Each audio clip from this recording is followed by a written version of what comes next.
Welcome to another Vixa Vaughn romance audiobook. We're excited to have you join us. Whether you're into second chance romance, enemies to lovers, fake marriage, or any other trope, Vixa Vaughn offers you the chance to escape into stories that will carry you away into heart-pounding romance and gripping characters. While we want to get you the full experience, some parts of this audiobook are abridged to stay abreast of YouTube's community guidelines. If you want the full experience, you can always head to Vixa Vaughn Romance and use code VIXA40 to get the unabridged version of this audiobook for 40% off. Now sit back and enjoy the show.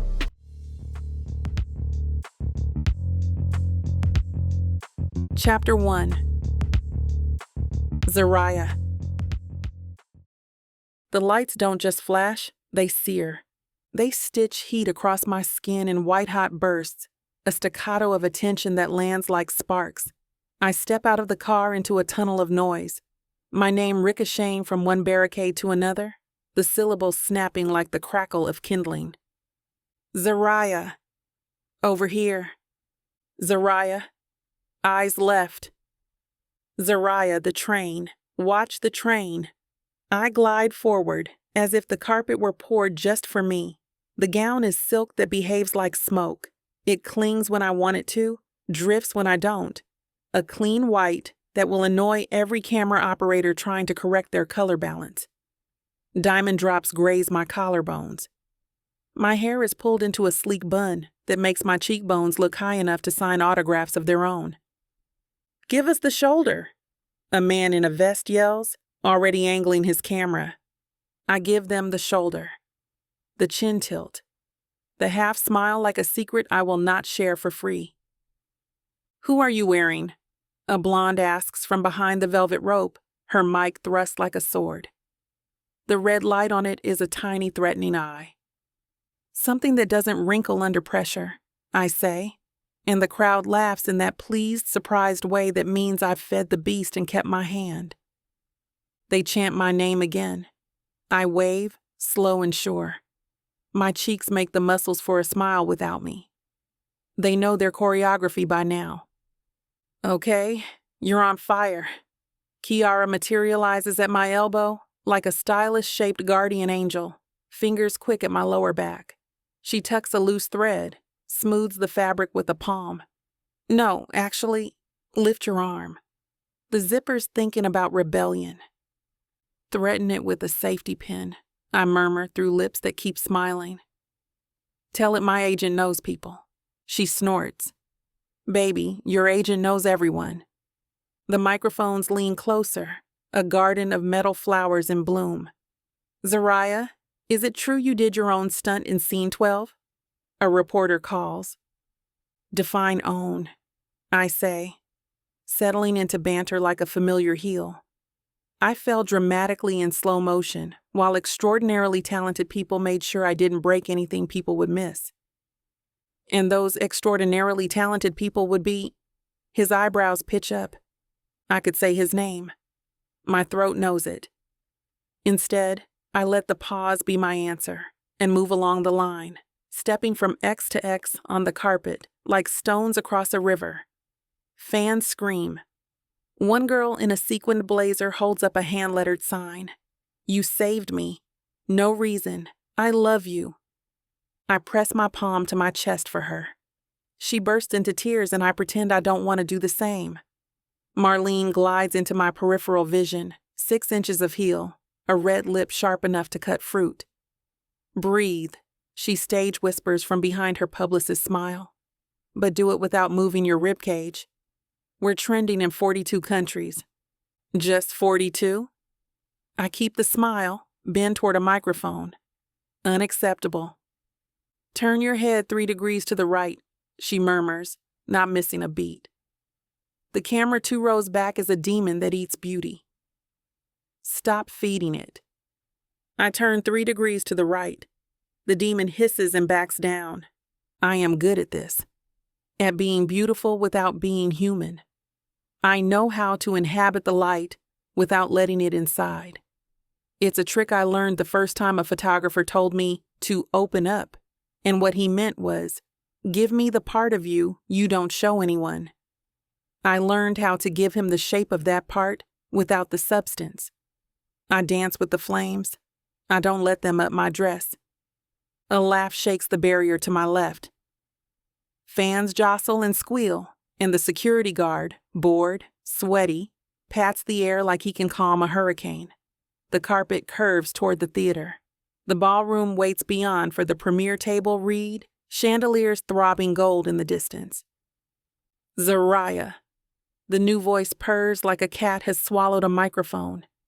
Here comes the weather. Ronan Steele steps onto the carpet with an ease that reads as entitlement. Cameras adore him. He's built for it. Symmetrical bones, artfully disheveled hair, a tux that looks smug. He moves in with cologne like a forest set on fire by money.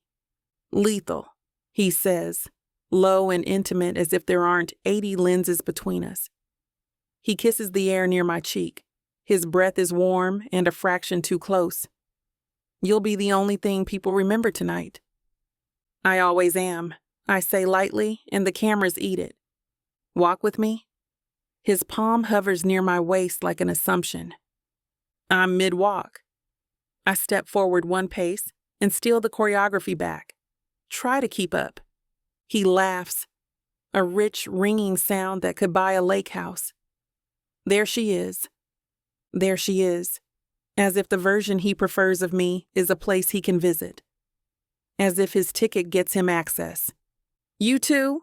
Calls the blonde mic again, vibrating with dopamine. A photo together? Ronan pivots his body to frame me in a triangle of light. He knows his angles. I know mine. We give the cameras what they want. Foreheads a breath apart, two beautiful animals at a salt lick. As the flashes throb, the fine hairs on my neck rise. Not for him, for something else. My eyes slide past his shoulder, toward the outer ring of the carpet, where the lighting rig meets the world, and therefore most people forget to look. He stands just outside the heat like a shadow that learned to be a man.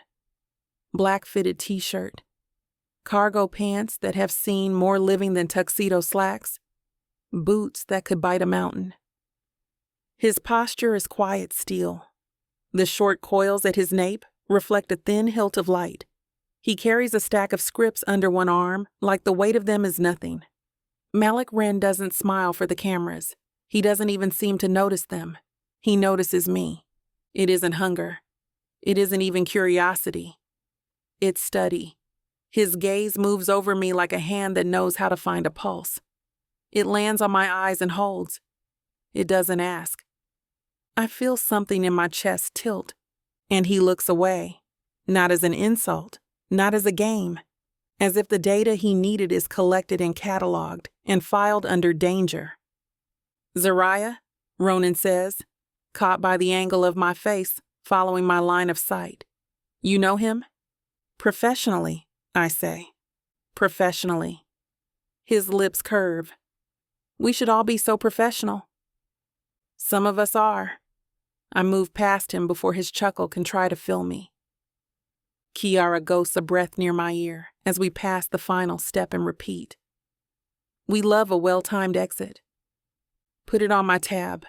I murmur, and the doors swallow the roar. Inside, sound becomes velvet. The lobby is marble and echo. People who live under hot lights, pretending they understand shade. Publicists text with thumbs that blur. Champagne floats in shallow rivers on trays. Dresses rustle like expensive secrets. Posters 10 feet tall show me looking fierce and tragic under stormy skies. She's beautiful, and she's exhausting. Darling. Marlene hooks 2 fingers into my elbow and steers me toward the ballroom like a yacht aligning for port. Our directors to your left, our financiers to your right, and your favorite journalist is foaming near the topiaries. We will greet the director, pretend to love the financier, and make the journalist promise to spell your name right. She still adds an extra A? She adds extra vowels to everything. Stability frightens her. Sounds like most men I've dated. That would require you to date. I date. She twists a look at me that says, Publicity dinners do not count. We sail into the ballroom on a tide of strings and good posture. Chandeliers descend like star clusters. The long table waiting at the front has place cards under crystal. The smaller tables and horseshoes around it are stacked with scripts and branded notepads, each chair tucked with precision like the event has been staged to within an inch of itself. Adrienne, our director, comes in like a storm with bangles. She kisses my cheeks and both my eyelids somehow. "You look like the white flag every war has been waiting for," she sings. "You'll kill them tonight." "Alive on arrival," I say. "And you look like the hurricane that did the damage." "Effusive flattery belongs to the financier," Marlene says, still smiling, "who has opinions about art, despite never having met any." "Not true," Adrienne says. "He once met a Jackson Pollock and asked if he could get it ironed." We giggle like girls caught in a cabinet with the best liquor. It's a relief I'll pay for later. "Places?" Someone chirps from the front, and we pivot. Ronan appears at my side without using any doors, slinging an arm over the back of my chair in a way that doesn't technically touch me. "Ready to be unforgettable?" he asks. "I already told you. I always am." "Practice makes perfect," he says. "Perfection is boring," I say. "Then thank God you're not," he says. And the smile he shoots at me is beautiful and empty, like a house staged so well no one could possibly live there. I'm fine. I'm always fine. I'm a professional at fine. I fold the script open to the title page and breathe only to keep my lungs obedient. Movement brushes the edge of my vision. Malik sets a stunt breakdown packet in front of me. He doesn't announce himself. He doesn't hover. He places the paper like a question and steps back like I've already answered. The scar peeks at his temple like a private thought. His eyes are darker up close, nearly black, watchful. I take the packet and let my fingers skirt his. He does not flinch. He also does not hold. "Thanks," I say. "Read the notes on 12, he says, voiced low and gravelly like a late-night radio station that only plays songs with secrets. Rigging's been adjusted. Don't trust your muscle memory? I never do." One corner of his mouth thinks very carefully about smiling and then declines the invitation. Good. Ronan watches this exchange with a theatrical interest, so heavy it should have its own billing. "Ren," he says lazily, as if they're old friends or old enemies, and he can play either. "You keeping our girl in one piece?" "Trying," Malik says. "Try harder," Ronan says, amiable as a lit match. Adrienne claps for quiet. People shush out of habit. Pages lift and fall. We begin. The reed is a living organism. It hushes, it hums. It lunges when Ronan chews into a line like it owes him money. He throws me looks that aren't in the stage directions and leans closer when the dialogue doesn't ask for it. Laughter blooms in polite patches at his ad-libs. He has charisma in a tux, and if you don't look too closely, you could mistake the shine for substance. I don't look too closely. I've seen this show. What I do look at is the margins. Malik, 2 tables back, head bent over the stunt notes, pen tapping against his thumb. When a line references a fall, his eyes lift to me as if checking the geometry of my bones against the fall he's planning. When Ronan's fingers curve over the back of my chair again, Malik's jaw flexes like the muscle is remembering something it promised itself. We break after scene 6. "Hydrate," Adrienne sings, and 60 people pretend they've never heard a better idea. Ronan is there before my glass can find a tray. He holds a flute of champagne like an accessory, eyes cut to my mouth. "Scene 12, he says in a confidential purr. "We should rehearse privately." "It's a group harness stunt," I say, amused. "Are we rehearsing the harness in private?" "Don't threaten me with a good time." "I would never threaten you with anything you've been preparing for your entire life." He laughs, delighted, and steps closer. The perfume of his attention folds around me, pleasant, suffocating. You're in a mood. Awake? Sharp. He lets the back of his knuckles skim the air near my bare shoulder, never touching. It feels like he's trying to. I like you sharp. I angle away so the gown rocks sunlight. Your likes are noted. A shadow intercepts. Not in the way men make shadows by trying to be bigger. In the way a wall casually exists, and you just notice when you run into it. Sorry, Malik says, not sounding sorry.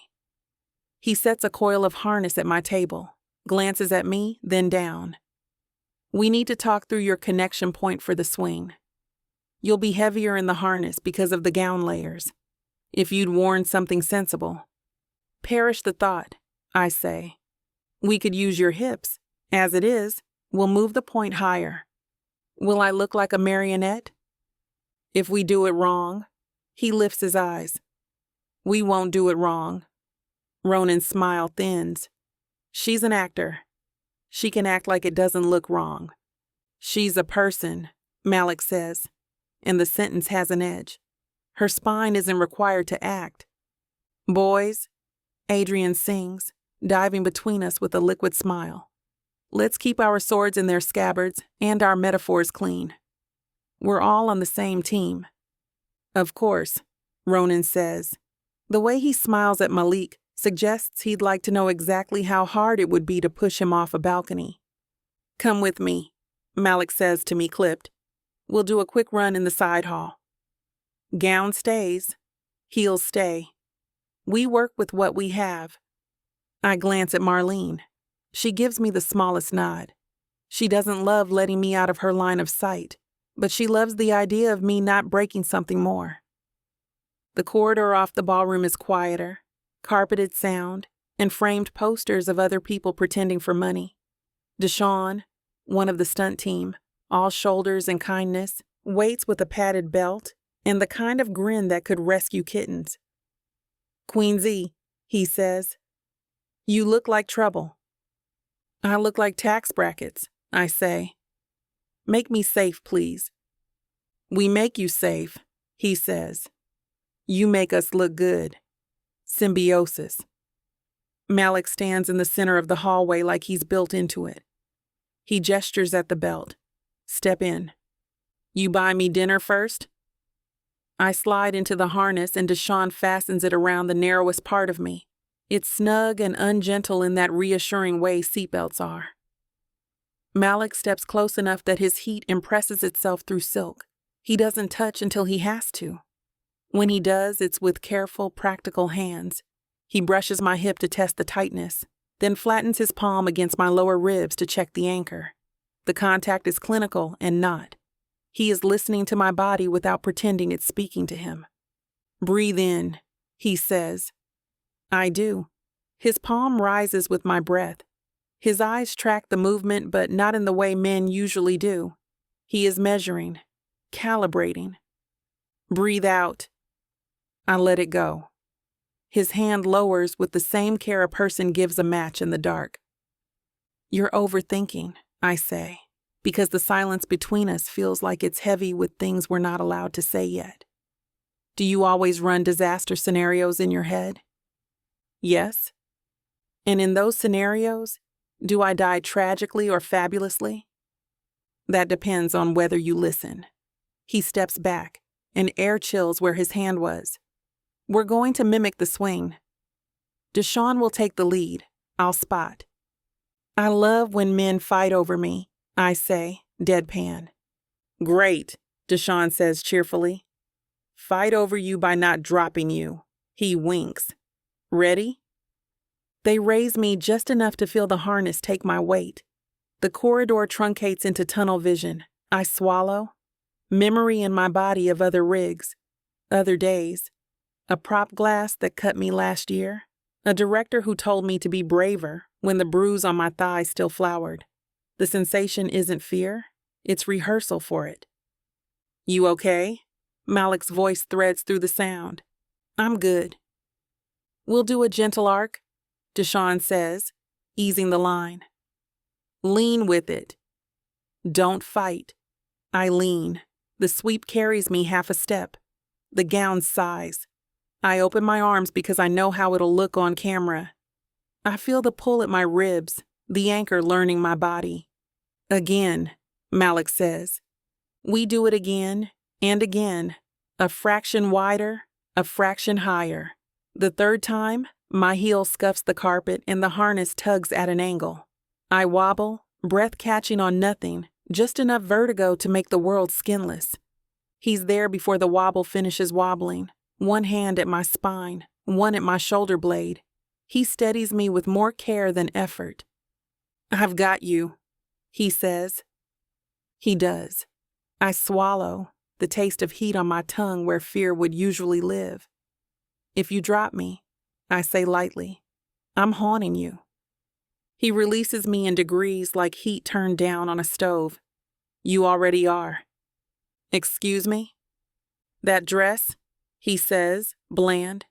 It's a fire hazard. Deshawn cackles. Don't let him fool you, Queen Z. He wrote a love poem to that harness last week. Go back inside, Malik says to me, ignoring Deshawn. Drink water. Stretch your neck. In scene 12, I'll be at the base of the rigging.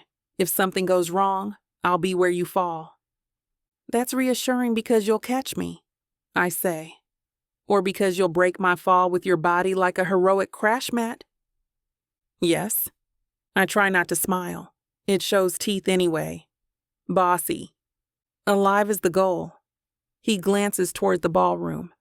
Go be adored. I'm working on it. He steps back, and the corridor remembers it's a corridor. On my way in, I pass Ronan leaning against a poster of himself. He watches me like I am a choice he keeps making. Private rehearsal with the help, he says, soft. How practical of you. Practical is the new sexy, I say. Then I'm a prude, he murmurs. You said it, not me. He flicks his gaze down to where the harness peeks beneath the silk, invisibly bulking the line of my ribs. I liked you better when you were breakable. You liked me better when you didn't know I wasn't, I say, and leave him to drown in his reflection. Back at the table, Marlene pretends she hasn't tracked me like a hawk through drywall. She slides a bottle of water toward me. Sip, she says, smiling for a donor in a sapphire gown who wants to believe I'm grateful to be seen. Don't chug. Chugging is for civilians. I'll lose my union card if I hydrate, I whisper. You'll lose your human card if you trip on that hymn, she whispers back. Less heroics, more headlines. Noted. We dive into the second half of the read. The room loosens, fewer eyes on me now that the novelty of my face has rewarmed itself in everyone's memory. Ronan ratchets up the heat, pushing me in the dialogue, daring me to meet him in a place the script doesn't require. I can keep up with him and outpace him when I want to. Tonight I don't want to give him oxygen. At the scene where my character chooses herself over the man who lies beautifully, the room goes quiet. I feel the silence like a weight lifted off a chest. I let my voice aim for the soft part of the ribcage, right where breathing starts. The line lands. Even the financier blinks like something tender tried to touch him, and he forgot how to accept it. From the back, I feel Malik watching. It doesn't feel like being stared at. It feels like someone left a porch light on for me. We close on applause that sounds expensive. People rise in a rustle of fabric and relief. The ballet of congratulations begins, everyone finding the exact right elbow to touch, the exact right, you killed it to deploy, the exact right, we're so lucky to have you to appear generous and strategic. Ronan slides in at my side with a grin that could sign autographs by itself. Drinks upstairs, he says, fingertips hovering near my waist again. Come be adored somewhere with better lighting. Lighting here is fine, I say. What about the company? He leans, whispers soft. You look like you need a firm surface to lean on. I volunteer. I've been standing on my own since I could stand, I say, letting steel lace the words. Appreciate the volunteerism? Marlene inserts herself with surgical timing. Zariah has to greet the sponsors. Always the sponsors, Ronan says, mock suffering. Fine. 5 minutes, and then I'm stealing her. You can try, Marlene says pleasantly, and steers me toward the cluster of men who own too many boats to ever be on any of them. We do the dance. I sign a program for a woman who calls me dear, like I'm a granddaughter she's proud of and doesn't understand.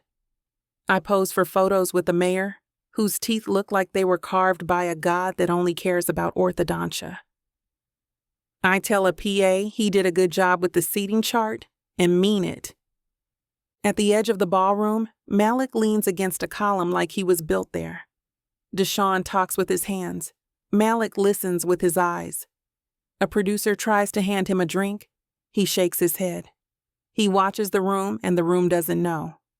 I excuse myself from a financier's anecdote about tulips and approach the column like it's not a gravity well. I thought you didn't do parties, I say. I don't, he says. This is one. I'm working. You're leaning. I can lean and work. I believe you, I say lightly. Then when he doesn't offer me a crumb of conversation, do you have something against small talk? Yes. What did small talk ever do to you? Wasted my time, he says. And then, like he recognizes the sharpness and sands it down a fraction, adds, it's not personal. It feels personal, I say. Because you're used to it being personal. I tilt my head. And you're used to people not expecting anything. He meets my gaze then, full. It's not a challenge. It's a reference point. I'm used to people expecting me to catch them and disappear. What if I don't want you to disappear? The words slip out softer than I intended. It feels like dropping a glass and waiting to hear whether it shatters or bounces. His eyes flick to my mouth, then back to my eyes. Don't fall, he says. That's your safety briefing? For now. Terrible bedside manner. I'm not your doctor. Good thing, I say. I don't listen to doctors either. The edge of his mouth considers that. I want to reach up and coax it the rest of the way into a smile. I settle for a sip of water and pretending I don't want anything from him at all. Zariah. Ronan materializes like an alert gone off on my phone that I forgot to turn off. He slides between me and the column, replacing Malik's shadow with his own. There you are. I thought you'd abandoned me to the wolves. I don't abandon, I say. I outsource. Outsource drinks with me. He takes my wrist, lightly, friendly, proprietary, in a way the cameras will read as romance, and my skin reads as warning. Before I can twist free, Malik straightens. He doesn't lunge. He doesn't loom. He simply shifts from leaning to standing in a way that adjusts the architecture of the space. Ronan's fingers fall away like they were never there at all. Careful, Malik says, voice even. You're near the step. There is a step. 1/2 inch of marble that could turn a heel into a headline. I hadn't seen it. Ronan didn't either. He looks down, finds nothing to dramatize, looks up with a smile that has lost a tooth. I'd hate for her to trip, he says. You would, Malik says, and the 3 quiet words sound like a thesis on the subject of hate. Gentlemen, I say, before Adrian's bangles can be heard approaching to scold us all. I promised the sponsors my soul for 3 photos. Let me keep my bargains. Ronan bows, mock chivalrous. I'll collect you after. I'm not dry cleaning, I say. Now you're just teasing, he says, and peels off in search of an audience that claps easier. I take 1 step, not onto the marble edge, but around it, because I learn even when I'm not in class. Malik doesn't move.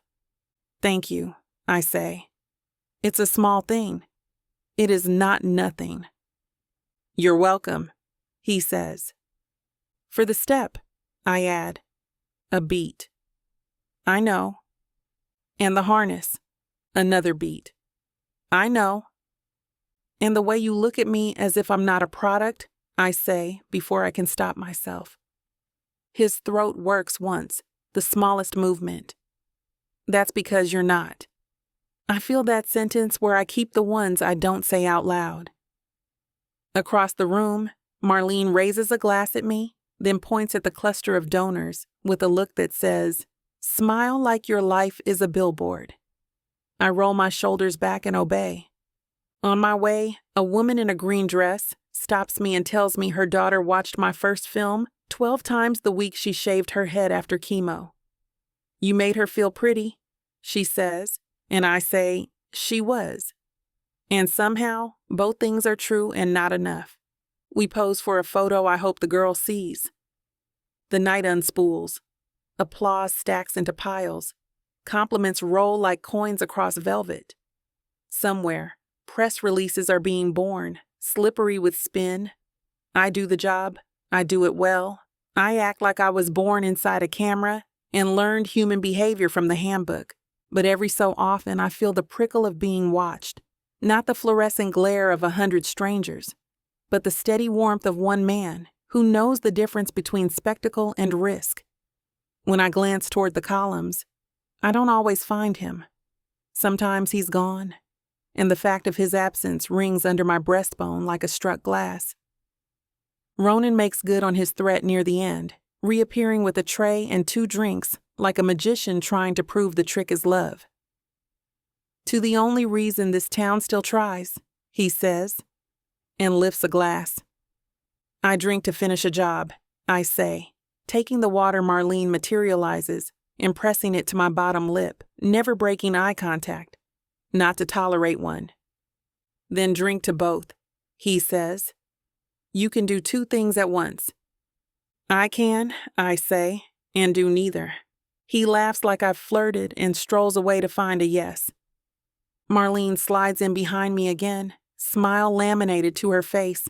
Under it, her whisper is tactical. "Tweet the thank you. Post the behind-the-scenes photo of the White Room. Repost the makeup artist's TikTok. Pretend the financier told a good joke." He didn't. He didn't, she agrees, eyes sparkling. But pretending is currency. Cash it. And the rumor that Ronan and I are, "We'll ignore it until we can use it," she says. "And then we'll kill it when it threatens the narrative." What's the narrative? You, beloved and inevitable. Him, lucky to stand near you. Useful, I say. True, she says. Also, be careful with Ren. I lift a brow. Because? Because I can't read him, she says, and for Marlene, that's the same as a fire alarm. And because you can. I swallow a smile that wants out. I'll be careful, I say. Be brilliant, she corrects. Careful is for people who don't trend. The event thins. Spouses retrieve each other. Assistants pack the branded pins like treasure. Adrian kisses me like we have always been cousins. Deshaun salutes me with 2 fingers and slips out the service door with the harness on his shoulder like an obedient pet snake. When I finally step into the lobby again, the night outside looks cooler than humans deserve. The crowd out front has thinned to diehards and tourists. The carpet is a red ribbon rolled back onto its spool. I take a breath that isn't for a camera. It tastes like air, not applause. Movement to my left. Quiet, easy. Malik pushes the service door with a shoulder and steps into the lobby shadows, the rigging bag slung low. He doesn't see me at first. He looks up. Our eyes catch. Long night, I say. He glances at the glass doors, the last flickers of flash retreating. Depends who you ask. If I ask you, he thinks. Necessary. Fair. I watch the shape of his mouth in the dim, the way restraint lives there like a tenant who pays on time. You saved me from an embarrassing headline. The step, he says. It's stupid. Stupid can break ankles. So can arrogance. Are you calling me arrogant? I ask, amused. I'm saying you think you can walk on water, he says, and water is slippery. I prefer fire, I say. I noticed.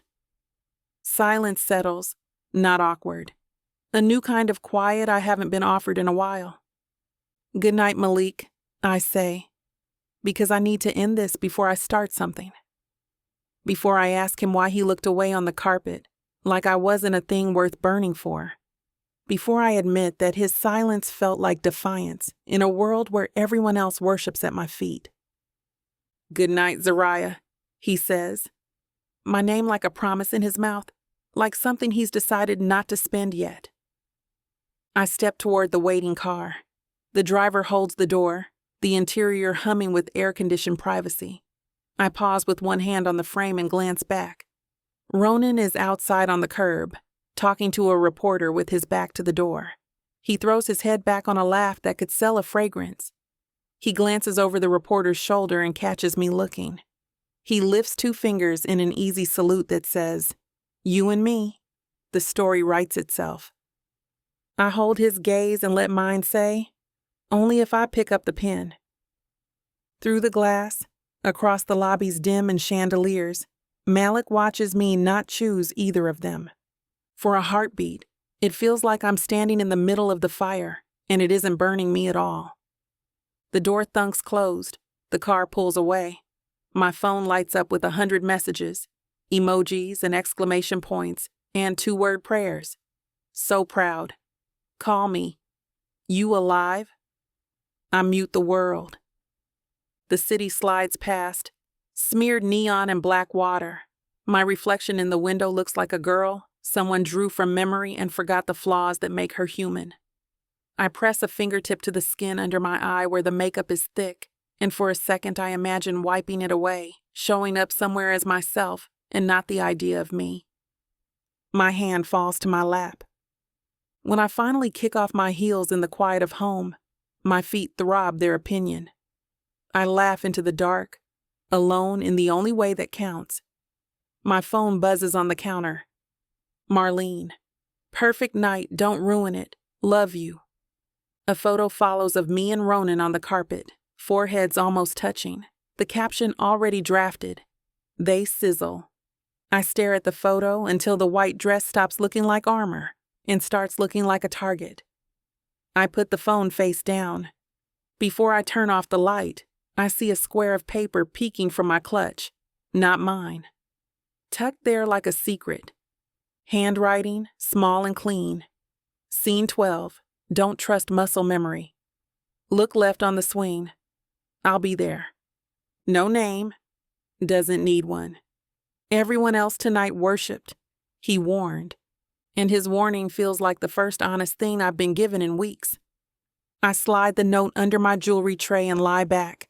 The city's low hum a lullaby I don't deserve.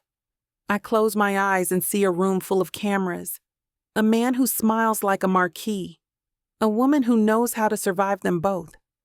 And the quiet shape of a stuntman who looks at me like he's measuring where the danger really is.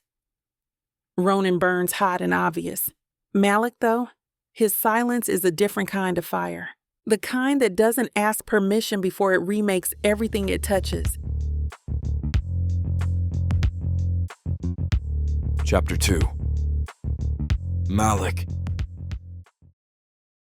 The rig smells like sweat and steel, ropes coiled in neat loops, crash mats stacked like giants' pillows. This is where I live best, in the places that don't need me to smile, just to move. Again, I say, voice even. My guys reset on the platform, 2 doubles strapping into harnesses while Deshaun mans the rigging pulley. You fall too slow, you look like you're waiting for a cab.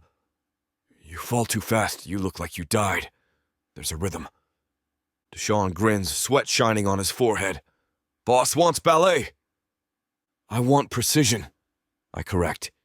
If the shot reads wrong, no one notices your face. They notice the mistake. And mistakes get people hurt. They know I mean it. They've heard the stories, seen the scar that bisects my ribs when I pull my shirt over my head in the locker room. They know I don't bluff about danger. The double nods, steps off. Falls, jerks, rolls. This time it lands better. Not great. Better. I nod once. Approval is rationed around here. It makes it worth more. The warehouse hums with cameras being wheeled, cords dragged, crew shouting, laughter ringing against metal beams. None of it sticks to me. I'm background. I like background, or I used to. Her laugh slices the air like a clear note in static. I don't look right away. I don't need to. Everyone pivots when she walks in, even the ones pretending not to. The door claps shut, and the sound of her heels clicks in a tempo that doesn't belong to this grimy floor. Late, I say without turning.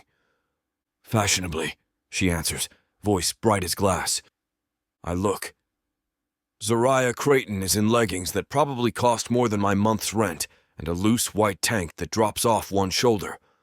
Her hair's in a braid down her back, dark coils catching the light. She's all gold and sharp edges, and even stripped of gowns and diamonds. She looks like someone hand-drew her with too much attention. Kiara trails behind her with a garment bag, already rolling her eyes. She changed 3 times. I told her nobody's bringing couture to a harness test. Nobody except me, Zariah says, flashing a grin that lands like a slap I secretly want. Go stretch, I say flatly and wave to the platform. Her grin doesn't dim. No good morning. No, how was the carpet? It was a carpet, I answer. Kiara chuckles. He's immune. Is he? Zariah tilts her head, hazel eyes glinting with challenge. We'll see.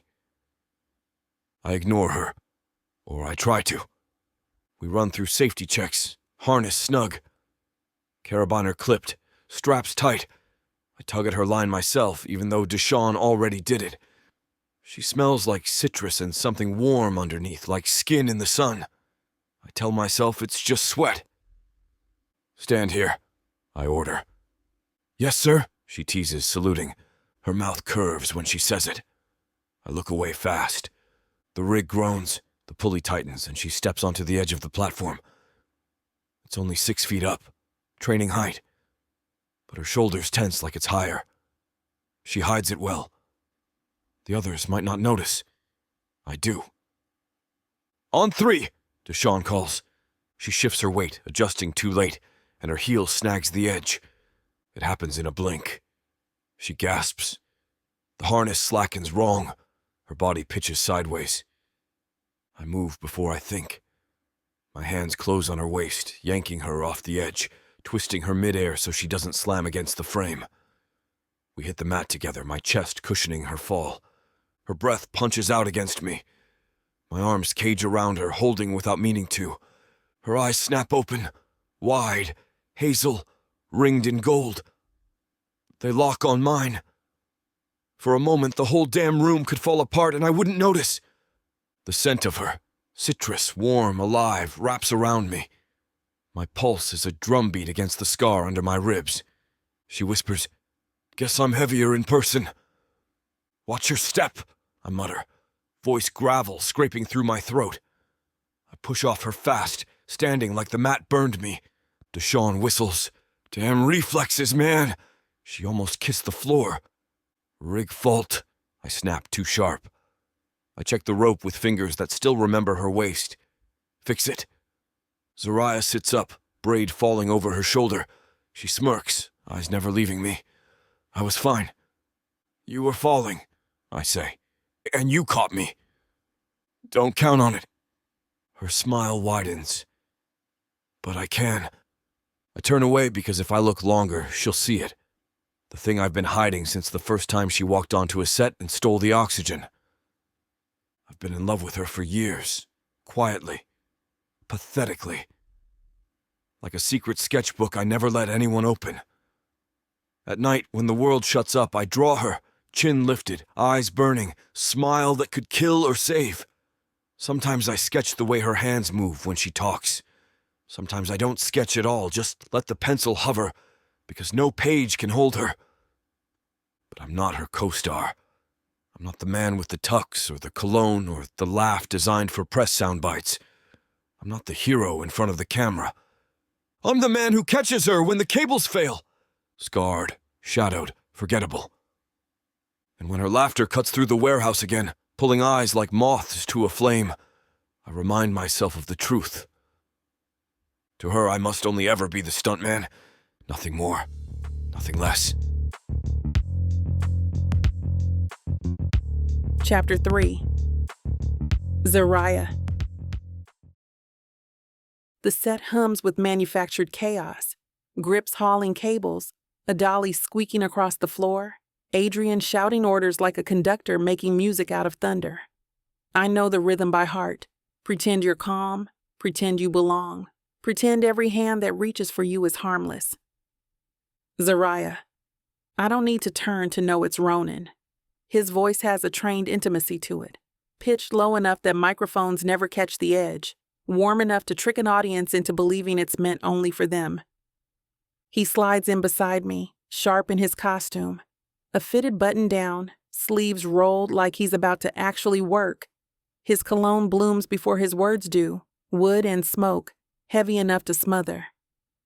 You're leaning too stiff in the fall scene, he says, leaning down, hand at my waist, as if anchoring me. His thumb presses, not quite touching skin, but the warmth leaks through fabric. The camera loves it softer. Trust me, I know what they want. I keep my face bright, my laugh airy, like this is casual, like his hand doesn't crawl into my pulse. Oh, and here I thought the director decides what they want. I've worked with Adrian for years. He squeezes fractionally harder. Trust me, she'll go with my instincts. Your instincts or your ego? I let my head tilt, lashes lowered in practiced playfulness. On the surface, I'm teasing. Underneath, my body is locked, waiting for an opening. His grin sharpens. Same thing, darling.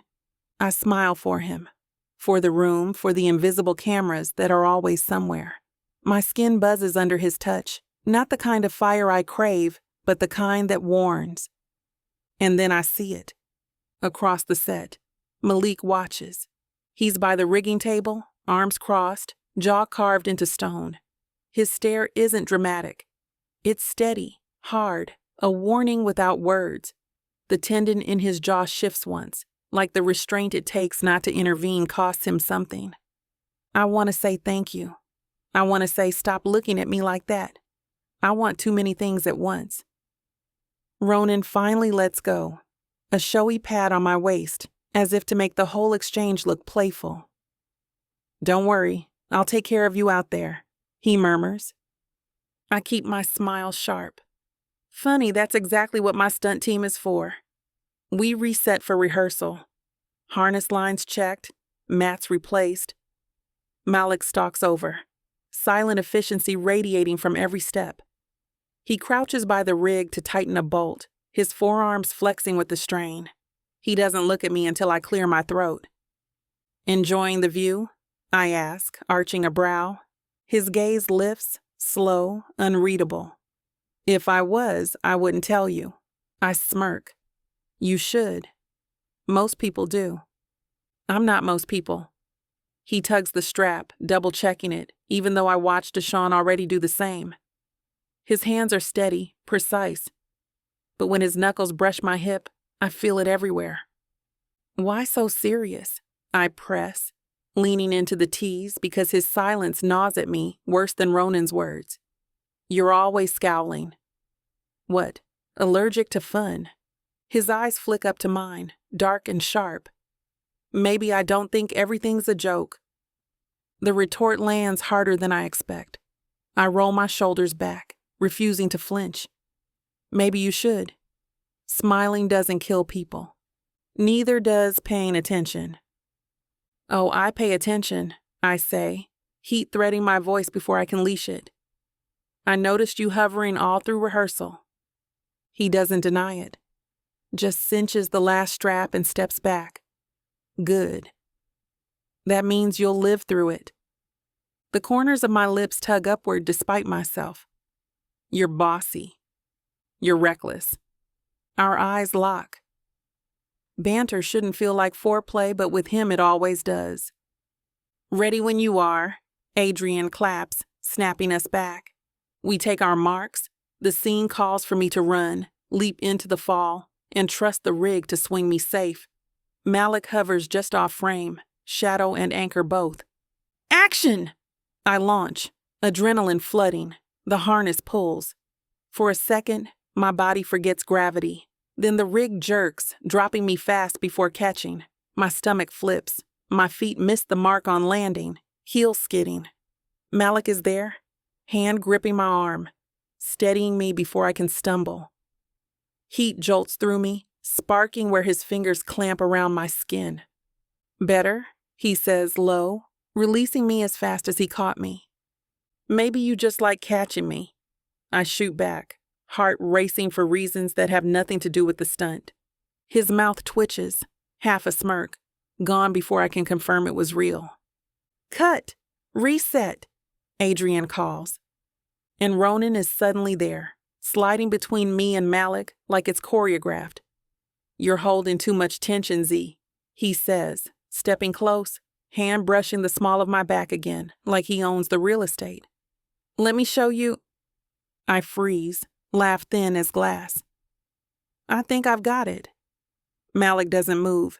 He doesn't shove Ronan, doesn't argue.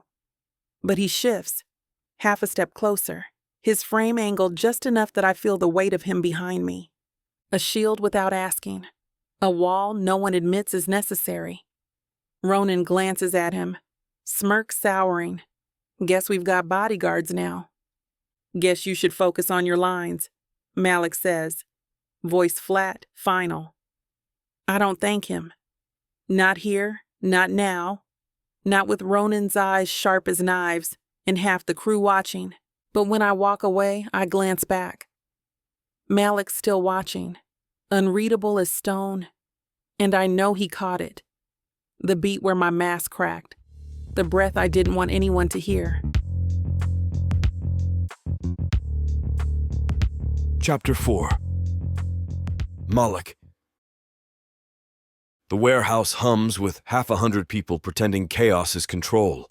Cameras scrape across dolly tracks, grips curse at tangled cords, someone's shouting about lunch being late. Normal. But my eyes keep drifting. Ronan's leaning against a scaffold, arms crossed like he owns the steel. His expression is easy, but his eyes always fixed on her, watching Zariah like she's not a person, just another role he's waiting to play. She doesn't see it. Or maybe she does and knows better than to flinch. She stands by the wardrobe, Kiara fluffing her braid and chattering about angles, the picture of composure. But I notice the shift of her shoulders when Ronan moves closer. Too subtle for most, not for me. "Boss," Deshaun calls from the rigging tower. He's got a grin that says he's about to poke. "You've been staring a hole in somebody's head for a good 5 minutes. Want me to fetch a welding mask?" "Check your lines," I say. "They're tight," he shoots back. "Like your jaw." I don't answer. He whistles low. "Fine, don't tell me. Just don't pop a vein. Production doesn't cover medical." Kiara strolls by with a bundle of fabric over her arm, eyes sharp. "He always like this?" she asks Deshaun, nodding toward me. "Ren? Stone cold," Deshaun says cheerfully. "He could be on fire and he'd still just grunt at us." I glance at them. "If I'm on fire, you better not be watching." Kiara snorts. "Lord, he does talk. And here I thought you were mute." "Selective," I say. Zariah laughs across the room, bright and clean. It cuts through me sharper than Ronan's smirk. Breaks called. Crew scatters for water, makeup touch-ups, smoke breaks. Ronan doesn't scatter. He slides in towards Zariah, her water bottle still in hand. From here I see it all. The way he positions himself so she's backed near a rack of costumes. The way his fingers brush her arm like it's casual. The way she shifts her weight just enough to make space. He steps closer anyway. Deshaun nudges me. "Hey, that look on your face? That's the about to deck someone look." I move before I can answer. Crossing the space is nothing. 20 feet of cables and shadows. Ronan's grin flicks toward me the second he notices. He doesn't step back. "Ren," he greets lazy. "Don't tell me you're my chaperone now." I stop in front of him. "Stay professional." His grin sharpens.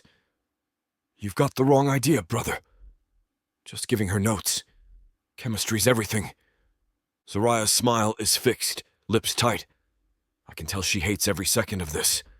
I shift closer, not touching, just enough that my shadow swallows his. My stance says what my mouth doesn't. You cross this line, you regret it. His eyes flicker, barely, but I catch it. Then he laughs, loud enough for crew nearby to hear. "Relax, man. She's not porcelain. You act like she'll break." "She's not the one I'm worried about," I say. Something sour twitches at the edge of his smirk. He pats my shoulder like we're buddies. "All right, big guy." Point taken. He strolls off, still laughing, but his shoulders are stiffer than before. Zariah exhales, subtle, fixing her braid like nothing happened. She doesn't thank me. She doesn't need to. But when her eyes flick up to mine, quick and fleeting, I read it clear. She noticed. Later, in my trailer, the noise fades. It's just me, four walls, and the scar. I peel off my shirt. The mirror catches me. Tall, lean, body honed by years of stunts, and the jagged lines slashing across my ribs. Pale, ugly, raised like rope. My fingers trace it. Habit. Punishment. The memory comes without invitation. Heat. Too much heat, sudden and absolute. The smell of singed fabric. The snap of a rig failing. I remember the roar of the explosion, the way fire rolled across the set like a wave. Body thrown, burning. Screams, not mine, someone else's. A director shouting cut long after the scene was over. My own voice breaking raw when they ripped the scorched harness free. And then later, the footage. Everywhere. Looped, dissected, memed. Career-ending accident. Too reckless. Should have stayed a double. I rub the scar harder until the skin burns. That day carved me into two people. The man I was supposed to be, and the stuntman who stayed behind. The leading role died in the fire. The shadow survived. When she laughs when Ronan leans in too close, I move. I step into fire like I haven't learned. Like the scar means nothing. She can't know. If she knew, she'd see me like the rest of them do. Broken. And still, every time I catch myself wanting her to look anyway. By the time the day winds down, the set has thinned to a skeleton crew. Scripts are stacked, cables coiled, the hum quieted. Zariah gathers her things with Kiara, pulling on a hoodie, braid loose now. Even like this. Sweats, sneakers, makeup fading. She glows. Cameras don't make her luminous. She just is. I should leave. Slip out the back, like always. But I don't! I stand by the rig, pretending to check a knot that doesn't need checking, eyes on her. She laughs at something Kiara mutters, tilting her head back, throat exposed. The sound tugs at me hard. Then she looks up, straight at me. The air between us goes taut. Her lips part like she might speak. My chest tightens with words I'll never let out. I almost say something. Almost. Instead, I look away. When I glance back, she's still watching, still holding the silence between us like it means something.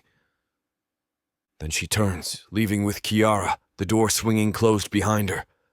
The room feels emptier than it should. I press my palm against my scar, grounding myself. The silence between us matters more than it should, and I hate how much I want to break it. Chapter 5. Zariah. The lights blind before I even step onto the mark. They're hotter than the ones on set, a white blaze meant to make me glow.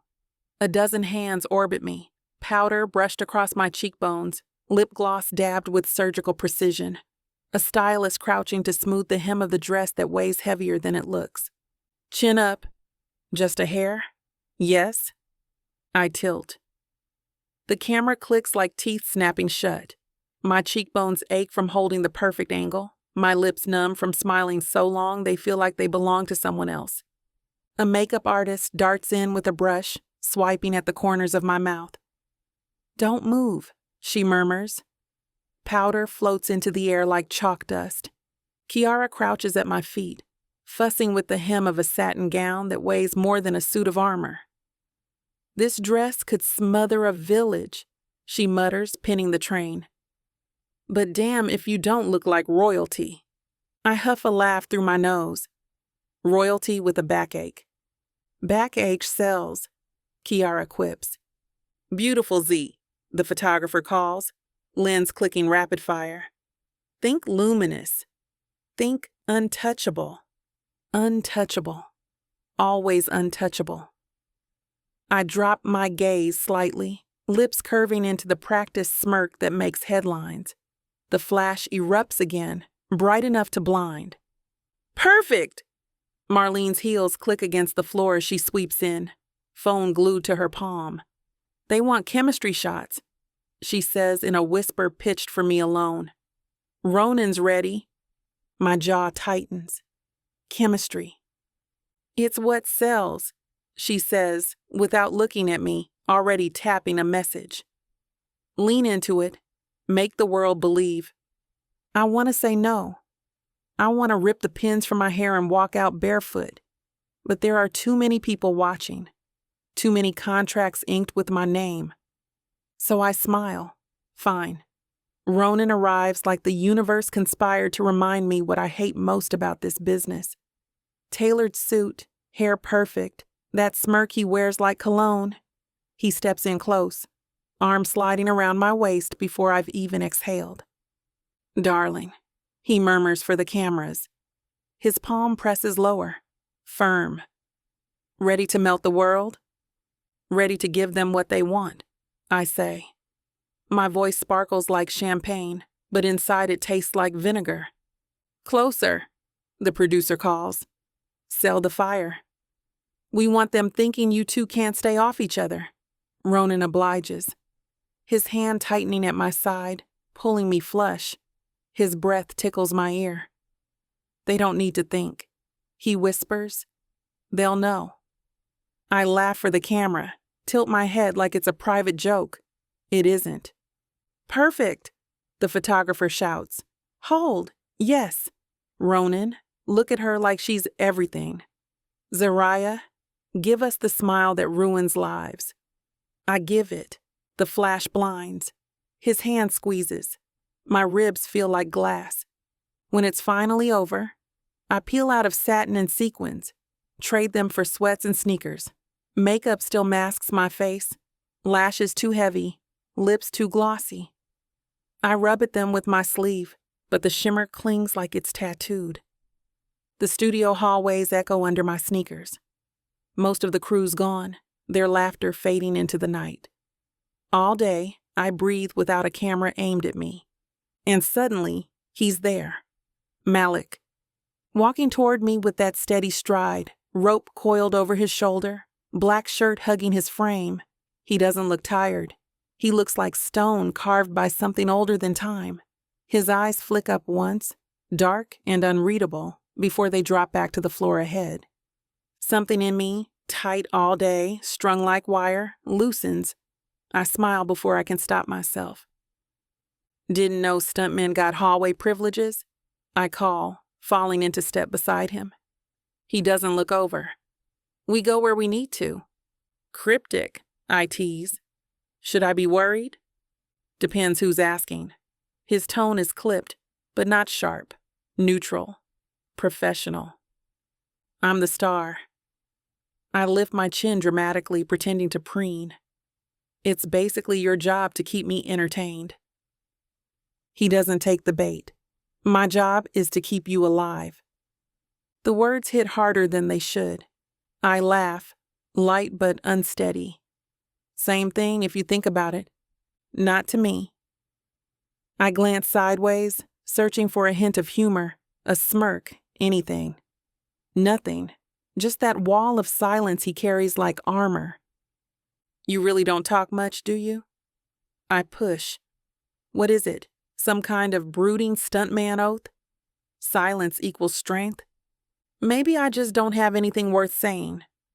I stop walking for half a beat. His voice is steady, but it slices. Nothing worth saying? I repeat, half teasing, half not. He finally glances at me, eyes dark, unreadable. Not to you. And just like that, he's ahead of me again, rope slung over his shoulder, back straight. I stand in the hallway, my chest tight, my smile gone. Ronan's hands on my waist didn't cut this deep. Malik's coldness does. That night, my apartment is too quiet. The city hums outside, traffic pulsing, neon bleeding across my window. I sit on the edge of my bed, hoodie wrapped tight, makeup finally scrubbed away. My phone buzzes with notifications. Tagged photos from the shoot already spreading. Headlines. Zariah Creighton and Ronan Steele, sparks fly on set. I scroll through the images, his arm around me. His lips are too close. My smile is perfect. To anyone else, it looks like magic. I know better. I toss the phone aside, flop back against the pillows. And instead of Ronan's grip, my mind replays something else. The moment earlier this week when I slipped from the platform. My heels snagging, the panic rushing hot, until Malik's arms locked around me, steady, immovable. The way he twisted me midair, saving me from the frame, setting me down like I wasn't a burden. The memory clings, my pulse kicks, sharp and insistent. Ronan burns hot, too obvious, too consuming. But it's Malik's silence that lingers. Malik's restraint. Malik's steadiness. I press a hand to my chest, trying to calm the rhythm. I hate that it matters. I hate that I want it to. And deep down, beneath the ache, I know. Whatever this thing is, this pull, this tension, I'll need it. Maybe sooner than I want to admit. Oh, honey, subtle is not on the menu. This bundle, it's big, it's bold, it's extra as hell, just like you deserve. 9 full-length audiobooks, 12-pack abs, billion-dollar bank accounts, and a whole lot of filthy, over-the-top love. We're talking possessive bad boys, jealous billionaires, growling alpha males who act like you hung the damn moon. And the steam? Baby, it's off the charts. These men don't flirt. They claim. And guess what? This beautifully chaotic romance buffet is already 70% off. Use the YouTube exclusive code VIXA40. Click the link, use the code, and dive into the messy, crazy, all-consuming love you've always dreamed of. The over-the-top romance audiobook bundle, because too much is never enough. Vixa Vaughn Romance.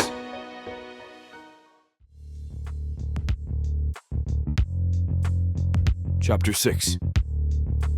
Malik. The set breathes like a beast with too many lungs. Lights hum, cables drag, radios crackle with half a dozen conversations. I move through it the way I always do. Quiet, precise, checking harness knots, tugging carabiners until the steel sings back at me. Boss, you'll wear a groove in that rope if you keep pulling it, Deshaun calls from the rig tower. His grin is wide, easy. You got it tight the first 3 times. Check it again, I say. He shakes his head, muttering, Man treats rope like it owes him rent. Maybe it does. Across the floor, the doors open, and light spills in before she does. Zariah. She arrives with Kiara trailing, laughing at something the stylist says, the sound slicing through the noise. She's in jeans and a cropped sweater, hair pulled back, face bare of stage paint. And still, every head tilts, every gaze snags. She carries herself like she belongs in every room and still looks like she doesn't want to. I look away before she sees. Scene 12, reset! Audrienne's bangles jangle as she claps her hands. Ronan, Zariah, Marks, please, let's make it sing. Zariah steps onto the platform, script rolled in her hand like a baton. Ronan joins her, too close already, smirk shining under the lights. "Ready, darling?" he says loud enough for everyone. "Always," she answers, steady smile in place. I stand at the rigging base, eyes on the lines. Ronan leans in as they run dialogue, his hand brushing her arm when it doesn't need to. She doesn't flinch, but I see the shift, the fraction of her weight pulling back, the extra tightness at her mouth. "Timing's off," Ronan says after the cue. She keeps rushing the pause. Her head tilts sharp. "Maybe you're just slow." Crew laughter ripples. Ronan's grin tightens. I adjust the rope, jaw clenched. Brakes called. Ronan peels off toward makeup. Zariah steps down from the platform, tugging her sweater hem into place. She spots me crouched by the rig and heads straight over. "You always scowl like that? Or am I special?" she asks. I glance up. "If you were special, I'd tell you." Her lips twitch. "So that's a yes." I go back to checking the knot. "You know, you're not as unreadable as you think," she presses. "You've got like 3 expressions: scowl, glare, and intense silence." "Silence isn't an expression. With you, it is." She folds her arms, cocking a hip. "Why do you keep staring then? If you hate all this so much, look away." I meet her eyes. Dark, steady. Maybe I don't. The space between us sharpens. Her breath hitches just enough for me to catch it before she smirks. "Careful." That almost sounded human. Deshawn whistles from the rig tower. "Yo, Ren, you flirting or checking knots?"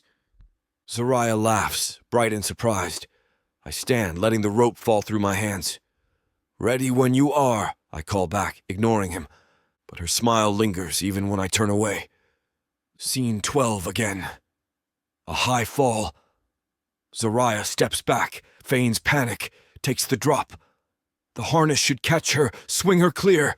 Should. The line jerks a beat late. She drops faster than she should, a strangled gasp ripping from her throat. The crew shouts, scrambling, but I'm already moving. The rope burns my palms as I grab, haul, twist.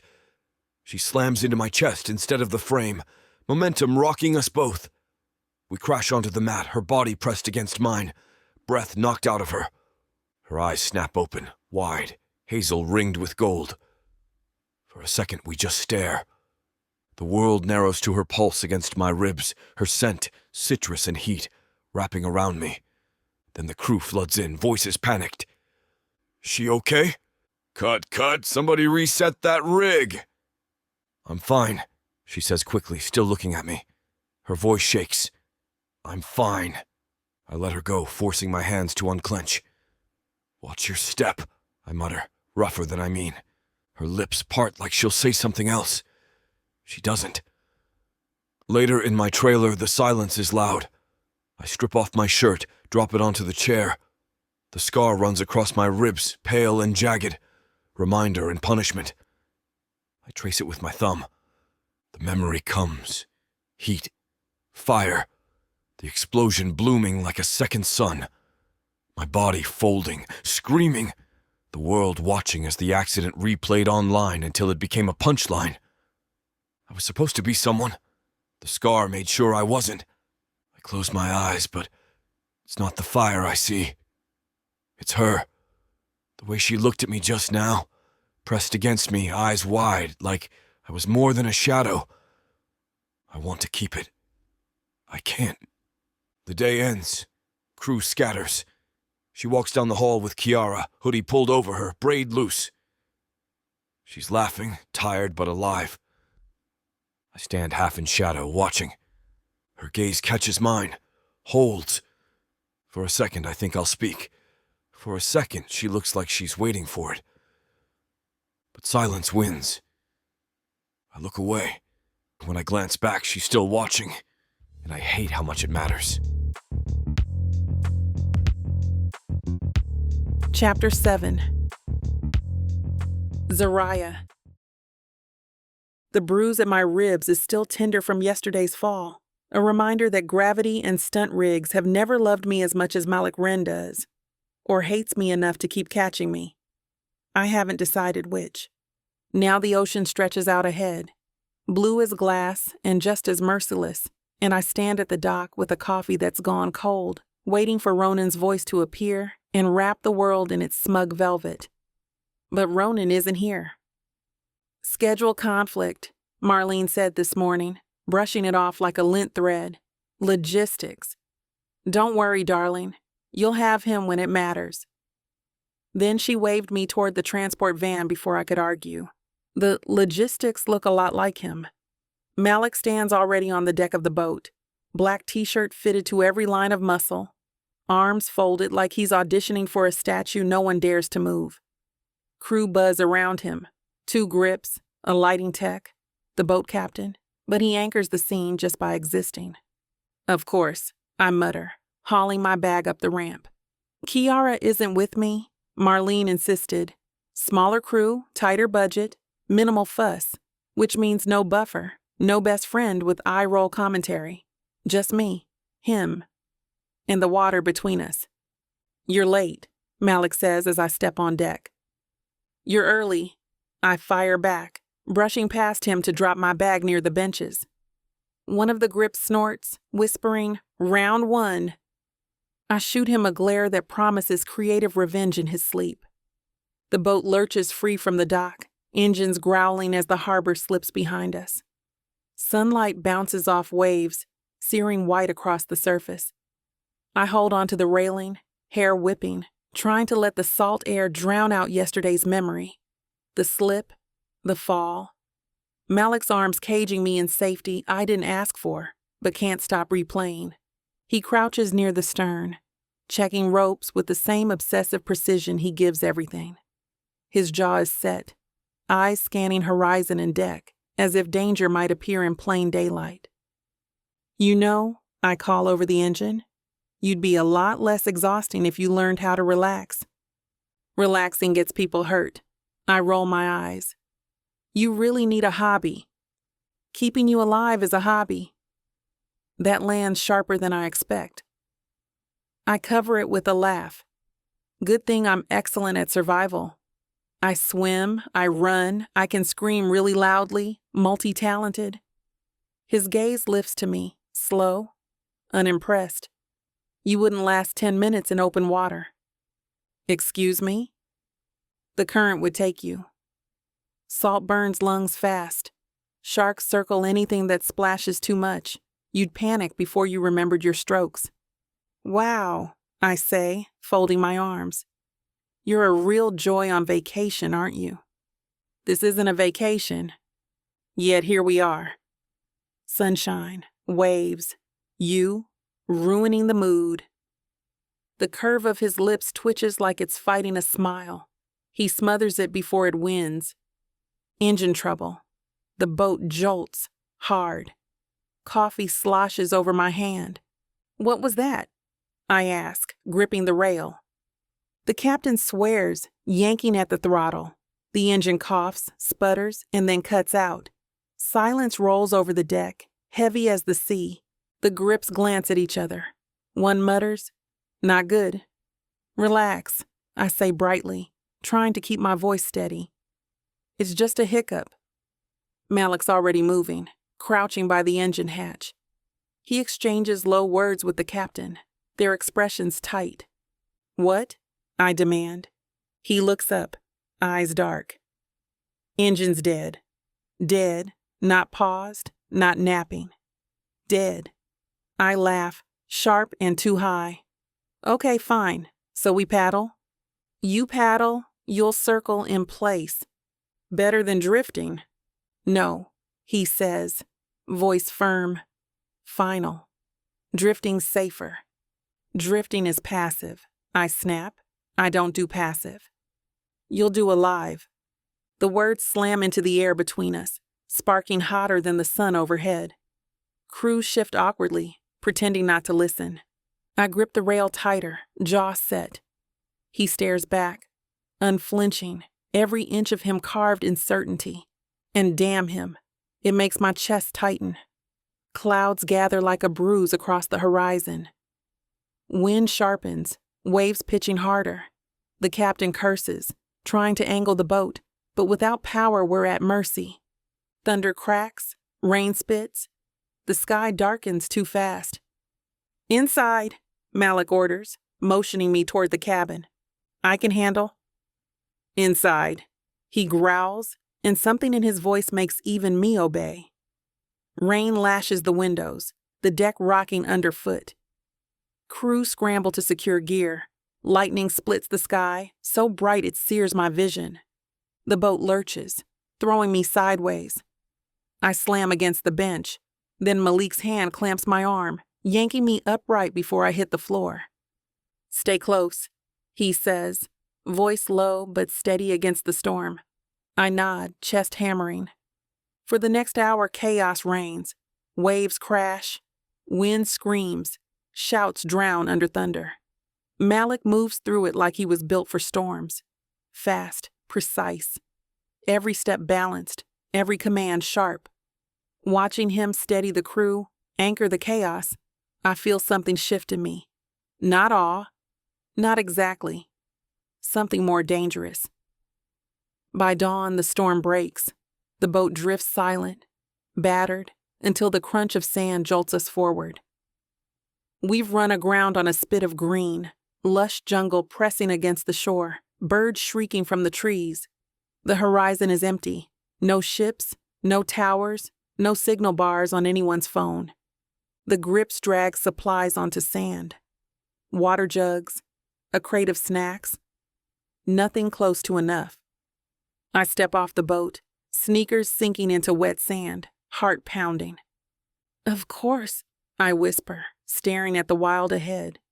"Of course this happens." Malik drops a coil of rope onto the beach, scanning the tree line, calculating already. His jaw is grim, set like stone. I square my shoulders, forcing my voice steady. "So what now, stuntman?" He looks at me, eyes unreadable, voice even. "Now we survive." Chapter 8. Zariah. The beach looks like a postcard someone tore in half. Turquoise water, a green wall of jungle, and us, a handful of people pretending we know what we're doing. Sand grits inside my sneakers. The grips heave the last case onto shore, shoulders sagging. The captain keeps swearing under his breath at an engine that has decided to retire early. My phone is a dead, glossy stone. No bars. No rescue in my pocket. "Inventory," Malik says, already on one knee with a coil of rope. He doesn't raise his voice. It carries anyway. "Water, 3 jugs. Protein bars, 1 case. First aid, light. Tarps, cordage, knives. We can work with this." "We can also cry," one grip offers. "Do both," I say. "Hydrate your tears." No one laughs. The jungle hisses with insects that haven't learned stage etiquette. Malik looks at me once, just a flicker, measuring, not judging. "We set shelter before dark," he says. "Storm took a bite out of the day. Zariah, with me." "Of course," I mutter, my favorite instruction. He heads for the tree line. I follow because I hate the idea of being told what to do more than I hate being left behind. Shade swallows us in one step. The air changes, wet, thick, humming like a live wire. Leaves as big as my torso fan overhead. Roots clutch the dirt like hands. I pretend the smell of earth doesn't make me think of graves. Malik moves like he's reading a language I don't know. Eyes scanning low, then high, then low again. He stops, tests the ground with his heel, shifts left. Higher ground for camp. No runoff if it rains. If? I push a branch aside, glare at the bruised thumbprint of clouds still smearing the sky. "Bold of you." He glances back, and there's the ghost of something, amusement, then gone. He points to a fan of broad leaves. "Shelter roof." Grab 6. I pick one up, It's heavier than pride. So this is what we're doing now. DIY resort. 4 walls and a roof, he says. Luxury comes later. He unpockets a short blade like a magician producing a dove, and we use it to cut palm fronds. He passed it to me. Watch your fingers. Fingers are insured, I say, taking it. Doesn't mean they grow back. The edge is sharp. Sap beads along the cut like the plant stunned. I had the nerve. My braid sticks to my neck. Sweat crawls down my spine. Malik doesn't seem to sweat at all, which is rude. So, I say, because silence makes me hear my heart too loudly. What merit badge is this? Boy Scout on steroids? Common sense, he answers, already lashing a crossbeam, forearms flexing as cord bites. Is that next to intense silence on your resume? Silence keeps you from advertising your position to predators. Great, I say lightly. Love that you pluralized predators. He glances at me, then at the forest, like he's deciding whether to list them by genus.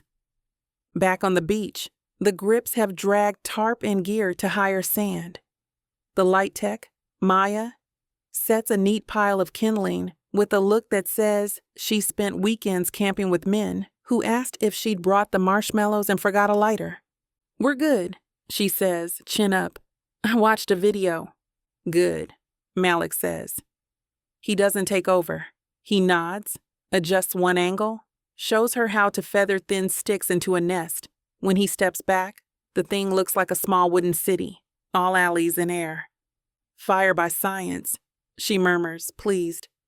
We'll need fresh water, he says. Coconuts and dew tonight. Stream tomorrow. Can we have pizza tonight? One grip asks. Sure, I say, if you find a pizzeria hiding behind that banyan. The sun dips. Shadows lengthen like they've been waiting. We raise the first shelter, then the second, roofed with leaves that make a soft, damp sound when the wind lifts. The tarps whisper. Someone's stomach answers. I haul a jug closer, pour water into caps for ration sips. Malik stops me with a look. Half now, half for later. I'm not planning to die of thirst with a full jug in my hand. Good, he says. Plan to live with one. I want to argue. I want to break the tension with something sharp and glittering. Instead, I drink, tip the cap toward him. He shakes his head. I hold it anyway. After a beat, he takes it, tilts the same cap to his mouth. The smallest, stupidest thing, and it sparks through me like a match. The captain still mutters to the engine on the boat. The tide lifts, nudges hull against sand in soft, stubborn pushes. Night slips in, the sudden island kind, no city glow to keep it polite. The fire catches, thread to flame, flame to heat. Everyone exhale laughs, like the cavemen we all become with light. I'll take first watch, Malik says. Then you? He nods to a grip. Then Maya. Why you first? I ask, even though I know, even though I'm already unrolling a thin tarp pad and thinking about pretending to sleep. Because I'll hear what you won't, he says simply. He stoops, stacks 2 more palm fronds just so, closes one eye to sight down the structure like a marksman. And I don't sleep much. Ever? Enough. The fire paints him in copper. The scar at his ribs is hidden under his shirt, but I see it anyway. The line my fingers traced with my eyes when he caught me. The line that says he has burned and kept walking. Do we tell ghost stories? Maya asks, trying for levity. Or is that asking for a curse? We're fresh out of ghosts, I say. Plenty of curses. Go to sleep, Malik says. But it doesn't have edges. It's almost kind. The word surprises me more than the tone. I lie down under the leaf roof. The sand under the tarp is less comfortable than any rumor has ever suggested. My body hums with leftover adrenaline. Every sound is a headline. Chirp, hiss, crack. The palm leaves overhead are a slow, damp metronome. The bruise along my ribs throbs when I breathe too deep. I don't sleep. The crew settles into soft, uneven breathing. The boat creaks a rhythm. The ocean whispers secrets in a language that sounds like laughter, if laughter forgot it was human. I give up and sit, drag my tarp pad closer to the fire. Malik doesn't look at me when I lower myself on the other side of the flames. He sets another stick to catch and watches the way the flame decides, patient. "You're supposed to be asleep," he says. "So are you." "I told you." "Yeah, you don't sleep much." I pick up a twig, draw a useless line in the sand that the breeze erases immediately. It's loud. It's proof of life. I prefer my life to say please and thank you. He huffs. The sound could be a laugh that changed its mind. "You did good today." I blink. Is that praise? Observation. I'll take it. I lean my elbows on my knees, stare into the fire until my eyes water. "I was scared," I say. And I don't mean the storm now. I mean yesterday. The drop that came too fast, the air leaving my lungs like it had somewhere better to be. "On the rig." He doesn't look up. "I know." "Of course you do." A beat passes. The fire talks to itself, licking the wood. He adds, "You kept your head." "Only because you kept yours." I steal a glance at him through heat shimmer. "Do you always expect the worst?" "I train for it." "Isn't that exhausting?" "It's how you live." "Or how you forget you are," I murmur, and then wish I hadn't. It feels too soft for the dark. He doesn't answer. He sits, a shadow that decided to be a man for a while, eyes tracking the tree line in the sky, and then me, quick, like he didn't mean to. The look lands like a hand on my shoulder, steadying, not claiming. "You shouldn't sit that close to the fire," he says finally. "You'll dry out and get chilled." I like the heat. I noticed.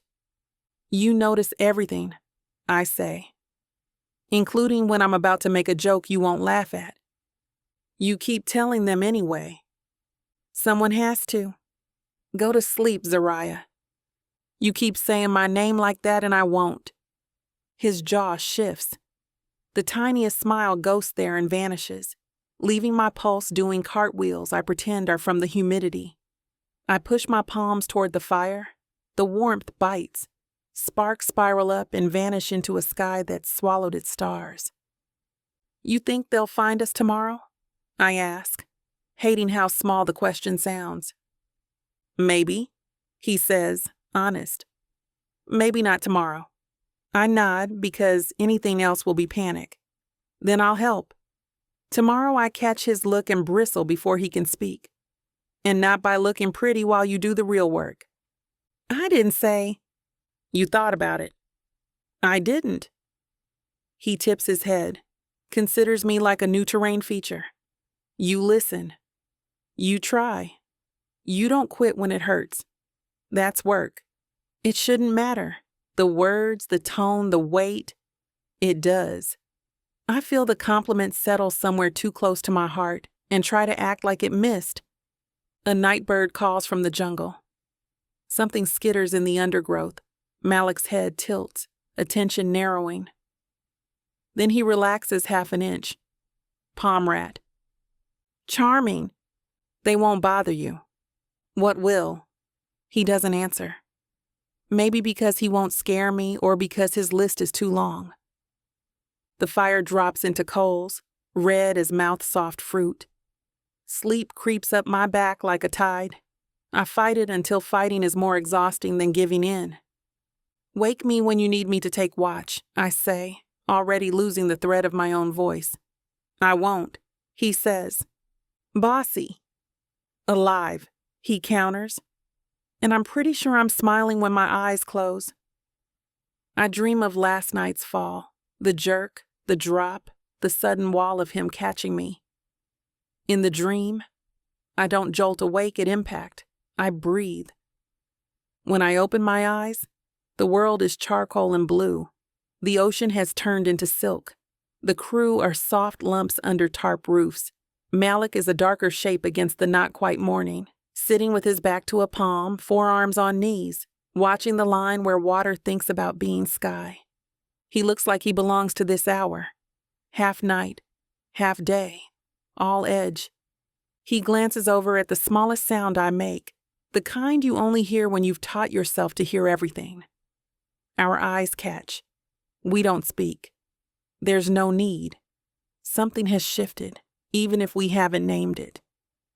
I ease back down and watch the pale line swell along the horizon. The island smells less like panic and more like wet leaves warming.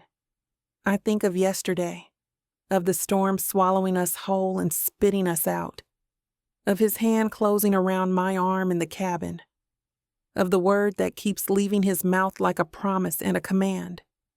Survive. I can do that. I've been doing it for years under prettier lights. Here, the rules are simpler. Don't bleed for people who haven't earned it. Don't give away your breath.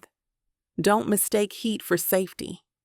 Except, when he's near, my body keeps making that mistake on purpose. The sun edges up, slow and merciless. Behind me, someone snores. Out on the grounded boat, the captain mutters at an engine that still refuses to care. Malik stands, stretches without a sound, and the scar I've only seen in flashes ghosts across his ribs, under his shirt, as the fabric shifts. The sight hits me low, a thud of tenderness I don't want. He gestures toward the trees. Water, he says. Coconuts. Do nets. Teach me. The words tumble out. His brows lift, surprised. Not because I asked, because I meant it. Okay, he says. We leave footprints side by side up the beach, then lose them in the leaf litter under the palms. The day is waiting to be survived. I step into it, and I do not look back. Chapter 9. Zariah. The first thing I feel is sand in my mouth. Not a metaphor, actual sand, dry grit on my tongue. I spit, groaning, and sit up.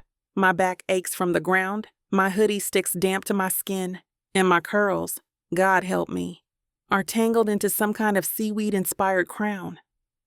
Morning light crashes over the beach in gold and white. No hotel curtains. No controlled spotlight.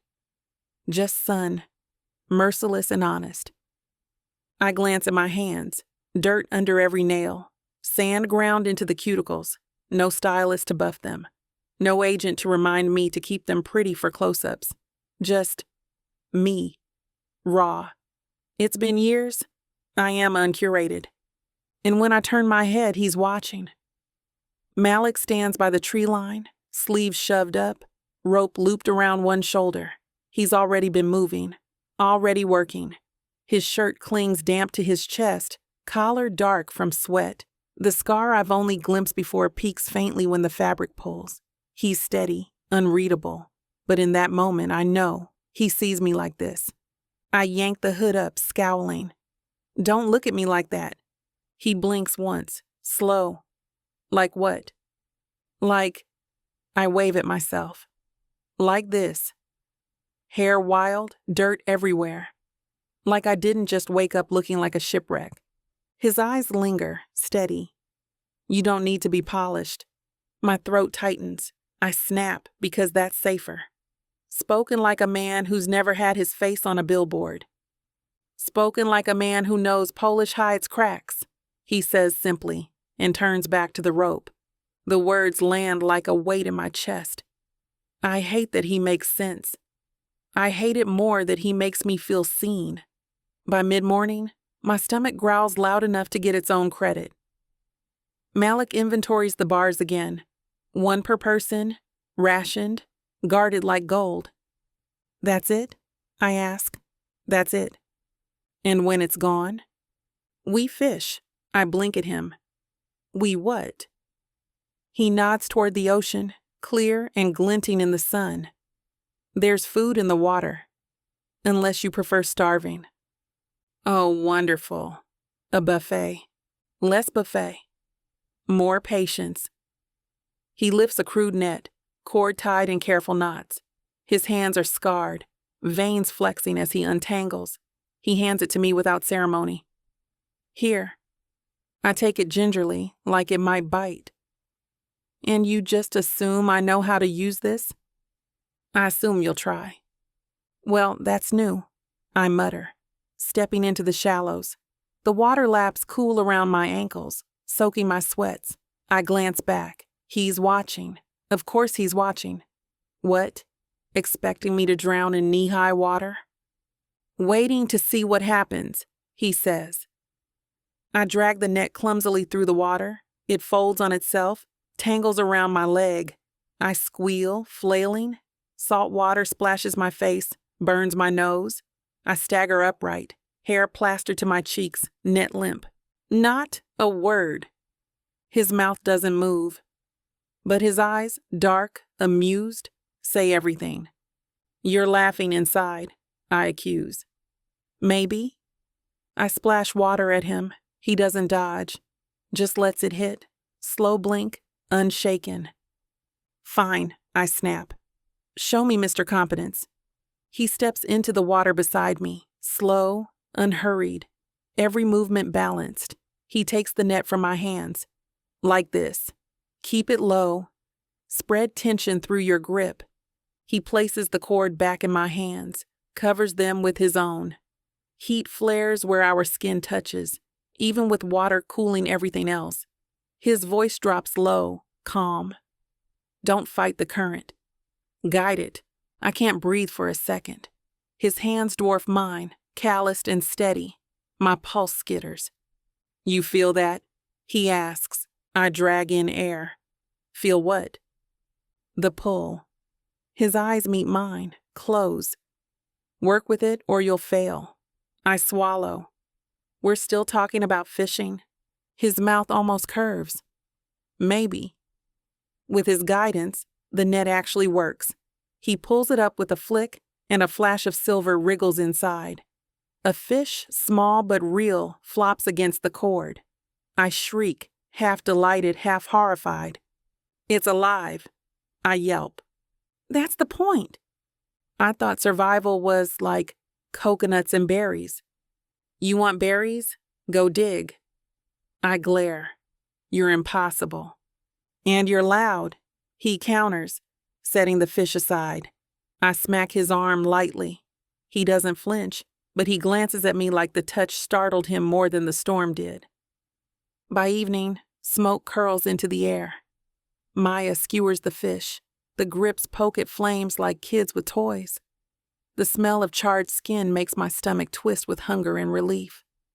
I sit cross-legged near the fire, knees dusty, hoodie shoved to my elbows. My hair is a wild crown of curls, impossible and free. No gloss, no lashes, no armor. Malik sits across from me, shadows carving his face. He eats in silence, movements efficient, precise, but his eyes keep flicking. Toward me, away, back again. Perhaps it's the hunger, or maybe the heat. Then again, it could simply be that his rare smile from earlier is still seared into my memory. But I hear myself say, I don't remember the last time anyone looked at me and didn't see an actress. The fire crackles. My heart hammers. He doesn't blink. I don't. The words land heavy, steady, real.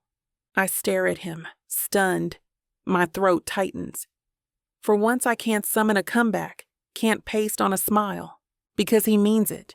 He sees me, just me, and it feels like the most terrifying, liberating thing in the world. The grips argue about who gets second watch. Maya groans, stretches. One by one, they drift to their shelters, voices fading until it's just us and the fire. Malik pokes at the coals with a stick. His profile is all sharp lines and quiet power. Malik inventoried the protein bars, rationed and guarded like gold, before nodding towards the ocean and the crude net he'd made. I took the net gingerly, stepping into the shallows, acutely aware of his steady gaze upon me. You're really not going to laugh about my fishing debut? I prod, because silence makes me too aware of the way I'm staring. I did, he says. Inside. That doesn't count. You fell over your own net. Correction, your net attacked me. His mouth twitches. It knew better. I toss a pebble at him. It bounces off his shoulder. He glances up, slow, dangerous calm. You want to fight? He asks. Maybe, I say, chin high. Better than watching you brood. His eyes darken, lock on mine. The air feels thicker. Careful. I swallow, heat rushing low in my stomach. Why? Afraid I'll win? He leans forward, elbows on knees, gaze steady across the fire. Afraid you don't know the rules? My breath snags. The fire pops, sparks spiraling upward. I break eye contact first, staring at the flames until my pulse slows. The crew snores softly, ocean whispering beyond the trees. The fire is low, painting Malik in copper and shadow. His scar catches the light for a second, stark against skin. I shouldn't look, but I do. He notices. Doesn't cover it, just holds my gaze. And I feel like maybe the scar isn't his wall. It's the crack where light gets in.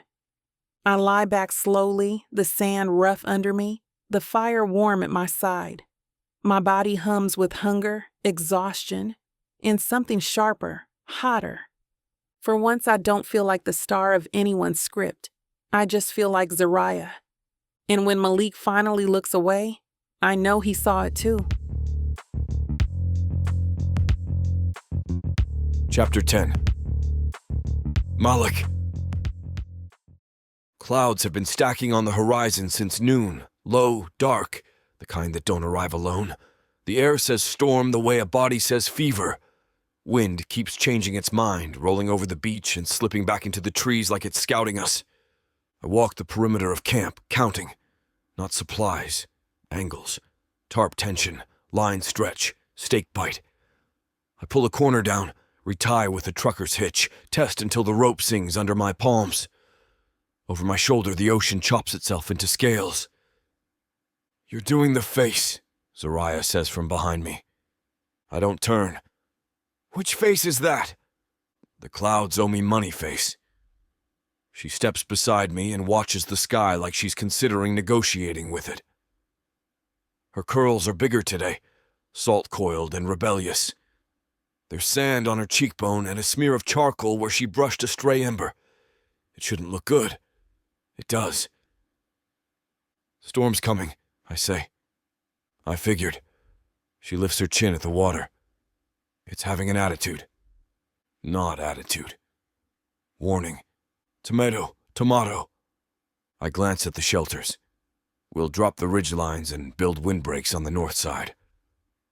I want sand anchors on every corner, double cordage on the main tarp, and the fire prepped to bank down fast. You want a crown while you're at it? She steps in front of me, hands on hips. I can help. Don't say stay put and don't say it's not safe. If it's not safe for me, it's not safe for you. Fine.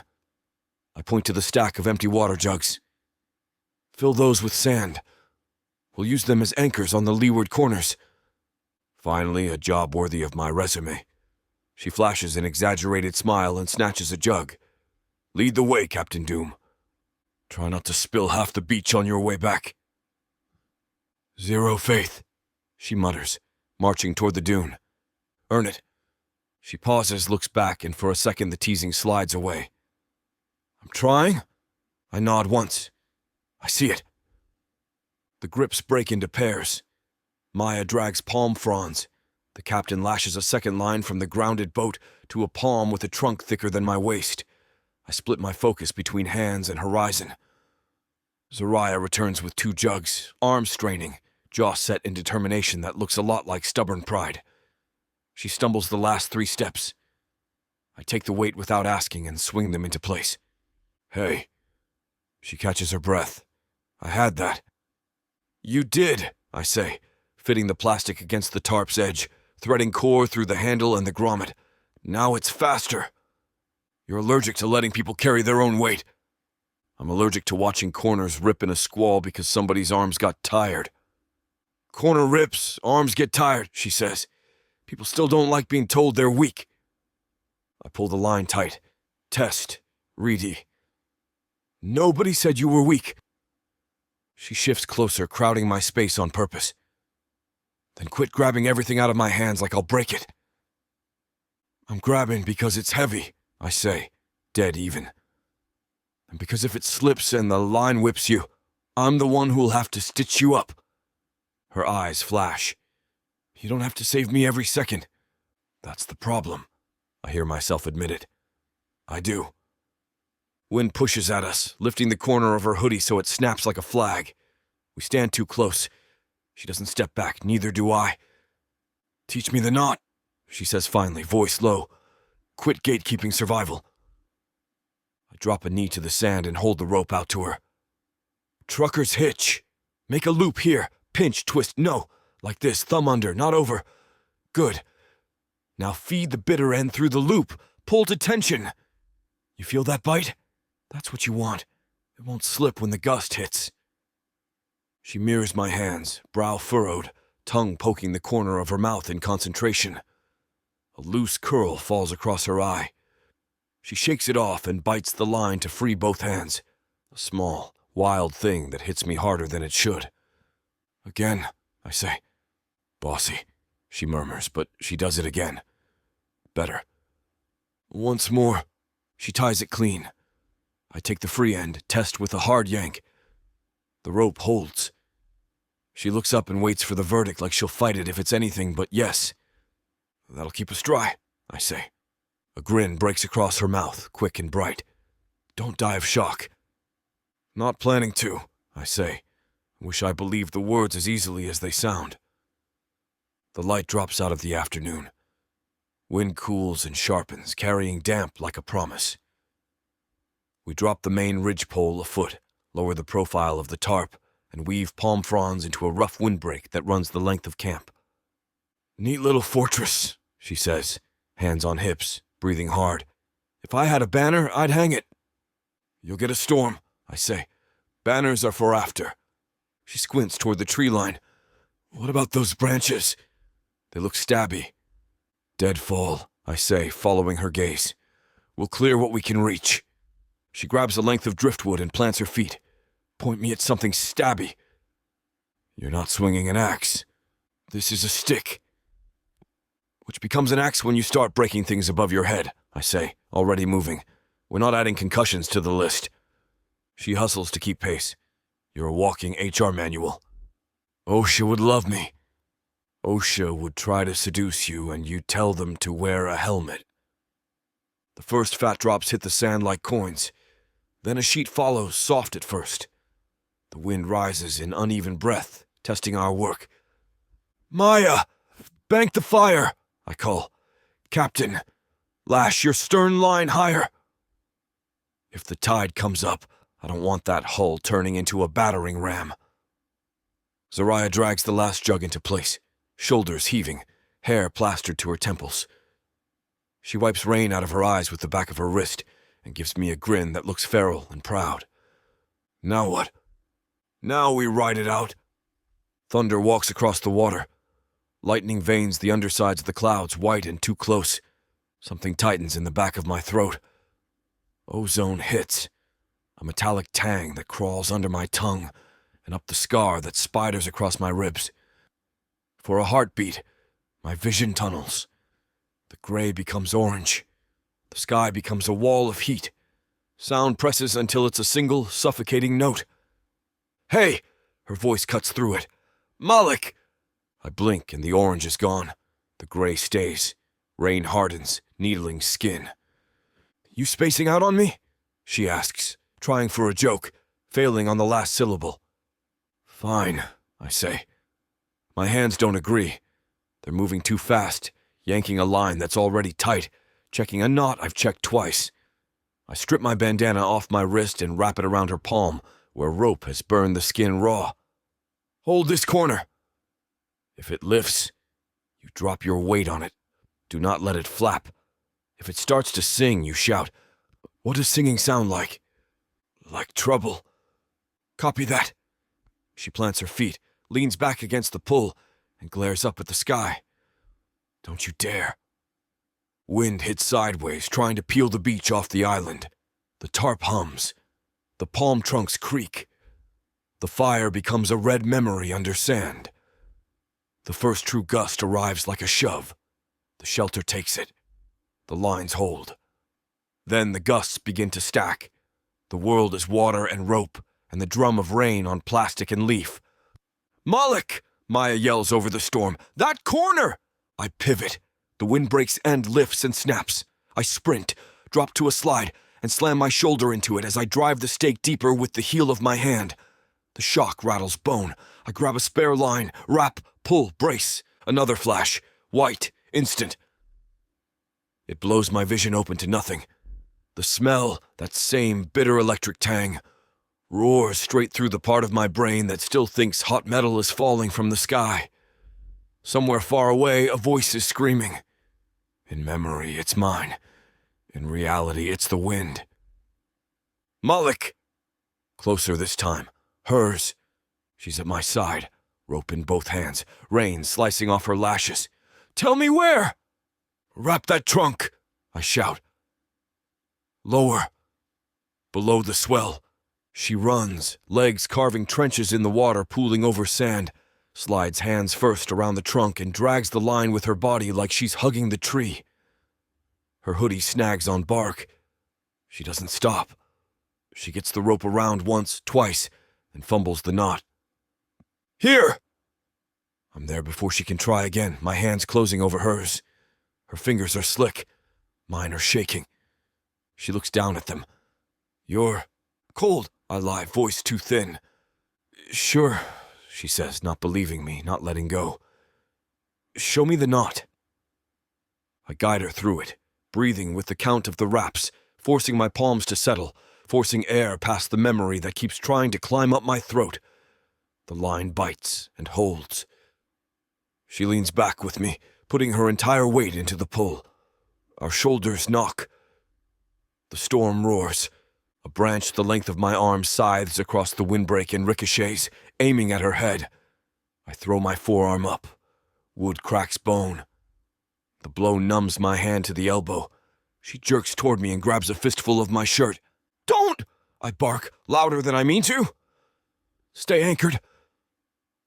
I'm not going anywhere, she says through her teeth. I'm anchored to you. It's ridiculous and reckless and not what I need to hear with lightning turning the world into strobe. It's also the thing that gets my lungs to unlock. I adjust our footing, shift her inside my stance, make my body the windbreak when the windbreak fails for a second and the tarp tries to tear free. Breathe, she says like she's reminding herself too. In, out. You're fine. Another flash. For a heartbeat, the set is back. The rig collapsing, men shouting, the heat licking up the inside of my shirt before the blast throws me. The world smeared into a single bright scream. I taste melted plastic and ash. Malik. Her palms frame my jaw, not soft but steady. Look at me. I do. Water runs lines down her face, dark lashes spiked, mouth set. The storm is all teeth. She's the only quiet thing in it. What happened to you? She asks, voice wrapped in the wind the way a hand wraps a blade to lift it without bleeding. Not prying, not pity, an opening. Nothing that matters now, I say, and the words break apart at the edges. I hear the crack. So does she. It matters, she says, but she doesn't push it open. And that is the only reason I don't run from the conversation I've avoided for years. She drops her hands, gives me back the rope. Later, she adds. Hold. I am, I say. You too. Always. The worst of it hits, a long, hard minute that grinds the camp down to muscle and cord. We lean into it shoulder to shoulder, and for that minute, there is nothing but the pull in the line and the heat of her pressed into my side, and the count I drum in my head. 10 breaths, 20, 40, until the edge begins to dull. Wind steps down from a shove to a push. Rain eases from fist to fingers. The tarp song shifts registers and fades. I don't let go until I've heard 2 quiet minutes in a row. Then I peel my fingers from the rope. They leave an imprint. Rope burn new on top of older rope burn. I flex them. Sensation stings back. "You okay?" she asks, peering at my arm where the branch hit. A welt is blooming across the bone. "Fine," I say. "You lie like it's a profession," she says, and then she pulls a strip from the hem of her hoodie and wraps it around my forearm with hands that are gentle in a way she refuses to be with her mouth. "Stop making your bones catch wood." "Talk to the wind," I say. "I will," she says. "It listens better than you." Maya jogs toward us, hair stuck to her skull, face bright with relief. "Windbreak held," she says.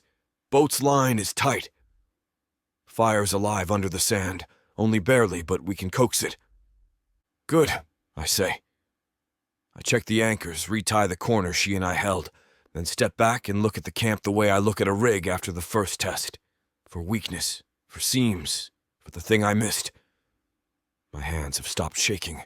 My clothes cling cold and heavy. The scar on my ribs throbs with its own memory of heat. "Come on," Zariah says, nudging my shoulder, "before you start wrestling the weather for round 2. We kneel with Maya and unbury the little heart of coal she protected under a pot lid and a ring of rocks. It's stubborn. So are we. Dry shavings, thin sticks, breath gentle as apology. Coals glow, then blush hotter, then kiss a curl of smoke into flame. Firelight licks wet skin. The storm pulls back across the island and keeps moving. Irritated it couldn't pry us open. The grips reappear from under their tarp roofs, dazed and grinning because people always grin when fear steps out of their bodies and remembers they're not food. The captain swears less creatively than before and pats his boat like it can feel him. I take a slow lap, count heads, count smiles I trust, listen for anything in the jungle that sounds like broken or blood. Nothing. The island exhales with us. We circle the flame without meaning to. Someone hands me a strip of jerked something that used to be food. I hand it to Zariah without thinking. She tears it in half and gives it back like it's a promise. "You sure you're okay?" she asks, not looking at me. "Are you?" I counter. She huffs, a soft laugh that admits fear without kneeling to it. I shook like a phone on vibrate for 15 minutes. I think my bones are wet.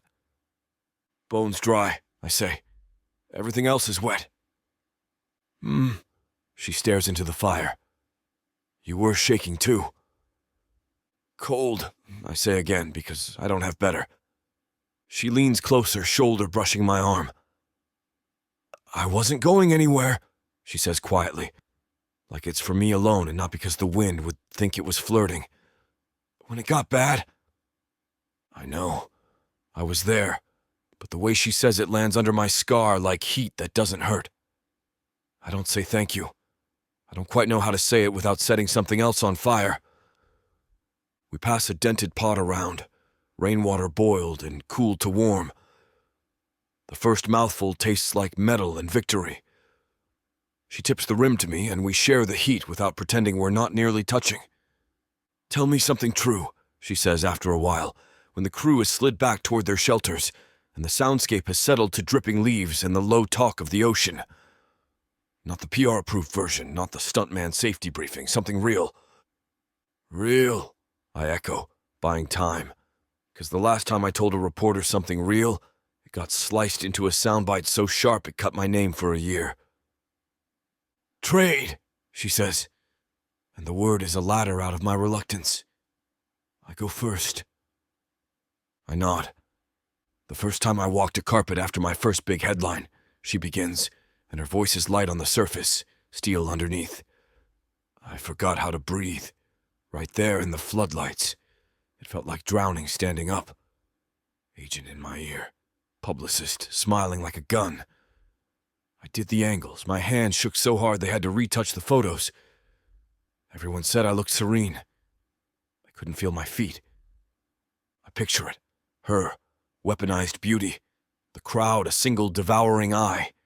My hands tighten on my knees. "What did you do?" counted my steps.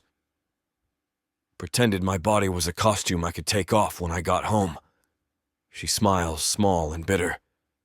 It didn't come off. I know the feeling.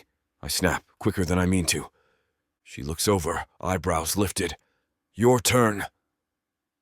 I stare at the fire and try to pick a truth that won't turn into gasoline. The first time I lit a set on fire on purpose, I say slowly, I thought I knew how fast fire moves. I didn't. It moved like a thought. You have it. It already had you. When the rig blew, I remember thinking the heat felt wrong, like the sun falling inside my shirt. I stop, jaw clenched, breath shallow. The rest of the sentence is a room with no floor. She doesn't fill the silence. She doesn't reach for me.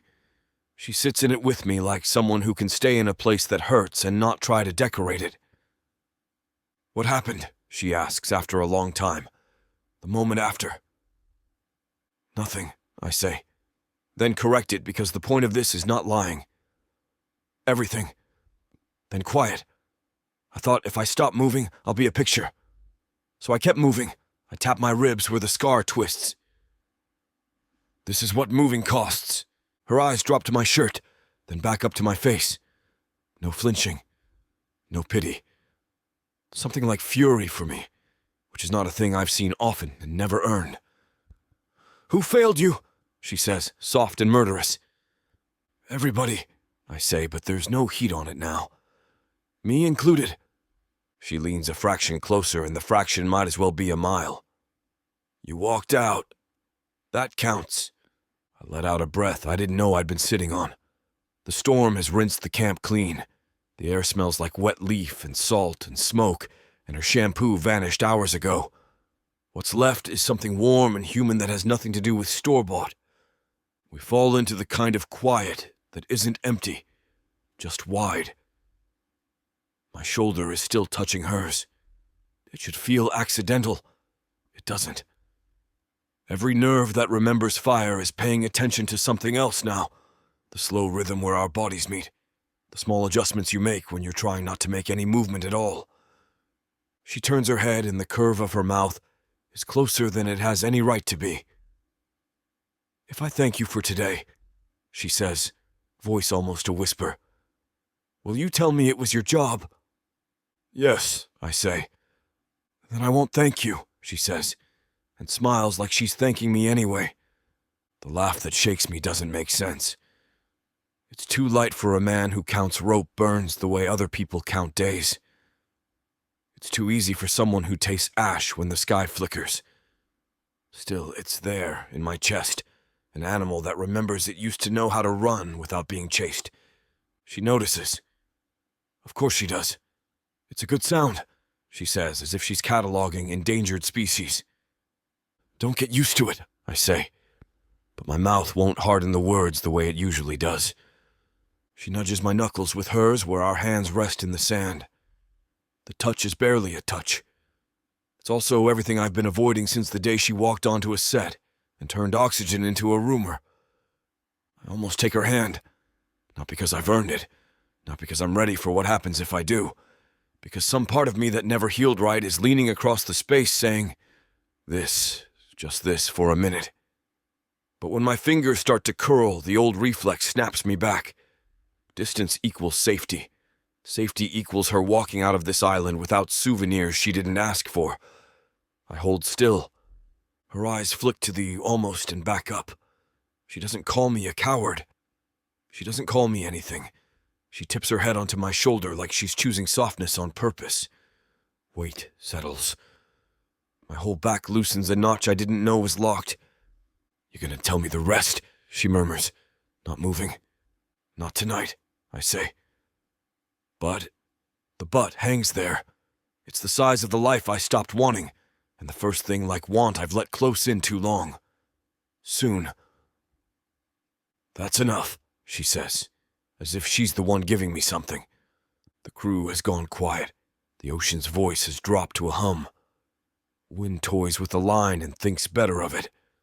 For once I don't count the threats. I catalog the living, her breath on my shoulder, the little hiccup as she drifts and startles herself back, The way she harumphs at sleep like it's a PA who put the wrong label on a case. Take the first watch, I tell myself out loud, because habit is easier than softness. Then wake Maya. She says, already sliding toward dreams. Wake me. No. Bossy. Alive, I say, and she makes a sound that might be a laugh if she weren't 12 seconds from sleep. I bank the fire until it's a low, clean glow. The scar across my ribs warms without biting. My forearm throbs where the branch landed. Her strip of hoodie holds. I adjust the tarp where it slaps softly at a loose seam. The sky over the water opens just enough to show a handful of stars stitched behind the cloud. Her weight settles a little heavier as she lets go. I let her. My hand hovers above hers again, wanting without moving. The way heat wants a thing it might ruin if it touches. I pull the hand back and rest it on my thigh, heart climbing, breath steady. The storm took what it could and left us with a new edge to walk. I sit in the middle of what we didn't say and decide, for once, not to run from it. When the dark leans in, I lean back. I count the waves and the spaces between her breaths and the reasons I should not be the thing she reaches for. I count every time I don't touch her and the single small mercy that I'm here to want to. The night makes a bargain with itself and keeps moving. I keep watch until the outline of the palms cuts gray against a lighter gray, and the first gull yells at the morning because that's its job. She shifts, nose cold against my shoulder, and opens her eyes. We're still here, she says, voice rough. We are, I say. And the roof didn't fly away. No. Her mouth curves. Miracles. Knots, I correct, and she nudges me with her shoulder like we've been doing this for years. For the first time since the rig went up in a sun that wasn't the sky, I let the morning touch me without bracing. The day will want new things. So will the island. So will she. So will I. I'll step into all of it with hands that know how to hold and let go. For now, I let her sit against me and watch the line where light decides to arrive, and I understand why people write songs about the moment before touch. Butterflies aren't a thing I ever believed in. They belong to softer stories. But when she tilts her face up at the sky and the first gold hits the edge of her lashes, something takes wing in my chest anyway. Small, stubborn, impossible. And I don't put a name on it because names make things real, and I don't know if I can be that brave yet. She doesn't ask for a name. She just says, coffee, like the word is a prayer.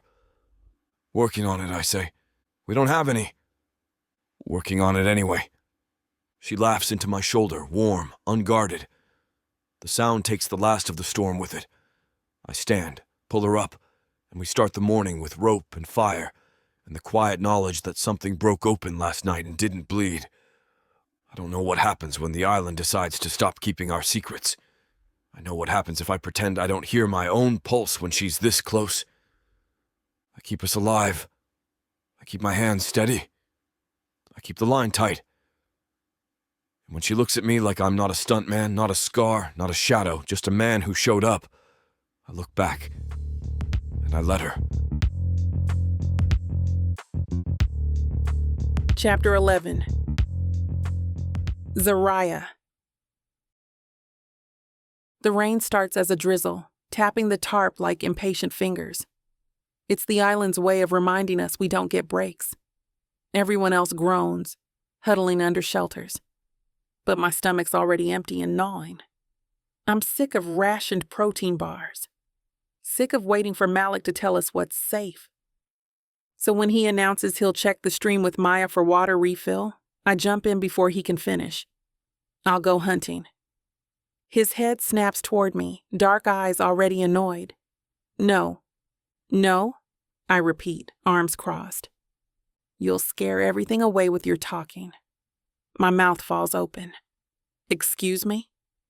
You're loud, he says, utterly serious. Birds, fish, anything edible, gone. Wow. I plant my hands on my hips. So now I'm banned from existing in survival mode because my voice doesn't meet your monk standards? Exactly. His tone doesn't change. Stay here. Eat later. Eat later? I scoff. So your plan is to starve me into silence? Fantastic leadership skills, Captain Doom. I spin on my heel before I can say something truly regrettable, stomping toward the shore. Behind me, I swear I hear a faint mutter, stubborn. But he doesn't come after me. The tide is low, leaving shallow pools glittering between rocks. I ditch my shoes, wading barefoot into water cool enough to make my skin prickle. My weapon? A sharp stick I found near camp. My quarry? Dinner. Simple. Or so I thought.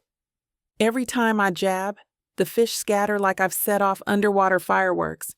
The stick slips from my grip twice. Once I nearly spear my own foot. Salt water splashes my mouth, leaving me choking and cursing. Stupid. I mutter at the fish, shaking hair out of my eyes. Just hold still and be caught. It's the circle of life. They don't listen. Obviously. A low sound cuts through the rain. Not thunder, not gulls. Something rarer. Laughter. I freeze, head whipping toward the shore. Malik. He leans against a driftwood log, arms crossed, watching me flail with the most shocking expression I've ever seen on his face. He's laughing. Actually laughing. His mouth curved, teeth flashing, eyes lit. You, I sputter, water dripping from my chin, are enjoying this? His chest shakes once more before he reins it in. You look like you're waging war on the ocean. Maybe I am, I shout, furious, except my cheeks are hot with something else entirely. Because he's beautiful when he laughs. Dangerous, rare, like lightning striking twice. I stab at the water again, missing gloriously. He doubles over, hand on his knee. Oh, keep it up, I say, narrowing my eyes. Let's see who's laughing when I actually catch one. Hasn't happened yet, he teases, voice low and rough from laughing. And God help me, I love the sound. I march out of the water, stomp right up to him, and fling a handful of seawater in his face. He blinks, droplets on his lashes. Then slowly his jaw sets. You shouldn't have done that. Oh? I smirk. What are you going to do about it? His answer is a wave of water thrown with both hands, cold, shocking, soaking my hoodie. I shriek and retaliate, scooping double, splashing his chest. The world dissolves into spray and laughter. He growls mock warnings. I cackle threats, both of us drenched and ridiculous. The rain pours harder, but it doesn't matter. We're already soaked, hair plastered, clothes clinging. Yield! I cry dramatically, holding my stick aloft like a sword. Never, he rumbles, advancing. You're impossible. And you're... He flings one last splash straight into my face. Loud. I gasp, spit water, then collapse into laughter so sharp it hurts. He's grinning, wide and unguarded, and for a moment I forget to breathe. Because I've never seen him like this. Not just competent, not just brooding, but alive, with joy he doesn't let anyone see. And it does dangerous things to my chest. We return to camp dripping, leaving puddles in the sand. Maya rolls her eyes, muttering about children, but the grips chuckle under their breath. Malik ignores them, crouching by the fire pit, coaxing flame from stubborn coals. His shirt clings to his back, scar faintly visible through damp fabric. He doesn't comment when I sit beside him, shivering, hair dripping down my spine. He just tears off a strip of roasted fish and gives it over to me without looking. I take it, fingers brushing his, warmth shooting through me sharper than the fire. Thanks, I say softly. He only grunts, focusing on the flames, but I catch it. The way his mouth flickers like he's holding back another smile. I chew in silence, watching him. The scar that twists his ribs, the steady hands, the quiet watchfulness that isn't about ownership or performance, but survival. And it hits me, when Malik looks at me, he doesn't see the actress. doesn't see the brand, the image, the idol. He sees me. And that's scarier than Ronan's obsession ever was. Because being worshipped, I can survive. But being seen, that could undo me completely. Oh, so you think you're ready for some hockey romance, huh?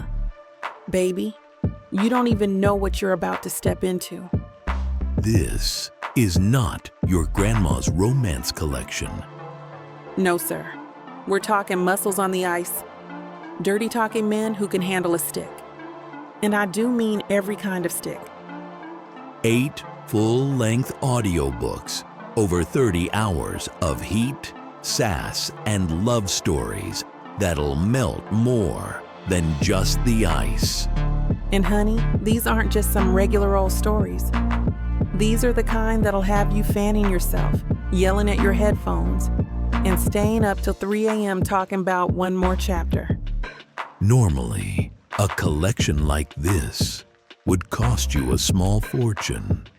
But baby, you know we don't play like that. Right now, it's already sitting at a jaw-dropping 70% off. If you order today and use the YouTube exclusive code VIXA40, that's VIXA40. Boom. Even bigger savings. That's right. Your romance binge just got cheaper than your last DoorDash order. One click, endless passion. Vixa Vaughn Romance.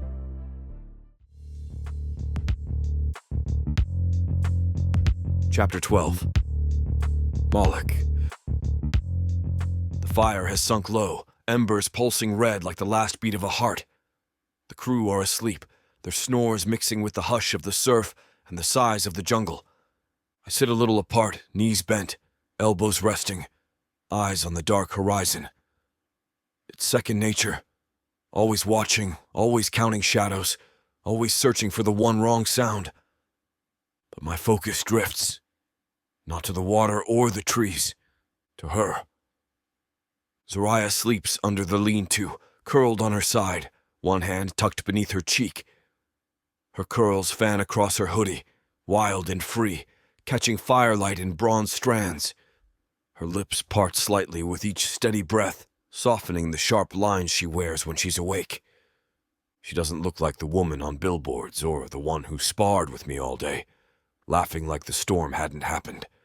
She looks human, unarmored. My hand tightens on the stick I've been turning. Before I know it, the point is moving in the sand, sketching lines I shouldn't dare. The slope of her chin, the stubborn tilt of her jaw, the curve of her mouth when she teases, when she wins. I draw her eyes last, half-lidded, bright even in memory, and something in my chest burns hotter than the fire. I hate myself for it, for this weakness, for letting my hands betray the discipline I guard like armor. I was never supposed to want things I can't keep. Movement. Her lashes flutter. She shifts, stretching under the tarp. My heart jerks. I swipe the stick across the drawing, erasing it in one rough motion. Moloch. Her voice is husky from sleep, soft but alert. She props herself on one elbow, peering at me through the fire's glow. You're still awake. Someone has to be, I mutter, turning the stick in my hand like it's a tool and not evidence. She pushes up to sit, hoodie slipping from one shoulder. What were you doing?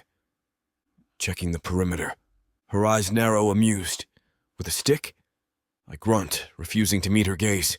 Don't tell me brooding comes with doodling. Her smirk cuts through the night. Because if you start writing poetry, I'll really worry. Heat creeps up my neck. Go back to sleep. She shifts closer, dragging her tarp with her. You were drawing? I snap, sharper than I mean to. It was nothing. I brush the sand flat with the side of my hand, smearing what's left. Just passing time. Instead of mocking, she smiles slow. Nothing wrong with passing time. Some of us play cards. Some of us hum. You apparently sketch. Don't, I say, warning in my tone. But her voice gentles. I'm not making fun of you. And she isn't. The amusement in her eyes isn't sharp. It's warm. Acceptance, not ridicule. Like she sees more than I want her to and still chooses to look. I don't know what to do with that. The wind sharpens, cold threading through the gaps in the tarp. Zariah shivers, drawing her knees up, arms hugging herself. She tries to hide it, but I see the tremor run through her shoulders. Every instinct says stay still. Walls are safer than bridges, but my hands move before my mind can stop them. I shrug out of my jacket and toss it across the fire. It lands in her lap. She blinks, startled. What's this? Obvious, I mutter. Wear it before you freeze. She picks it up, fingers brushing the worn fabric, then slides it on. It's far too big, sleeves swallowing her hands, hem falling to her thighs. She looks ridiculous and beautiful. Her eyes lift to mine, steady, searching. The fire catches in their hazel depths, molten and soft. Thank you, Malik, she whispers. Her voice is different now, like she's giving me something I don't deserve. The words tug hard at the knot I've kept cinched tight for years. My chest aches with everything I want to say, everything I can't. That I see her, that she makes me forget silence, that she's the first person in a long time who makes me feel like more than the sum of scars and shadows. My hand twitches against my knee, almost reaching across the space between us. Almost. But silence wins. It always does. She settles deeper into my jacket, sighing. Smells like smoke and rain. It smells like survival, I say. She chuckles. Figures. Even your jacket sounds grim. Better grim than dead. Her eyes gleam. That's your motto, isn't it? Something like it. She leans closer to the fire, watching me instead of the flames. You know, for someone who claims not to talk, you have a lot of one-liners. You provoke them, I grumble. Maybe I like hearing you say more than 2 words at a time. That dangerous tug pulls again, low in my chest. She shouldn't say things like that. And I shouldn't want them to mean more than they do. But under the firelight, under my jacket, with her looking through me like I'm not shadow but a man, I feel the crack in my guard widen. She drifts back down eventually, lying close enough that her shoulder brushes the edge of my knee. The fire pops, sparks drifting into the damp night air. I keep my eyes on the horizon, stick still in my hand, but my thoughts are nowhere near the storm or the jungle. They're with the girl wrapped in my jacket, breathing softly, tilting my world into something I don't have the words for how to survive. And I don't want to. Chapter 13. Zariah. The storm doesn't wait for permission. One heartbeat. The night is just damp air and the low hiss of surf. The next, the sky rips open, spilling water like it's been holding a grudge. Sheets of rain slam against our shelter, fronds rattling like bones, rope groaning as if it knows it's outmatched. I bolt upright, blinking against the spray forcing its way in through the seams. The fire hisses, half choked, embers glowing weakly under their coat of sand. Malik, he's already moving, a blur of muscle and command, shoving out into the rain. His hand seize a flapping corner of tarp, rope whipping like a live snake in the wind. His shirt clings, dark with water, scar flashing pale where fabric sticks to his ribs. I throw myself after him, grabbing at another corner before the storm tears it free. Cold water drenches me instantly, hair plastering across my face. Stay inside, he snaps, voice slicing through thunder. He doesn't even look at me. Not a chance. I yank the rope down, fighting the wind. I'm not hiding while everything collapses around me. His glare cuts like lightning. You'll only get in the way. Oh, bite me, Malik. My fingers burn as the rope jerks.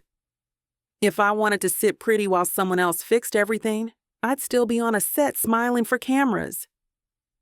This isn't a set, he snarls, bracing the tarp against the gust. This is survival.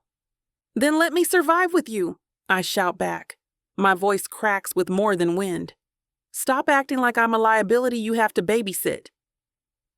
The tarp buckles, snapping between us, but I don't let go. Neither does he. Rain lashes down, heavy enough to sting. We wrestle with the same rope, shoulders slamming together, stubbornness colliding as hard as the storm. You don't understand? Then make me understand, I scream, chest heaving. Why do you care so damn much if I get wet or scraped or stumble? He freezes, rope taut in his fists. For one split second, thunder fills the silence between us. Then he roars it, raw and unguarded. Because if anything happened to you, I'd lose my damn mind. The words slam into me harder than any gust of wind. My pulse stutters. He's staring at me, water pouring off his jaw, chest heaving.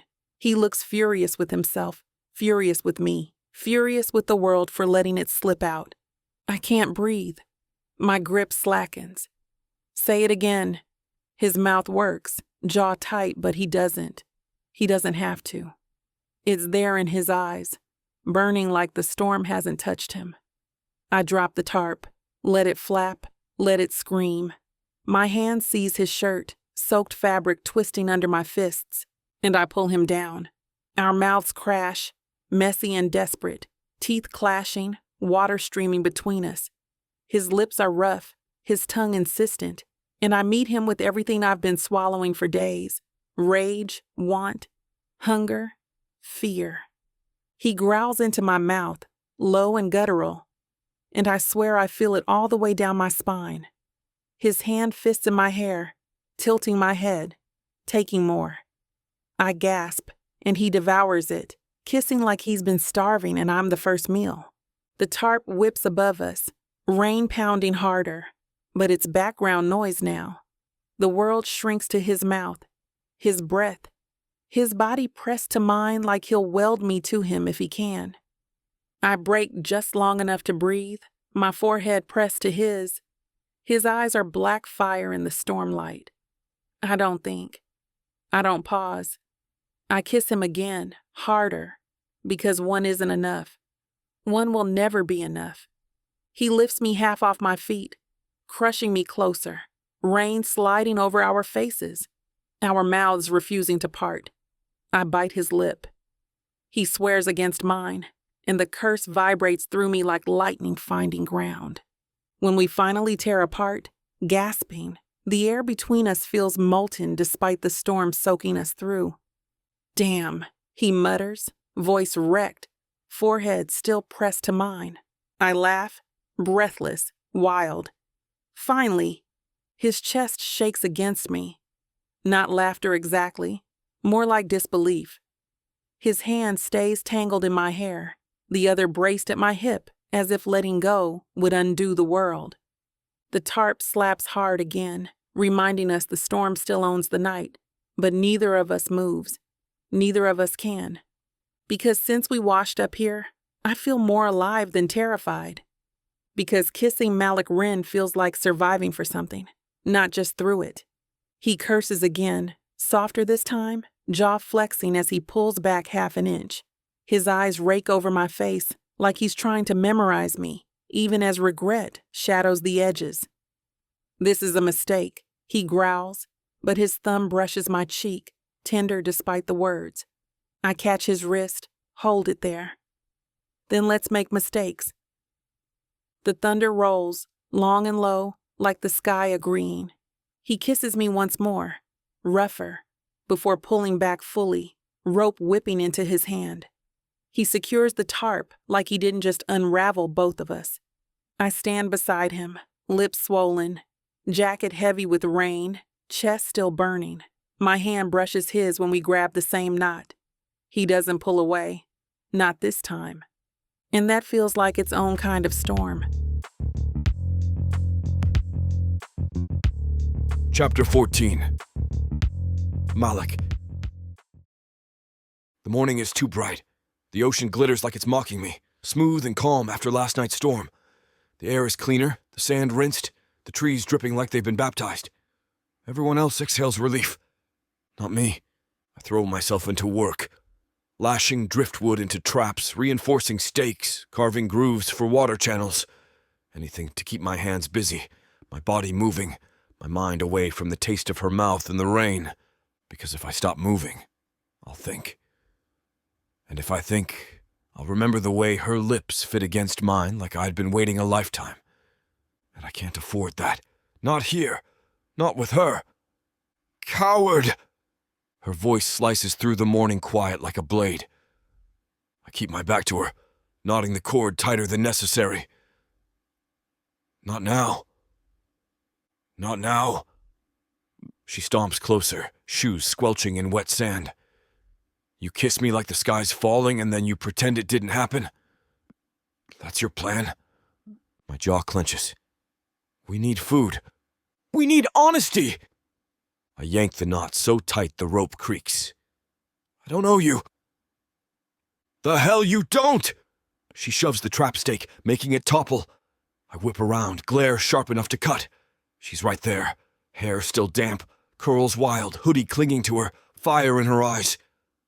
You don't get to kiss me like that and act like it was nothing, she hurls at me, voice shaking.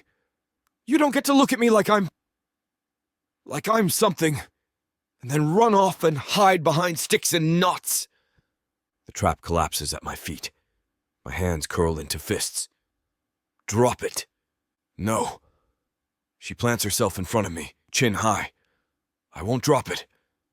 You're terrified, and instead of admitting it, you're trying to bury me under rope. Terrified? I laugh, short and bitter. You think I'm scared of you? Yes. She fires back instantly. Scared of wanting me. Scared of being wanted. The words hit low, too close to truth. My chest tightens, fury and fear tangling into something sharp. You have no idea what you're saying, I snarl. You don't know what I am. The rope slips from my grip. Before I can stop myself, I strip my shirt over my head, fling it to the sand. Her eyes widen, but I don't give her time to speak. I jab a hand at the mess carved into my side. The scar runs jagged across my ribs, puckered and twisted, flesh that never healed smooth. This is what I am, I bite out. Broken, ugly. Wrong for you. The words scrape my throat raw. Rain and fire and screaming rush back all at once. I hear the echoes even now. I wait for her to flinch, to pity, to turn away. But she doesn't move. Instead, she steps closer. Too close. Her gaze doesn't waver. You think a scar scares me? Her hand lifts, slow but steady. I jerk back a fraction, but she doesn't stop. Her fingers brush the rough line across my ribs, tracing where skin melted into ruin. My breath hitches. Malik, she says softly, her voice carrying over the surf. Nothing about you could scare me. You should. The words tear out ragged. You should run. You should keep every mile between us. Because I'm not safe, not for you. She shakes her head, curls dripping against her cheek. Safe is Ronan smiling while he tries to own me. Safe is Hollywood pretending I belong to them. Safe is a lie. You! She presses her palm flat against the scar, heat searing through me. You are real. And that terrifies me more than anything. Her words hit deeper than the scar ever cut. You don't understand, I rasp. I can't want this. I can't want you. Stop kissing me like you do, she shoots back. I step into her space before I think, chest heaving, eyes locked on hers. You'll break me, Zariah. She laughs, breathless, angry. Newsflash, you're not the only one who can break. The air between us tightens, crackling hotter than last night's storm. I can't look away from her mouth. The same mouth that stole my breath, stole my silence, stole the last line of defense I thought I had. She tilts her head, eyes daring, lips parted. So what now, stuntman? Do you run, or do you admit you want this? I reach for her. God, I reach. My hand catching her jaw, thumb brushing her damp skin. She gasps, lashes fluttering. I lean down, inches from her mouth, so close I can feel the tremor of her breath against mine. Her hand slides up my chest, over the scar, over my heart, anchoring me there. Every wall inside me crumbles. Every excuse burns away. I almost kiss her. Almost. At the last second, I stop, lips hovering a breath from hers. My pulse slams like it wants out of my body. Her eyes search mine, fire and question and promise all tangled. I let the silence answer. I let it say what I can't. Her lips curve, small, fierce. Coward, she whispers, not angry, almost tender. Maybe she's right. Maybe I am. But I step back anyway, dragging my shirt off the sand and shoving it on, heart still hammering. Because if I cross that line again, I won't come back. And God help me, I'm not sure I want to. Chapter 15. Zariah. The fires burned low, no more than a bed of embers pulsing red against the sand. The rest of the camp is asleep, soft snores muffled under tarps, bodies huddled against the night air. But I can't sleep. Not after today. Not after him. The morning replay loops in my mind. The fight, his anger, the scar.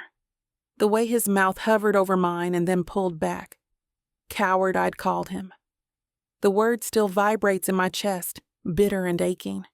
I sit with my knees tucked to my chest, arms wrapped around them, staring at the smoke curling upward. The stars above are merciless, brilliant, infinite, watching. That's when I hear him.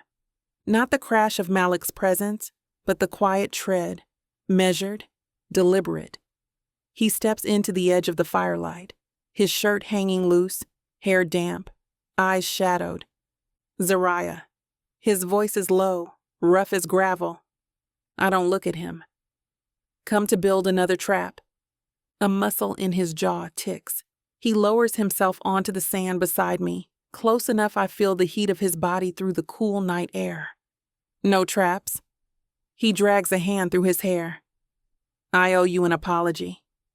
I glance at him, wary. His profile is carved in firelight, stern, strong, the scar casting shadow across his ribs. His throat works like the words cost him blood. For what? For this morning. His voice cracks. For pushing you away. For pretending last night didn't matter. His hands flex against his knees. It mattered. More than I want to admit. Something sharp and soft all at once blooms in my chest. Then why run? Because I'm afraid, he whispers. The words sound torn out of him. Afraid of wanting you. Afraid you'll see me and regret it. Afraid I'll ruin the only good thing out here. I reach for him, lay my hand over his. His fingers twitch, ready to pull back, but don't. You didn't ruin anything, I say softly. You made me see you. His eyes flick to mine, dark and raw. There's hunger there and terror, and restraint wound so tight I want to tear it apart. I slide closer, firelight warming my cheek. Stop hiding, Malik, because I'm done pretending I don't want you. The silence after is heavy, charged. His chest rises hard, falls harder. Then he breaks. He surges forward, grabbing my face like he can't stop himself, and kisses me. This kiss is different. Not a storm, not desperation. It's fire. Slow at first, his lips reverent, tasting. My heart pounds against my ribs as his mouth moves over mine, deliberate, aching. I melt into him, fingers tangling in his hair, tugging until he groans against me. The sound makes heat rush between my thighs. I shift into his lap, straddling him fully, feeling the thick press of him hard under me. The restraint in him snaps. He kisses me again, fierce now, tongue sweeping into my mouth, claiming me. His hands grip my waist like I'm the only thing anchoring him. I grind down against him, moaning when I feel the hard length straining beneath his pants. Zariah. My name is a prayer and a warning. I swallow it. Give him more. Clothes peel away in frantic pieces. My hoodie dragged off, his shirt tossed aside, my bra unclasped with hands that shake. The firelight flickers across his chest, across the jagged scar he showed me this morning. He reaches for the hem, reflex to hide. I catch his wrist. "No," I whisper. I press my lips to the mark, kissing every uneven line, reverent. His breath shudders, hands trembling on my shoulders. "Zariah," he rasps, voice breaking. "Mine," I murmur against his scar, and he lets out a sound that's half groan, half sob. I hate to burst your bubble when things are just getting started, but this platform won't allow us to air the steamy content coming up in this chapter. If you want us to keep bringing you free audiobooks, we have to abide by their rules. Luckily for you, the unabridged version of every Vixavon audiobook is available at vixavonromance.com. And with promo code VIXA40, you can get 40% off any digital product. "Zariah," he says, my name softer than I've ever heard it. His palm cups my jaw, thumb sweeping once. "Thank you for not running," he whispers. I smile, the kind that has teeth. "I told you, I don't do passive." He eases to the side without leaving me, slides a palm over my stomach like he's mapping where he's been. The scar grazes my ribs. I catch his hand and press it there on purpose. "Don't ever hide this from me," I say. "Not this. Not you." His eyes close, a slow, pained relief in the motion. "Okay?" We breathe. The ocean keeps its secrets. The embers give us just enough light to see the truth in each other's faces. He's still hard enough to make me aware of him with every small movement.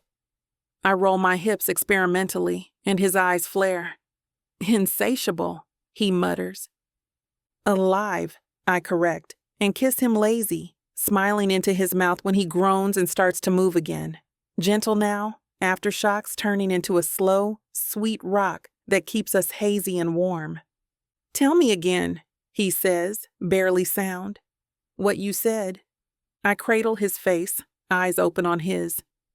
"You're not broken," I repeat, every word an oath. "You're mine." He kisses me like the vow lands in a place nothing else could reach, and the night pulls in close, and we let it. Chapter 16. Malika.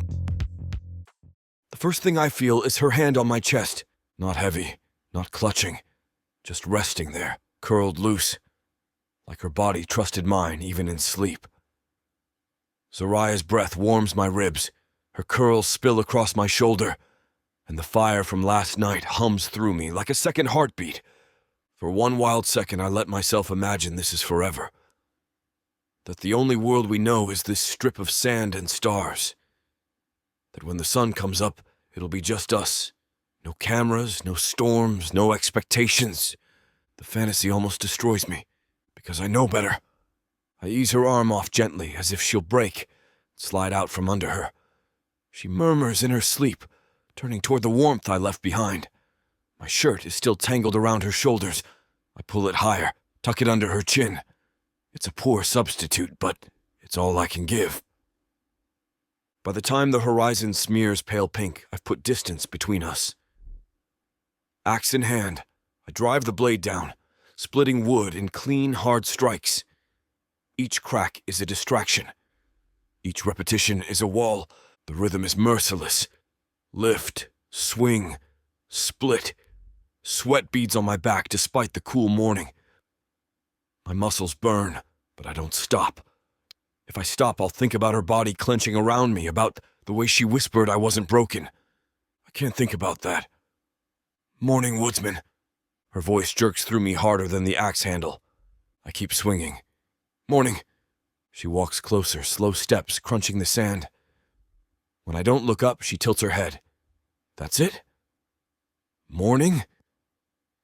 What else do you want me to say?" I slam the axe down, wood cracking open. "Maybe something about last night?" The axe sticks. I wrench it free, jaw tight. It was the storm. Heat of the moment. The silence that follows is louder than thunder. Her laugh cuts sharp. "Heat of the moment!" You kissed me like you'd been holding your breath for years. You touched me like I was... She swallows. Don't you dare reduce it to survival confusion. I wipe sweat from my brow, grip tightening. I'm saying we were scared. Confused, looking for relief. Her arms fold across her chest. Relief? That's what you call it? You think I don't know the difference between sex and... Her jaw clenches. And what happened between us? I slam another log down, the crack echoing. Daylight changes things. She steps closer, fire in her eyes. No, daylight doesn't change a damn thing. You do. You're ashamed. I'm realistic. Her laugh is harsh. Realistic? You mean a coward? My head snaps toward her, heat flashing up my spine. Watch it. Or what? She spreads her arms.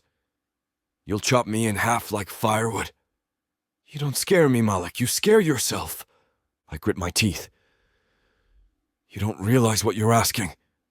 Oh, I don't! She stalks closer, closing the space until I smell the salt on her skin, the heat of her breath. You think I didn't feel the way you held me? You think I didn't hear you moan my name like you'd choke without it? Her words slam through me, brutal and true. My breath stutters. She sees it. Smirks, but her voice cracks under the bravado. But sure. Let's call it relief. I grip the axe handle so hard it creaks. You think this is a joke? No, I think you're pathetic, she fires back. Pathetic because you'd rather bury yourself in wood and rope than admit you feel something. You don't know me. I know enough. She jabs a finger into my chest. I know you hide behind scars and silence and pretend it makes you strong. But last night, you weren't hiding. You were alive. The words gut me. Her finger lingers, pressing against my chest. And now you want to shove me back in a box and pretend it didn't happen. Newsflash, Maluk. I don't fit in boxes, and neither do you. I grab her wrist, not rough, but desperate. You don't understand. She yanks free. No, you don't. You don't understand that I'm not afraid of you. I'm not afraid of your scars. I'm not afraid of what last night means. You are. Her voice softens, but it cuts deeper. And you're too much of a coward to admit it. The air between us crackles, hotter than the fire was last night. My chest heaves. My throat works, but no words come out. She shakes her head, curls damp with sea air. I thought you were different. She spins, stomping off down the beach, sand spraying with every furious step. I stand there, the axe heavy at my side, the split wood scattered like bones. My heart feels like it's been split the same way, cracked clean open, nothing left but the truth I can't say aloud. It wasn't just sex. It wasn't just survival. It was the closest I've ever come to being whole. And that terrifies me more than any storm. She spins, stomping off down the beach, sand spraying with every furious step. I stand there, the axe heavy at my side, the split wood scattered like bones. The tide eats her footprints as fast as she leaves them, like the island itself wants to erase her from me. But I can't. Her words cling like salt in an open cut. You were alive. Last night I was. Her body under mine, her lips saying my name like it was worth something, her whisper. You're not broken, sinking deeper than anything I've ever let in. I drag a hand over my face, pace between the wreckage of logs. My arousal stirs at the memory. Traitorous, reminding me how tight she felt, how she clenched around me like her body refused to let me go. My chest aches at the memory of her tears, her voice breaking when she called me hers. It should have been relief. Instead, it feels like exposure. I want her. God, I want her like I've never wanted anything. Not food, not fame, not fire. Just her laugh, her fury, her stubborn chin tipped at me like she'll fight me until one of us breaks.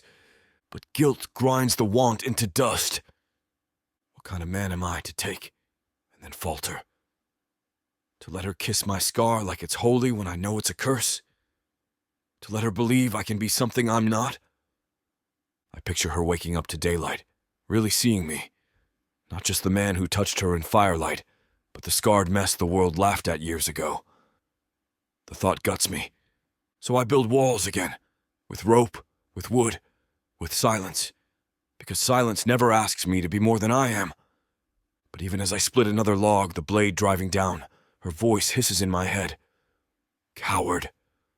And for the first time, I don't know if she's wrong. Chapter 17. Zariah. The beach stretches ahead of me, endless white sand, endless water, endless fury. I stomp through it like the earth insulted me, each step sending sprays of grit behind me. The tide rushes up to steal my footprints, erasing proof I was here. Maybe that's fitting. Malik probably wants to erase me too, the bastard. Relief, he called it. Like I wouldn't know the difference between sex and survival, between bodies colliding out of fear and what we had last night. He touched me like I was the only thing tethering him to this earth. He whispered like the words were burning his tongue and branding mine. And now he wants to call it nothing?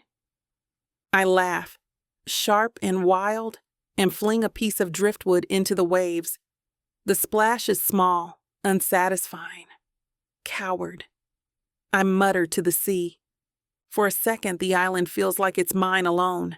The palm trees sway, the horizon glows faint pink, and I imagine, just imagine, that we never leave. No Hollywood, no Ronin, no cameras, just me and Malik, trading barbs until we collapse in the sand, burning slow and steady like the fire we built. It's a stupid fantasy, but it cuts deep, because even in the dream, he still walks away. The first shout comes from one of the grips back at camp. Ship! My head jerks up. Out on the horizon, a dark shape cuts against the pastel dawn. Not a storm cloud, not another mirage. A ship. Relief slams into me so hard I nearly buckle. Rescue. We're not going to rot on this island. I should be crying with joy. But dread sinks in just as fast. Because rescue means reality. Rescue means Malik has an excuse to slip right back into his shadows, into silence, into pretending last night didn't matter. The grips start waving, shouting, pointing to the smoke still curling from the fire pit. The ship answers with a horn blast, deep and final, like the island itself sighing goodbye. I wrap my arms around myself and stare at the ship. All I can think is, this place gave me him, and now it's going to take him away. The crew scrambles onto the deck of the rescue boat like drowning men, chattering about food and Wi-Fi. I hang back, watching Malik climb aboard with the ease of someone who's never needed help. He doesn't look at me once. When I follow, he offers a hand automatically, but his eyes are fixed on the horizon. His palm is rough, steady, familiar, and gone the second I'm up. I slide onto the bench opposite him. The engine roars to life, spray hitting my face, but the silence between us is louder. At last, I snap. You planning to keep ignoring me until we hit LA? His jaw ticks. Not ignoring. Could have fooled me. His gaze cuts to mine, brief but sharp. We survived. That's enough. Is it? My laugh is brittle. Funny. Last night you didn't seem so focused on survival. The muscle in his cheek jumps. He leans back, crossing his arms. Don't do this here. I lean forward, voice low and biting. Where do you want me to do it, Malik? Back on the island where you could pretend no one would ever know? Because newsflash, we're not there anymore. He exhales hard, looks away, but not before I catch the flicker of something in his eyes. Want fear. Both tangled so tight he can't separate them. The boat rocks, spray misting between us. I let the silence stretch, then smirk bitterly. Careful. Wouldn't want to fall overboard. His eyes snap back to me. I jump in after you. I blink. The words hang there, raw and unguarded, before he shuts them down with a tight jaw. My chest aches. In the hush between waves, he was mine. Out here, he's already retreating into a shadow. By the time the port rises into view, my nerves are frayed. Civilization, cameras, a world I know too well. The dock swarms with reporters, their voices a frenzy. Zariah, over here. Is it true you were stranded? Was Malik Wren with you the whole time? The flashes start before we even hit wood. Paparazzi bulbs ignite like lightning, blinding, relentless. The second my foot hits the dock, the crush closes in. Microphones shoved at my face, questions barked like orders. And then Malik is there. He steps in front of me without hesitation, his shoulders broad, his arm out, jaw locked tight. He moves like a shield, body blocking the crowd, gaze scanning for danger. His hand brushes mine once, steadying me against the surge. "Stay behind me," he mutters. "Bossy," I snap, but my voice trembles. "Necessary," he growls, edging us through the chaos. I let out a short laugh, brittle but real. "Guess you're not as invisible as you want to be." His jaw flexes, eyes cutting to mine for half a second, then back to the crowd, silent as always. It only takes minutes for the world to shrink me back into roles. Reporters shout my name, demand my smile, call me darling and star. To them, I'm Zariah Creighton, Hollywood's golden girl. And Malik? He's not beside me, he's behind me. The man who carried me through storms, who kissed me like a confession, is reduced to a shadow again, the stuntman in the background. I want to scream. A microphone nearly clips my cheek. Malik shoves it away with a glare that silences the reporter mid-question. I catch the look on his face, tight, furious, protective. And it hits me like another wave. Surviving the island was easy. Surviving this, spotlight, lies, the whole damn machine, might break us both. When the handlers finally drag us toward black cars, flashes still popping, I glance back. Malik is right there, close enough to touch, but his eyes are already distant, like the island burned away with the tide. On the island, he was mine. In the world, I'm not sure I'll ever get him back. Chapter 18. Malik. Hollywood eats you alive. I knew it before I left. I know it even more now. The second our feet hit mainland, the machine roared back to life.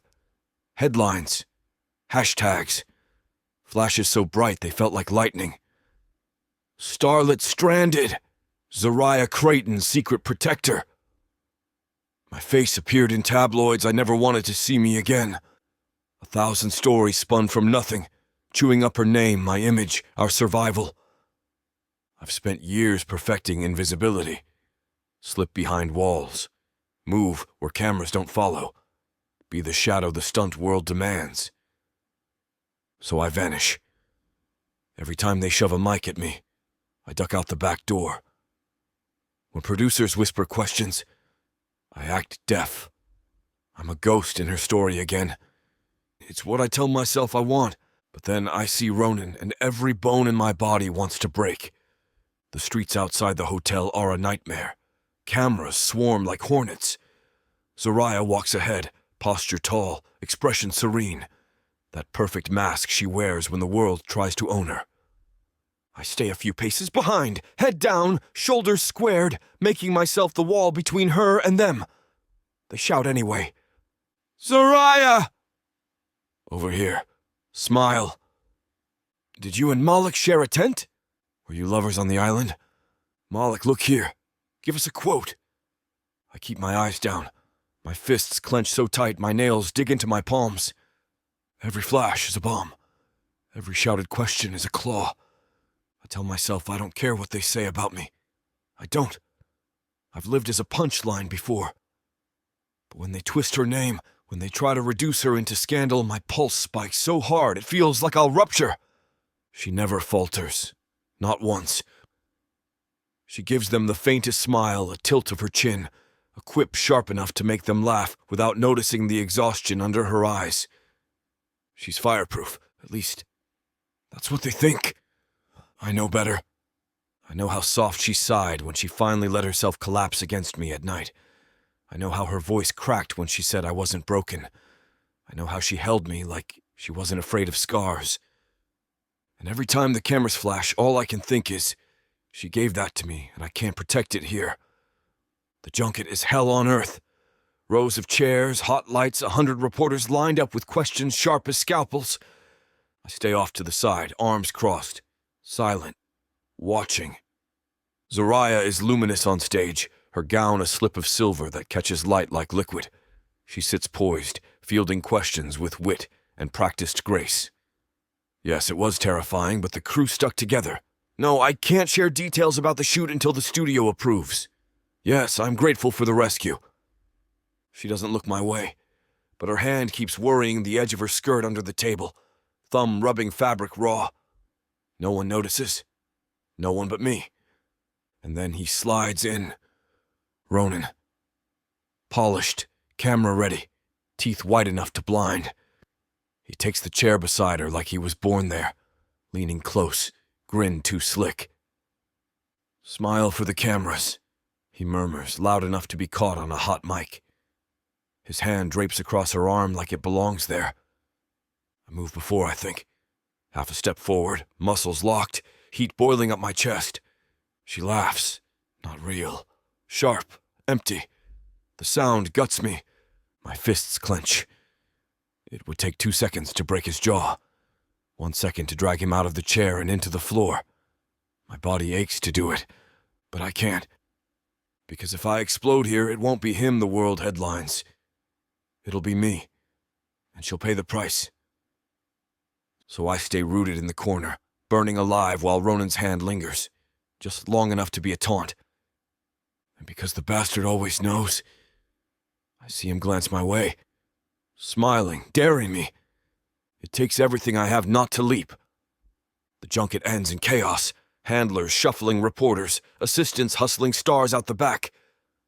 I slip away into the service hallway, lungs tight, pulse hammering. I'm halfway to the exit when her heels click fast behind me. Malik. I stop. She catches up, breath quick, fury sparking in her eyes. You were ready to kill him, weren't you? I swallow. You're imagining things. Am I? She tilts her chin. Because I felt you staring so hard I thought he'd burst into flames. My throat works. He touched you. She huffs out a laugh, bitter. Congratulations, you noticed. You think that's new? He's been doing that for years, Malik. Years. My jaw tightens. My fists ache. Doesn't make it right. No, she says softly. But it makes it normal. That's Hollywood. Men like him circle, cameras flash. I smile like it doesn't rot me from the inside. That's the job. The words got me worse than Ronan's grin ever could. You don't owe me anything, I say finally, voice flat, hands stuffed deep in my pockets. Her eyes flare. What if I want to? I look away. Doesn't matter what you want. Silence drops between us, heavy as a storm. She stares at me for a beat too long, lips parted like she might argue. Then a handler calls her name and she turns, heels clicking down the hall. I let her go. I lean against the wall, head tipping back, jaw clenched so hard it hurts. I can still feel her body from the island, her warmth wrapped around me, her voice whispering that I wasn't broken. And here I am, hiding again. Because I know the truth. On the island, she was mine. In the spotlight, I'm nothing. That's the ache no one sees. Not the cameras, not the handlers, not even her. And it burns worse than fire. Chapter 19. Zariah. The studio green room smells like powder and nerves. A dozen handlers buzz around me like bees, tugging at my sleeves, brushing gloss over my lips, spraying shine into my hair until the scent clogs my throat. They've been doing this for years, turning me into the flawless product the cameras demand. Normally, I let it happen. Today, I want to scream. Because every question waiting for me out there has nothing to do with the film, the work, the art. It's about the island. And every time they say that word, my chest aches with the memory of him. Malik. I force myself into the chair, back straight, smile poised. Cameras roll. The interviewer beams. So, Zariah, what was it really like being stranded? My smile is automatic. Challenging. Scary at times, but we got through it. And who was with you? The pause is fatal. My heart stutters. I could say crew. I could say team. The mask would stay intact, but instead my voice slips softer. Malik Wren. The interviewer pounces. Ah, the stuntman. He's been a bit of a mystery. Tell us, what was he like out there? Heat crawls up my neck. I shouldn't answer. I know I shouldn't. But the truth spills anyway. He saved me. More than once. And not just physically. The words hang in the air, too raw. The interviewer grins like she's struck gold.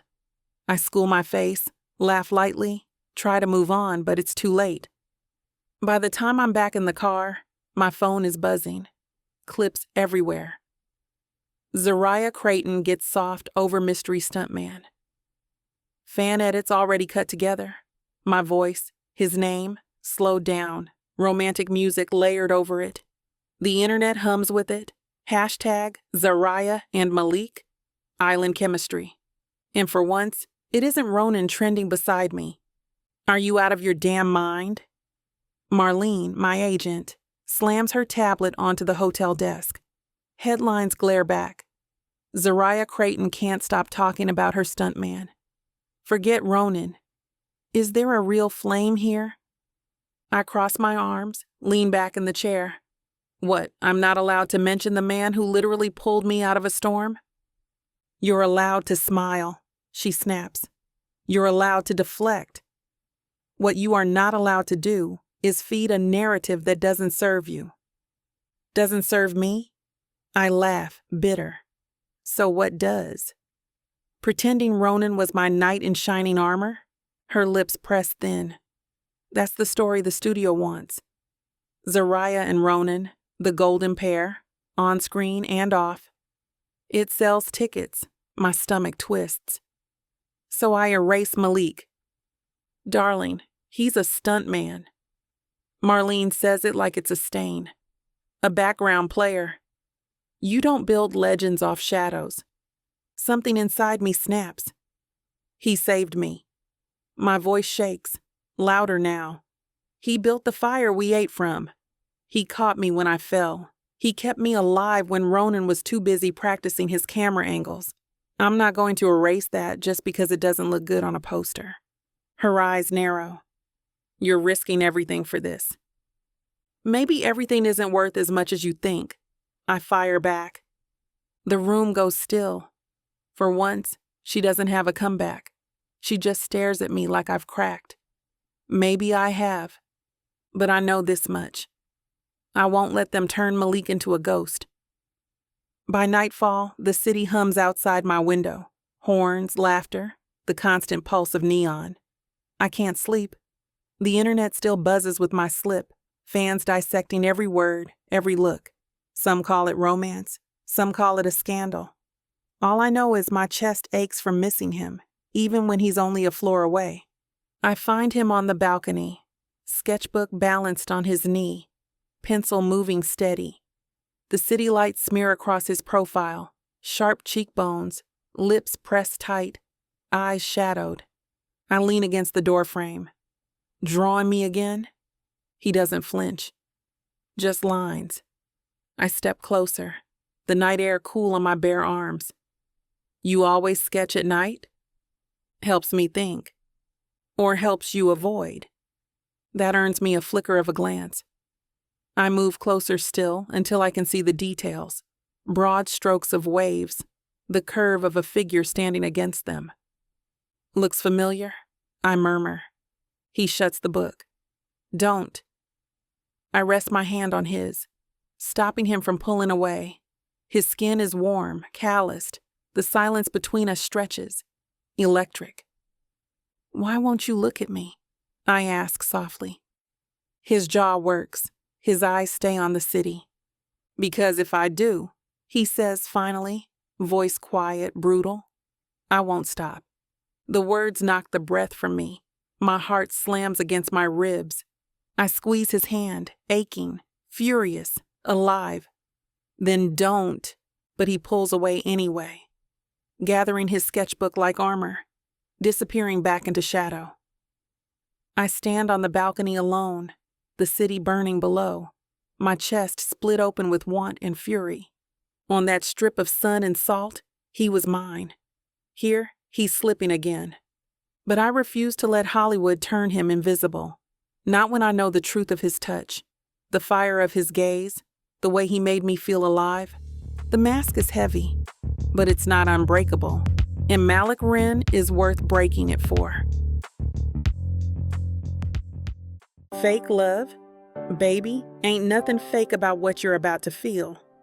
9 full-length audiobooks, dozens of hours of passion, drama, and the kind of chemistry you can't fake. Oh, these couples swear it's just for show.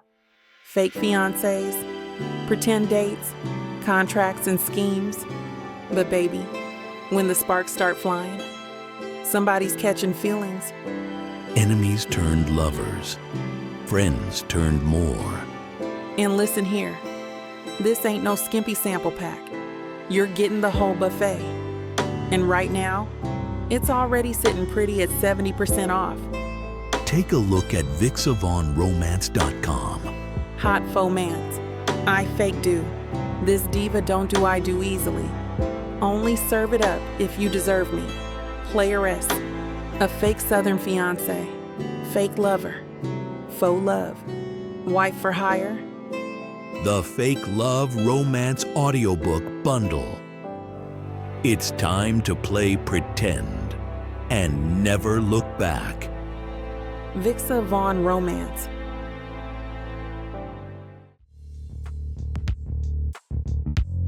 Chapter 20. Malik. I'm halfway across the hotel lobby when the first phone lights up with my past. A bellhop at the desk flinches. A tourist's tablet chimes.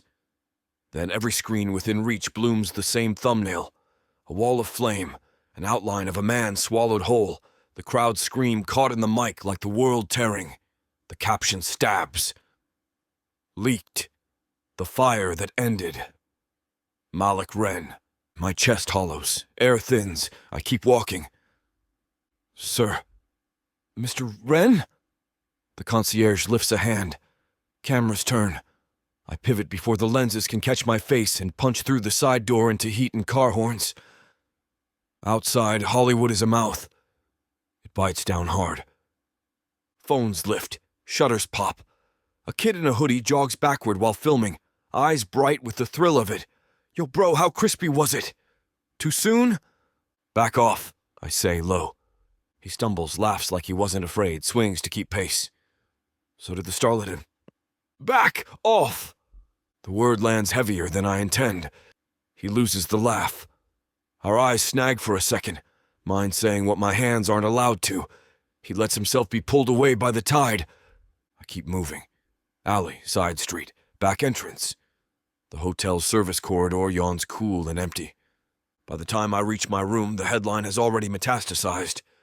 The blaze. Burned hero or fallen fraud. Does Zariah know who he really is? I lock the door. I kill the lights. I sit on the floor because chairs are too civilized for whatever is happening inside my ribs. I make the mistake of looking. The video starts with a steady shot. Some crew kid's phone, handheld, breath loud as a fan. The day was bright. The rig gleamed. The safety lecture runs under the chatter. My own voice in the distance, calm, technical. We'll ignite on the third mark. Team A on extinguish. Team B on the back line. Don't cut corners. Then somebody cut a corner. The world goes white. Then orange. Then the orange moves like an animal that already knew my name. I don't hear the commentary. I hear memory, the population, the wrong rush of heat. Fabric going from there to nothing in one snap. Runners tripping the wrong line. Hands fumbling. Somebody shouting for me, the syllables torn at the edges. My skin is learning a lesson it never asked for. I slam the laptop shut so hard the casing echoes. The echo becomes a door in the hallway. Another and another. People moving like sharks scenting blood. The intercom buzzes. I don't answer. It buzzes again. The receptionist's voice trying for careful. Mr. Wren? There are reporters requesting. Tell them no. A pause. They've asked for a statement on whether you and Ms. Creighton... No. I hang up. My phone keeps pulsing on the table. Unknown numbers, producer numbers. A number labeled RONAN. I shouldn't have saved it, but I saved it so I'd know. I stare. It flashes again. I flip the phone over. Another buzz. Maya.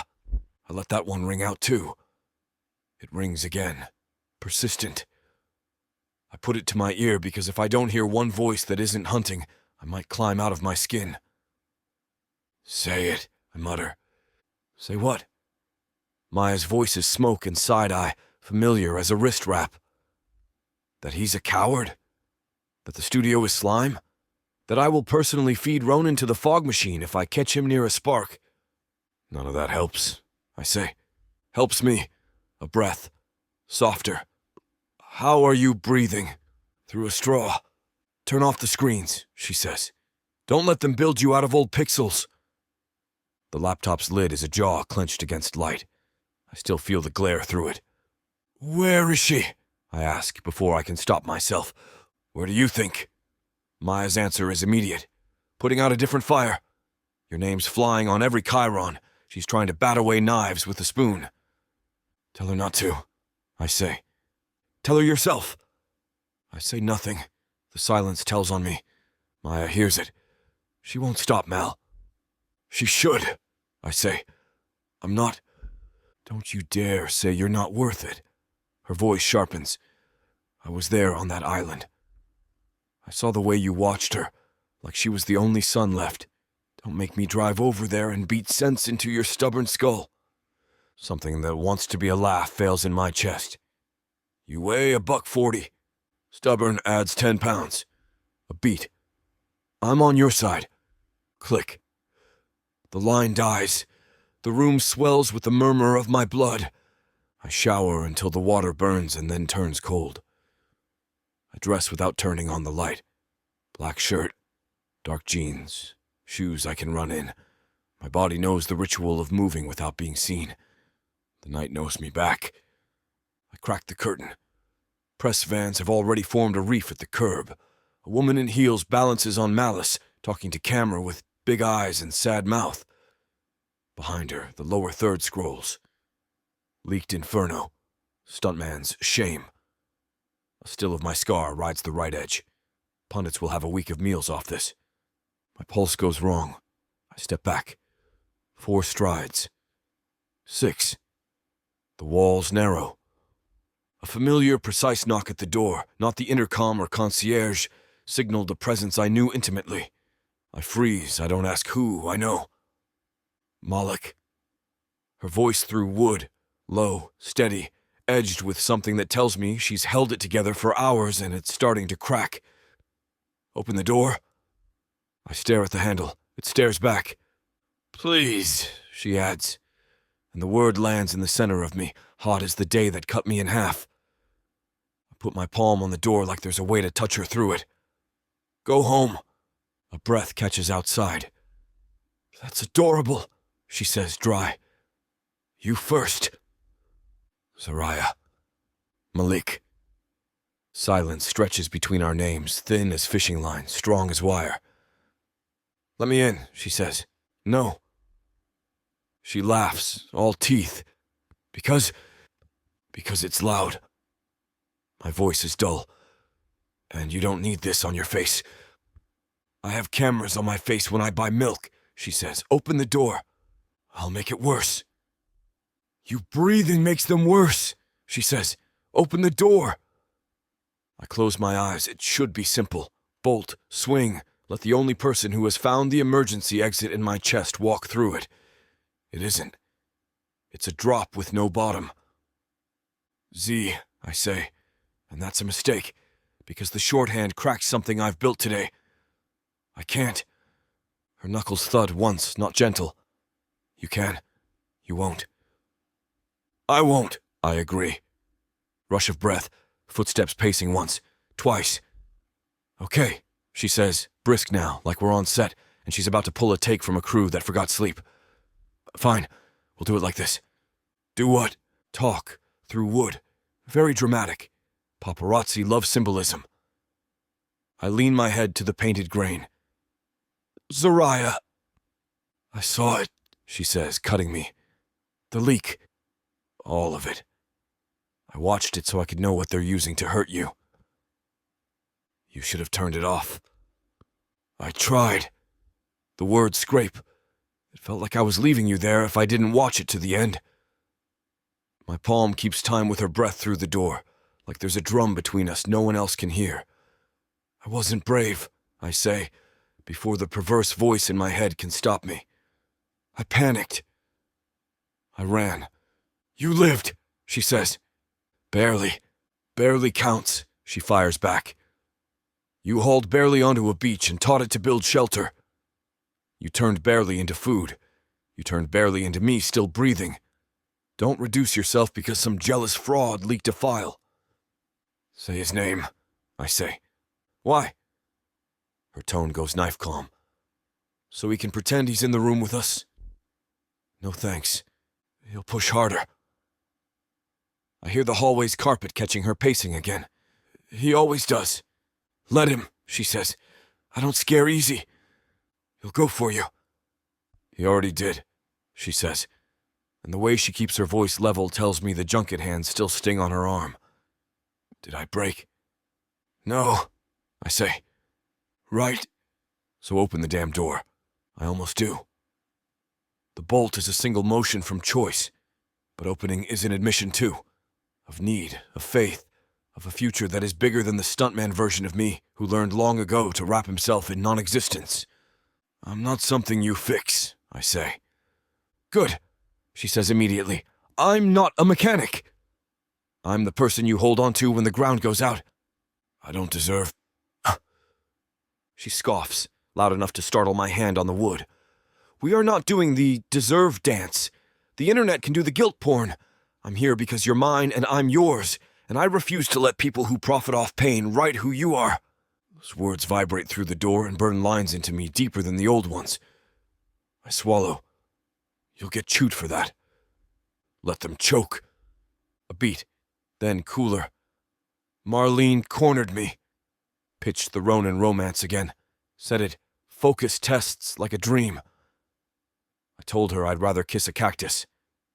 That suits him, I blurted out. She snorts and the sound is balm. Then quiet. Then, they're asking me to not say your name. Heat climbs my neck, not embarrassment. Something more ancient. Don't feed them. I won't, she says. A smile edges her voice. Too late anyway. The clip of me soft about you has 1 million views. Number sign, he saved her, is a thing now. Fans made a mashup of you making knots, and me looking feral about it. It's ridiculous. I love them. They'll eat you, I say. They'll try. Her knuckles tap twice, gentler. I don't care about any of it if you open this door. I rest my forehead to the wood. The world outside is a static hiss, and here, the silence is an ocean. You don't know what you're asking, I say, but... Because if I look at you right now, I won't stop. There. The truth tastes like blood and citrus and freedom. On the other side, the breath she lets out shakes. That's the point, Malik. Feet in the hall. Voices. One male. Low. Curious. Everything okay, Miss Creighton? Zariah shifts. Hi, Pete. The building manager. Decent guy with a ring tan and a clipboard for a soul. Noise complaint, he says. Also, there's press downstairs. Add them to my tab, she says. I'm fine. Do you need me to ask Mr. Wren to open? No, she says quickly. He will when he's ready. When he's ready, not if. Their footsteps recede.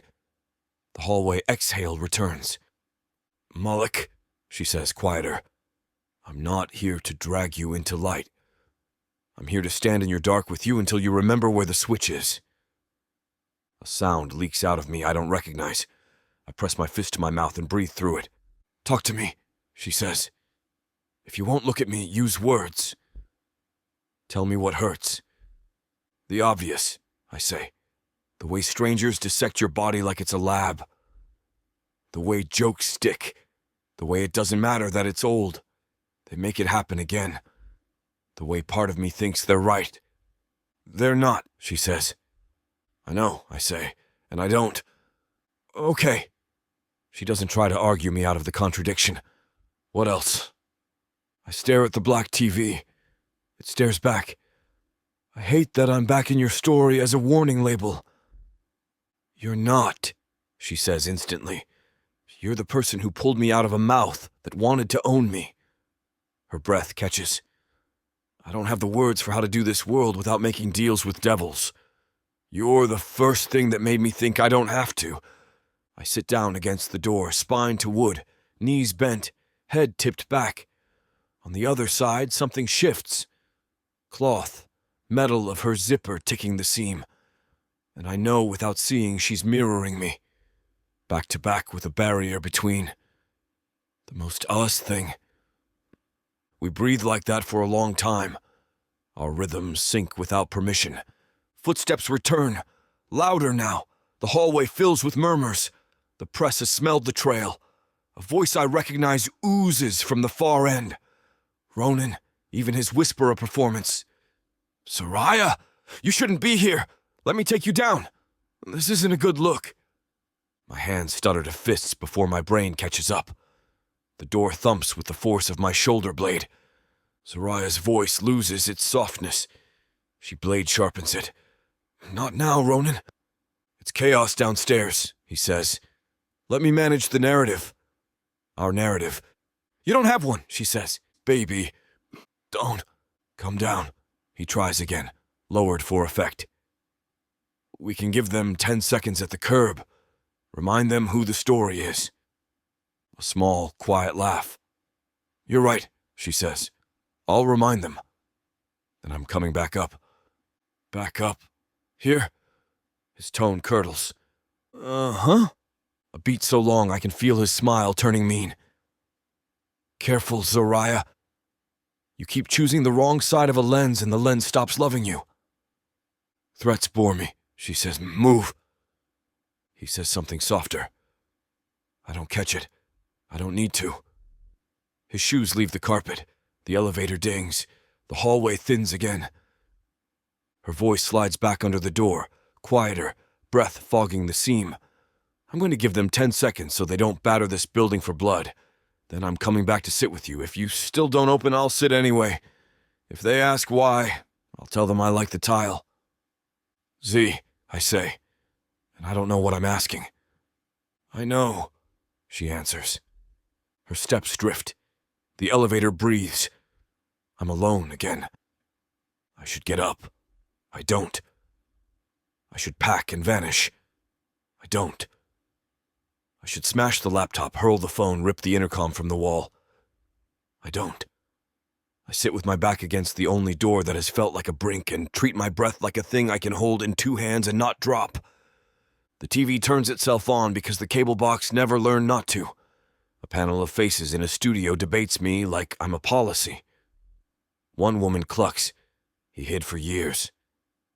What is he hiding now? A man with teeth made for selling says, audiences love redemption. This is great content. They cut the leak again. I close my eyes. Knock. 1, 2. Back already. I stand too fast and the room tilts. I plant my palm on the wall and find the handle. I don't turn it. Hey! Her voice threads through. The air inside my chest expands like a tent catching a gust. It worked. The crowd is manageable. Your building is safe for now. Good, I say. You thought I couldn't wrangle them? No, I say. I knew you could. Flatterer, a smile in it, then paper scrapes on the tile. I brought you something. Something slides under the gap, a clean triangle of white cutting into my dim room. I stare at it like it might explode. I crouch. Lift. Her handwriting is as bold as her mouth. You saved me once. Let me save you now. A smaller line beneath, almost an afterthought. I'm not leaving. I lean my head against the door and laugh, short and broken. Zariah. Hmm? Do you know what you're doing? Yes, she says. Do you? No, I admit. Then we match. She shifts. I hear the rustle of fabric, the small thunk of her shoulder finding wood on the other side of mine. Tell me something true before you go quiet again. My thumb rubs the note's edge until it curls. I want to open it, I say. This door. You. I know. Not triumph. Understanding. I'm afraid if I do, I'll burn everything you've built for yourself. You don't get to decide what I can carry, she says, gentle, firm. That's my choice. I choose you. Silence holds us both up for a while. Malik. Yeah. You don't have to be brave every second, she says. Let me be brave for you. My eyes prick. The note crinkles. I imagine the way her hand would feel if I took it, right now, and hauled her into this dark, and let the dark be ours. Stay, I say. I told you, she answers. I'm not leaving. The hallway hums.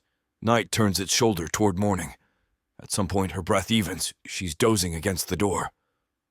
I slide down until we are level, a hinge between us. My phone buzzes once and dies. Battery surrendering. The laptop light sleeps. The TV glows mute. For the first time since the leak hit, the old fire inside my head settles from inferno to coal. I hold the note like a lifeline and let the weight of it convince me I'm not drowning.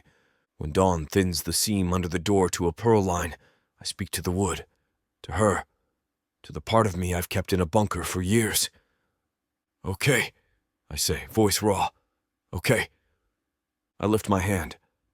The bolt is cold under my fingers. I don't throw it. Not yet. But I'm closer than I've been since the day the rig failed and the world learned my body could be a punchline. On the other side, without seeing, I know she smiles in her sleep. I rest my forehead to the grain and let the truth settle where it belongs. I'm more than a stunt, more than a scar, more than a ghost. The flame didn't end me. It marked the place where someone would someday knock and refuse to leave. Her note softens in my grip. I don't let it go. Chapter 21. Zariah. The ballroom smells like nerves, hairspray, and burnt coffee. Rows of chairs stretched to the back, everyone filled. Reporters, bloggers, critics with their smug pens already poised. Cameras on tripods crowd the aisles, their red dots glowing like watchful eyes. Marlene leans close, voice ablade. Smile. Deflect. Sell the movie. And for God's sake, stick to the script. I smile at her, bright and false. Don't I always? She doesn't answer, just squeezes my wrist before I walk out. The panel table gleams under lights. Ronan sits 2 seats away, all teeth and tan, lounging like he owns the chair. I take my seat in the middle, spine straight, face poised. The director drones through an introduction, questions start, cameras click. I field the first ones easily. Yes, the film was demanding. Yes, the crew was professional. Yes, the island scenes were intense. The usual choreography, until a reporter in the front row, hair slicked and smile sharp, raises his hand. "Zariah," he says, leaning forward like we're conspirators. "There's been buzz about your time stranded. Some say Ronan kept morale up, kept you safe. Others suggest—" His eyes gleam. "There was someone else." The room stills. Every lens tilts toward me. Ronan smirks, ready to pounce. Marlene shifts behind the curtain, probably mouthing deflect. I could, I should, but I don't. Instead, I lean into the mic. "There was someone else." Gasps ripple. Ronan's smile falters. The reporter nearly salivates. "Ah, and who was that?" My pulse hammers, but my voice doesn't shake. Not Ronan, not the cameras, not the world, just one man. When everything fell apart, when I was one slip from being crushed, he was there. He pulled me out. He carried me through storms. My throat tightens. I force the words through. He saved my life. Murmurs swell.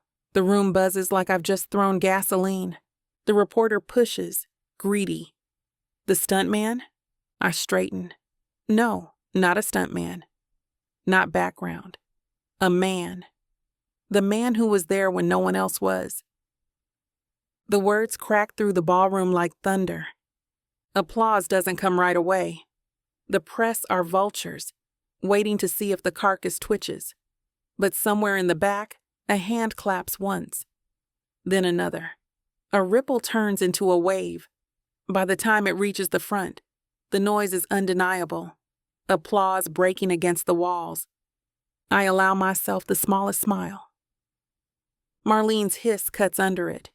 She's at the side of the stage, whisper shouting through gritted teeth. "What the hell are you doing?" I sip water, unbothered. "Telling the truth. You're sabotaging your brand." "My brand?" I repeat, turning to meet her glare. "You mean the lie where Ronan plays hero while Malik gets erased?" Her lips flatten. "Do you know what the studio will do when they see this? Maybe they'll realize people actually like honesty." She looks ready to combust. "Zariah." "Relax," I cut in, voice sharp enough for the mic to maybe catch it. "I'll smile for the posters. But I won't lie about who saved me." Her eyes dart nervously to the press rows. "I don't care. Let them hear. Let the whole world hear." Another question follows, but it's softer now, cautious. Someone asks about survival skills. Another about the hardest moment. I answer without flinching, without backpedaling, and the audience leans in. Not the vultures with pins, the regular people in the back. Extras, seat fillers, interns clutching clipboards. They nod. They clap. They whisper to each other like they've just glimpsed something real in a sea of gloss. For once, I don't feel like a product on a table. I feel like a person telling the truth. I feel him before I see him. At the back of the room, half in shadow, Malik stands. Arms crossed, shoulders broad, face unreadable. But his eyes, God, his eyes are a storm. He wanted to vanish. I know he did, but I've dragged him into light again, and the way his throat works, the way his jaw clenches, tells me he doesn't know whether to hate me or kiss me for it. Our gazes lock across the space. The world hums, but it's just us.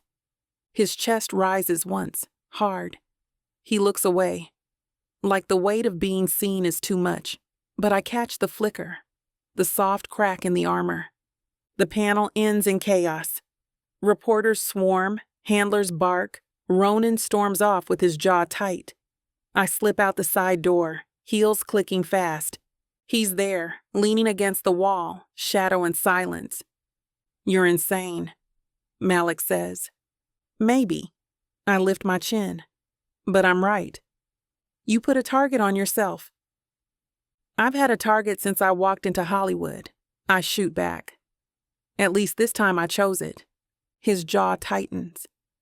"You don't understand what you just did." "Oh, I do. I step closer, fire under my skin. I told the world the truth, that you mattered. His breath stutters just for a second. You shouldn't. Shouldn't what? Say your name? Tell them you saved me? I lean in, whisper sharp. Too late, Malik. They already know. His eyes burn into mine, torn between fury and something deeper, rawer. Zariah. What? My voice softens, but I don't back down.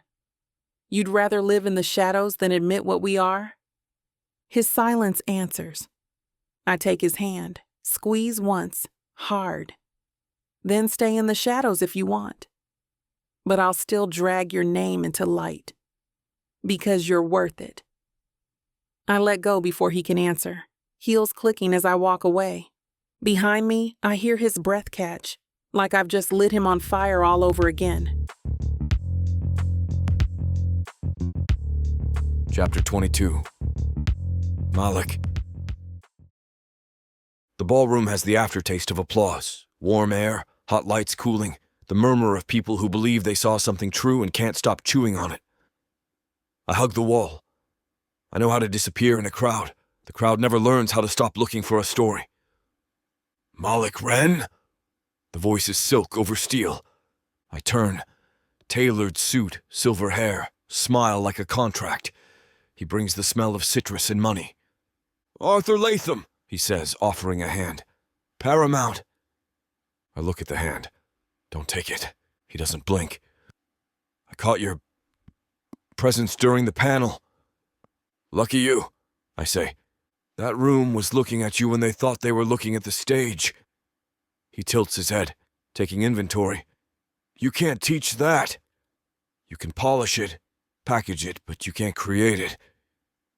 Is there a pitch buried in there? I ask. Or are you collecting adjectives? He laughs. Straight to it. Good. We're prepping Zariah's next project. A survival thriller with a real spine. We want you opposite her. Not stunts. Lead. No. The word lands before he finishes. I don't dress it well. I don't soften it.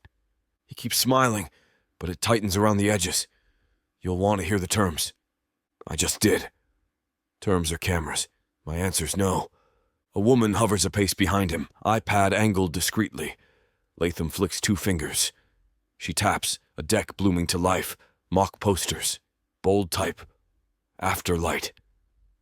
My stomach goes cold seeing my silhouette pulled from a paparazzi still and turned into a logo. Chemistry, he says.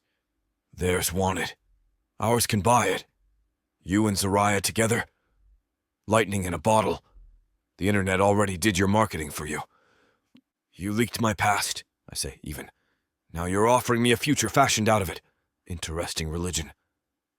Ronan leaked your past, Latham says mildly. I'm offering a way to make it narrative. Control the frame, Mr. Wren, before it controls you. Control, I echo. Right. Look. He lowers his voice, confiding. We don't need a polished prince. We need real, scarred, stubborn, dangerous. You're a story they don't get to see clean.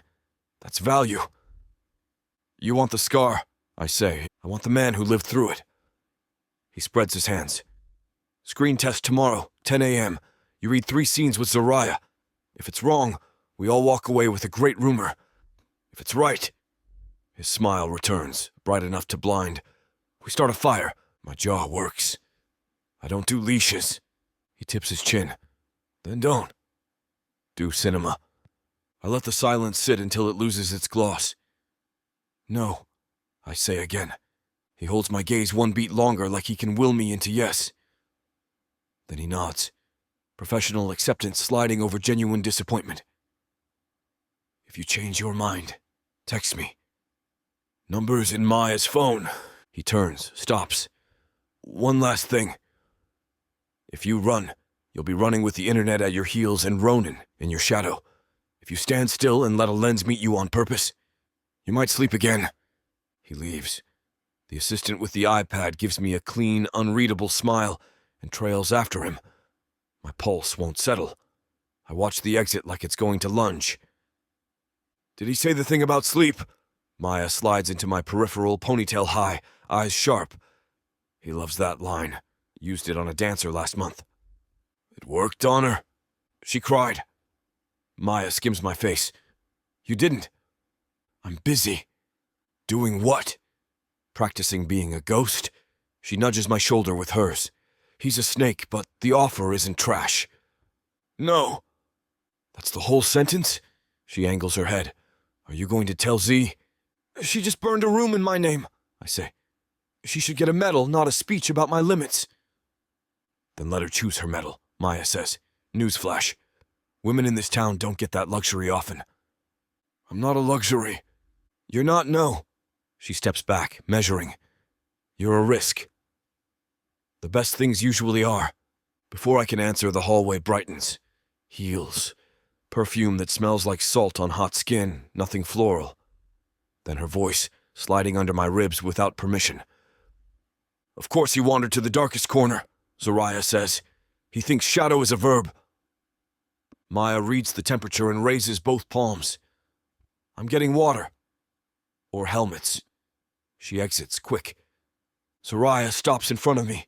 The silver of her dress throws light on the wall. Her eyes burn and ask and dare in one look. Let them corner you? Briefly. And? No. She blinks. You said no before you knew what he was offering. He told me. All of it? She folds her arms. Or the part designed to make you flinch. I don't need bait to recognize a hook. And I don't need a studio to know what I want, she shoots back. Read with me tomorrow. No. Try again. Z. Don't Z me like that. Her voice sharpens. Why is the answer no? Because I'm not an actor. You act every day, she counters. You fake invisible so well the world applauds. That isn't acting, I say. It's survival. It's hiding, she says. Heat climbs my neck. You don't get to call it hiding. You haven't been laughed at for burning alive.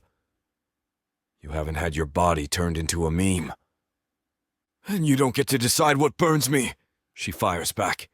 You think I haven't been sold like a headline since I was 19? They've turned my mouth into a product and my spine into a brand. We survived different fires. Don't erase mine to protect yours. We stare at each other, two flints with a fuse between. You want me to stand in front of a camera, I say softly, so they can compare me to the last time I was on fire. I want you to stand in front of a camera so you decide what it means to see you, she says.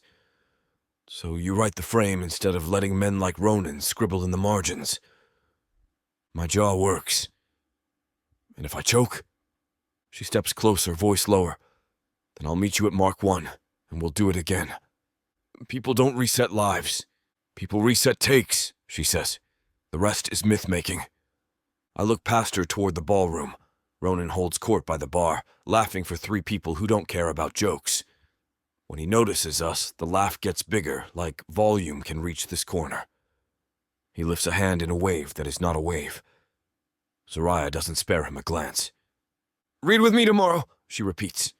No, I say, because the word is shorter than fear. She studies me like she can see the fear anyway. This morning you held a note under a door and said okay. I said okay to let you in, I answer, not to let everyone else in. Her expression cracks around the edges, not into pity, into something fiercer. I won't drag you, but I won't let you shrink to make them comfortable either. They're not the ones I'm protecting. Then who? She demands. You, I say, before I can swallow it. She freezes. You think my shadow only fits me, I say. But if I step into their light the wrong way, it splashes on you. They will measure you by me, by my worst day. I already measure me by me, she says, and by the way you held me when nothing else made sense. We stand inside that sentence. The ballroom noise ebbs and swells like surf. Her tone softens, and it's worse than the fight, because gentle can cut deeper. You asked me not to erase what we survived. Don't erase what you are, Malik. What am I? She lifts a hand. I see her stop herself before touching my chest. A man who knows where the safe path ends and jumps anyway. A man who ties a shelter together out of strangers and storm. A man who will not let me be swallowed. You're giving me too much. I'm giving you exactly what you are, she says, eyes bright. And if it scares you, good. Fear means you're near the right door. A stagehand hustles by, nearly trips, pretends he didn't hear anything. The moment doesn't break. I breathe in. Salt, metal, her. Say the rest, I tell her. She lifts her chin like a warrior about to deliver the line that ends a war. Don't hide from the world when you were made to set it on fire. The words go through me like voltage. They light the shape of a life I've been refusing to sketch. Marks taped on a floor, a lens finding me because I let it. A script page that reads Malik. Smiles once, and I don't flinch at the word. Her across from me, not as a mask, but as the only person who saw a burnt man and said leading. I don't speak. I can't. She watches the change happen and doesn't push. Footsteps clip. Marlene slides in, phone to ear, whispering threats into the receiver. She clocks us, drops the phone to her shoulder. Zariah, darling, your speech lit a fuse. The studio wants a clarifying statement and a selfie with Ronan. They said, and I quote, recenter the narrative. Zariah doesn't move her eyes off me. Tell them I'm busy. Marlene looks at me, then at Zariah, then pinches the bridge of her nose. Busy doing what? Staring at a man like he's your next movie. Zariah smiles without humor. If we're lucky. Marlene sighs at the ceiling. Fine. 2 hours, then PR boot camp. Malik, she aims a look like a ruler. If you're going to insist on existing, put a jacket on that existence. We're fragile people.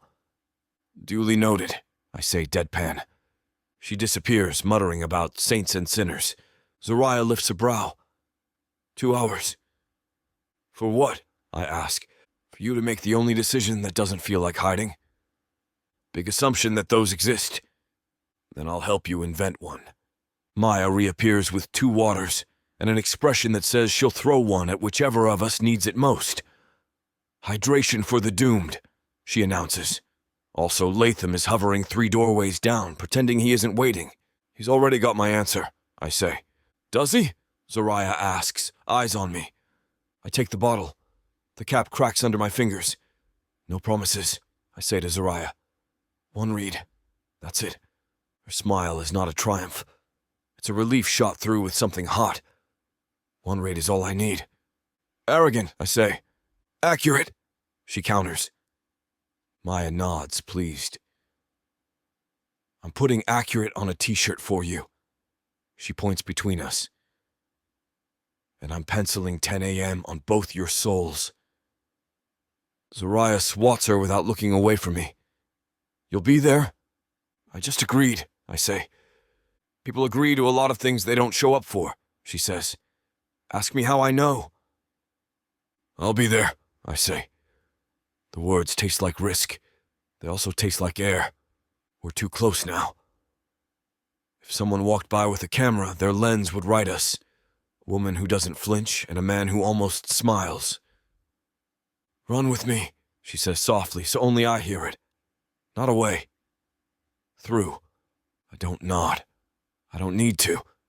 She reads it anyway. Ronan picks that moment to appear, as if conjured by our refusal to care. He leans on the door jamb like a poster of himself. There you are, he purrs to Zariah. The network wants us on their couch tomorrow. Couples segment. I told them you'd be thrilled. I'm busy, she says without turning. With what? He glances at me, makes his mouth sympathetic. The philanthropy project of the week? Learning to start fires, she says. Some of us don't need your matches. Ronan's smile doesn't crack. His eyes do. Careful, Z. You keep choosing the wrong myths, and they stop paying you to be a goddess. I make my own pantheon, she says. Exit stage left. He looks at me, all fake warmth, real blade. Break a leg at the screen test. Shame if another accident made you camera shy. I take one step forward. He retreats one without meaning to. He covers it with a laugh that doesn't belong to a human throat. Always fun. He lies and slinks off. Zariah exhales only when he turns the corner. I hate him. Not news, I say. Promise me something small, she says, still watching the empty doorway like it might spit him back out. If he gets close again, you don't punch him on camera. I think about it. Small promises are better than lies, I say. I'll wait for a hallway. A laugh escapes her, startled and real. I'll accept the compromise. We drift out of the corridor into the quieter wing. Carpet swallows our steps. The city presses its neon face to the windows. The ballroom buzz fades to a distant hive. What if I can't find it? I ask finally. Find what? The man you think I am when the lens is on. You don't find him, she says. You stop pushing him under. And if I'm not sure how to stand there, if my mouth forgets how to make words hit marks, if I freeze and the whole room remembers the fire instead of the scene. She stops me with a hand on my forearm, firm, warm. Then I'll say the first line again. And again. Until you remember, it's just air and truth. They only look like knives. Her thumb presses once, reassurance coated into skin. We're a few inches too close. It feels like an answer to a different question. 10 a.m., she says. 10. No escaping out a window? I prefer doors. Good, she says, and let's go. We reach a fork. She has PR to wrangle. I have a night to fight. Malik! She waits until I meet her eyes. Don't do it for them. Who then? She smiles, small and devastating. Do it with me. I watch her go. The hallway eats the shine of her dress. The hush rushes back. My phone buzzes. A message from an unlisted number. Screening room B. Sides attached.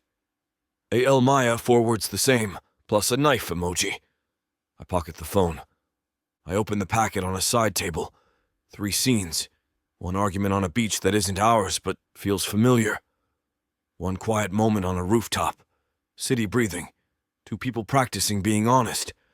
One last page where a man who spent a decade perfecting silence says a sentence that is not an apology and not a plea, but a beginning. I read the first line out loud. My voice doesn't echo. It lands. Again, I tell myself, and do it. Footsteps approach. Maya, humming, followed by the hush of someone who learned to walk like a rumor. Latham. No. The air doesn't smell like lemon and contracts. It smells like salt and smoke and something that might be hope burning clean. Couldn't sleep either, Zariah says softly from the corner, like we never separated. Practicing, I admit. She grins slow. Look at that, she says. You already started. We said tomorrow. Consider this stretching, she says, taking the other half of the page, our fingers brushing. Partner, warm up, don't worry. I'll hit my mark. You always do. She looks up, and for a second we're back on the island with the sky torn open and a tarp in our fists. Only this time the wind is a lens, and the rope is a line, and neither of us lets go. Ready? She asks. No, I say honestly. Good, she says. That means you're awake. We begin. The Marlowe wasn't dressed like a set, but it was one. The studio had booked out the top floor suite. Glossy wood floors, velvet couches, city skyline pouring in like it had been hired too. A stack of scripts sat on the glass coffee table, sides marked in neon pink tabs. 2 water bottles sweated beside them, the kind of props that said, "Pretend you're comfortable." Zariah was already there when I walked in. She wore jeans and a tank top, hair twisted up casual, no cameras. No pretense. But she still glowed like someone had found the right filter. She tapped the edge of a script against her thigh, impatient. You're late, she said. I'm here. That's not the same thing. I grunted, dropped into the armchair across from her. The script felt heavy in my hands, heavier when I saw my name penciled at the top of the first page. Not stunt double, not background, just Malik. We started to read. Her voice was smooth, warm, the cadence of someone who knew how to find the camera even when one wasn't there. Mine was jagged, halting, too aware of the silence between lines. She stopped halfway through page 3. "You're holding back." "I'm reading." "You're hiding." Her eyes narrowed. "I can tell. Maybe I don't like pretending. Maybe you like pretending too much." Her words cut. My jaw worked. "You think this is easy for me? Sitting here, waiting for you to watch me choke?" "Malik." She leaned forward, voice softening but not less sharp. "I've watched you catch me falling off scaffolds. I've watched you drag a tarp through a storm. I've watched you hold a fire like it was your pet. You think reading words on a page will scare me more than that?" Silence stretched. Her eyes pinned me. The script slid from my lap to the floor. "Try again," she said low. "But this time, don't hide from me." I didn't know if she meant the lines or myself. Maybe both. Chapter 23. Zariah. The hotel doesn't smell like escape. It smells like set design, fresh polish, air conditioning running too hard, flowers imported in sleek vases. The Marlowe's top-floor suite gleams like it's trying to be anonymous. But anonymity? This expensive only means one thing. The studio owns it for the night. I'd agreed to the neutral rehearsal location. What I hadn't agreed to was the way my chest tightened when I saw his name written on the script sides. Malik Wren, lead. And I sure as hell hadn't agreed to the way my pulse jumped when he finally walked through the door. Black t-shirt, jeans, shoulders still damp from a shower. He carried tension with him like luggage, jaw locked, eyes unreadable, body built to fight and flee at the same time. "You're late," I said. "I'm here." That's not the same thing. His grunt was answer enough. He dropped into the armchair across from me, taking the script like it offended him. His eyes flicked over the words like he'd rather be reading a fire evacuation map. We started. My voice flowed the way it always does. I know how to hit beats, how to let silence hang where it needs to. His, though, his voice scraped. Not weak, never weak, but jagged, like every syllable cut on the way out. By page 3, I couldn't take it anymore. "You're holding back." "I'm reading." "No." I leaned forward, elbows on knees, eyes catching his. "You're hiding." "Maybe I don't like pretending," he shot back. "Maybe you like pretending too much." His jaw flexed. "You think this is easy for me? Sitting here, waiting for you to watch me choke?"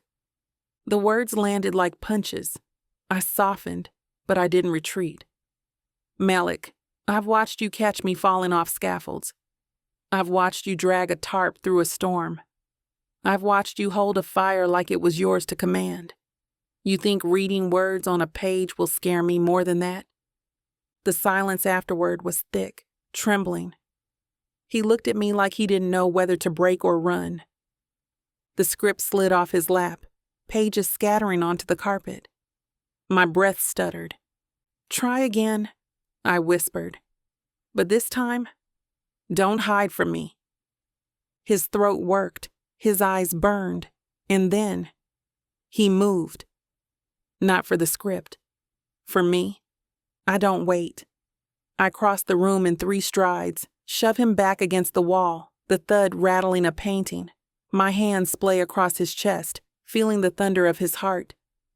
"I'm not waiting this time," I murmur. His breath shudders. "Zariah." "No." I cut him off with my mouth.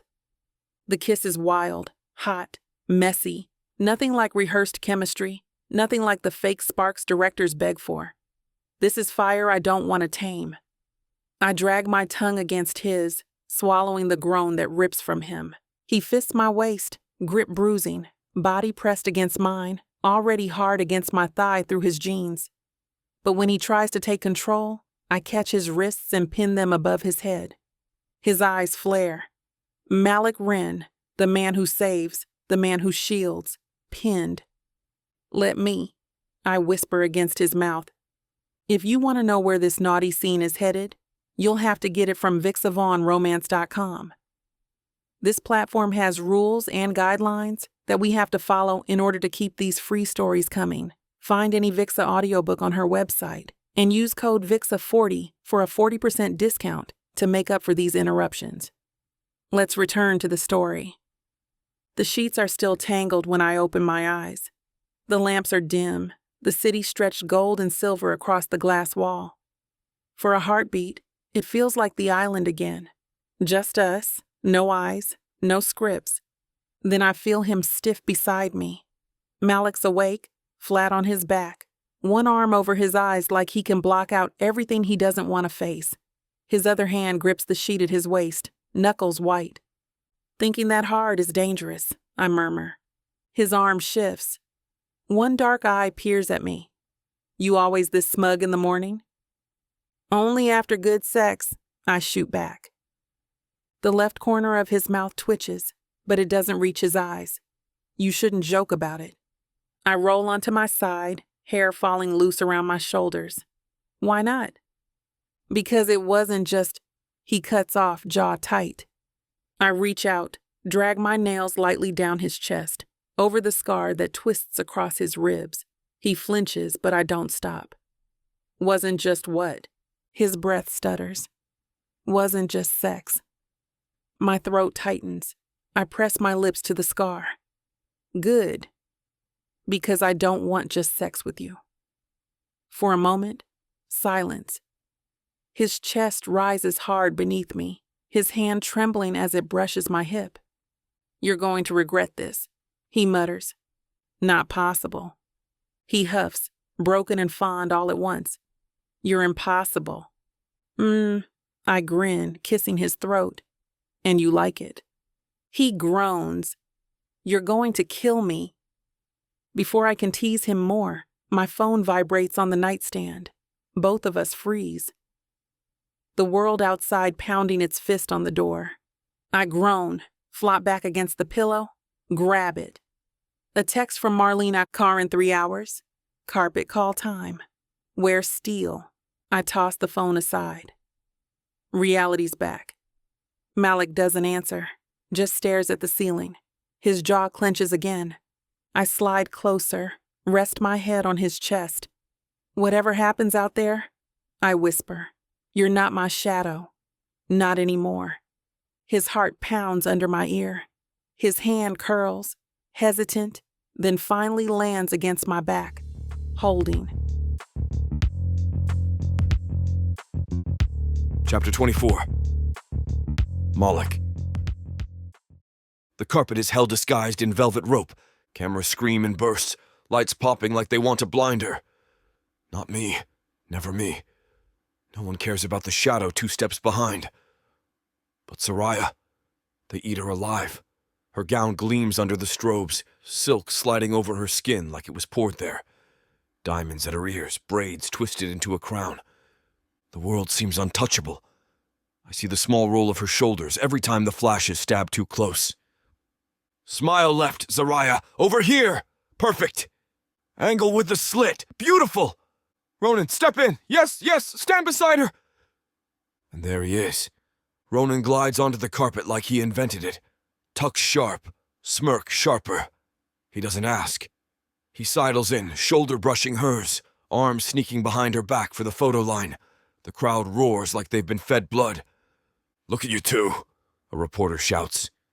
Golden pair, just like old times. Zariah's smile freezes, camera ready, but I see the tightness in her jaw. I also see his lips lean close, his whisper aimed only for her. Don't worry, darling, Ronan murmurs, loud enough for me to catch. They'll always want us together. Malik's just a phase, a stunt with legs. My hands ball into fists, the urge to step in, to rip him off her, nearly snaps my control in half.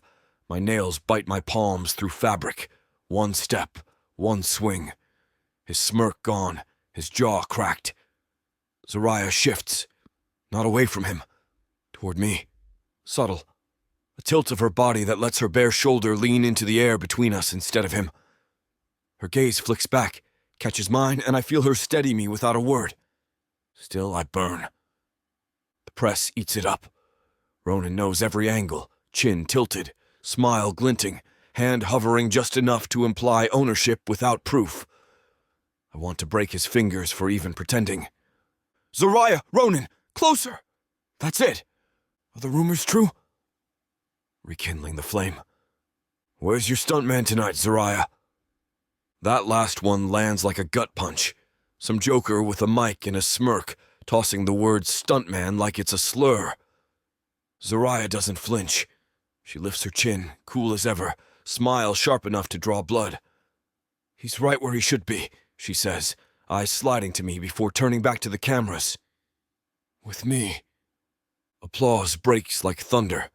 Flashes strobe harder. Ronan's smile twitches. Just enough for me to see it crack.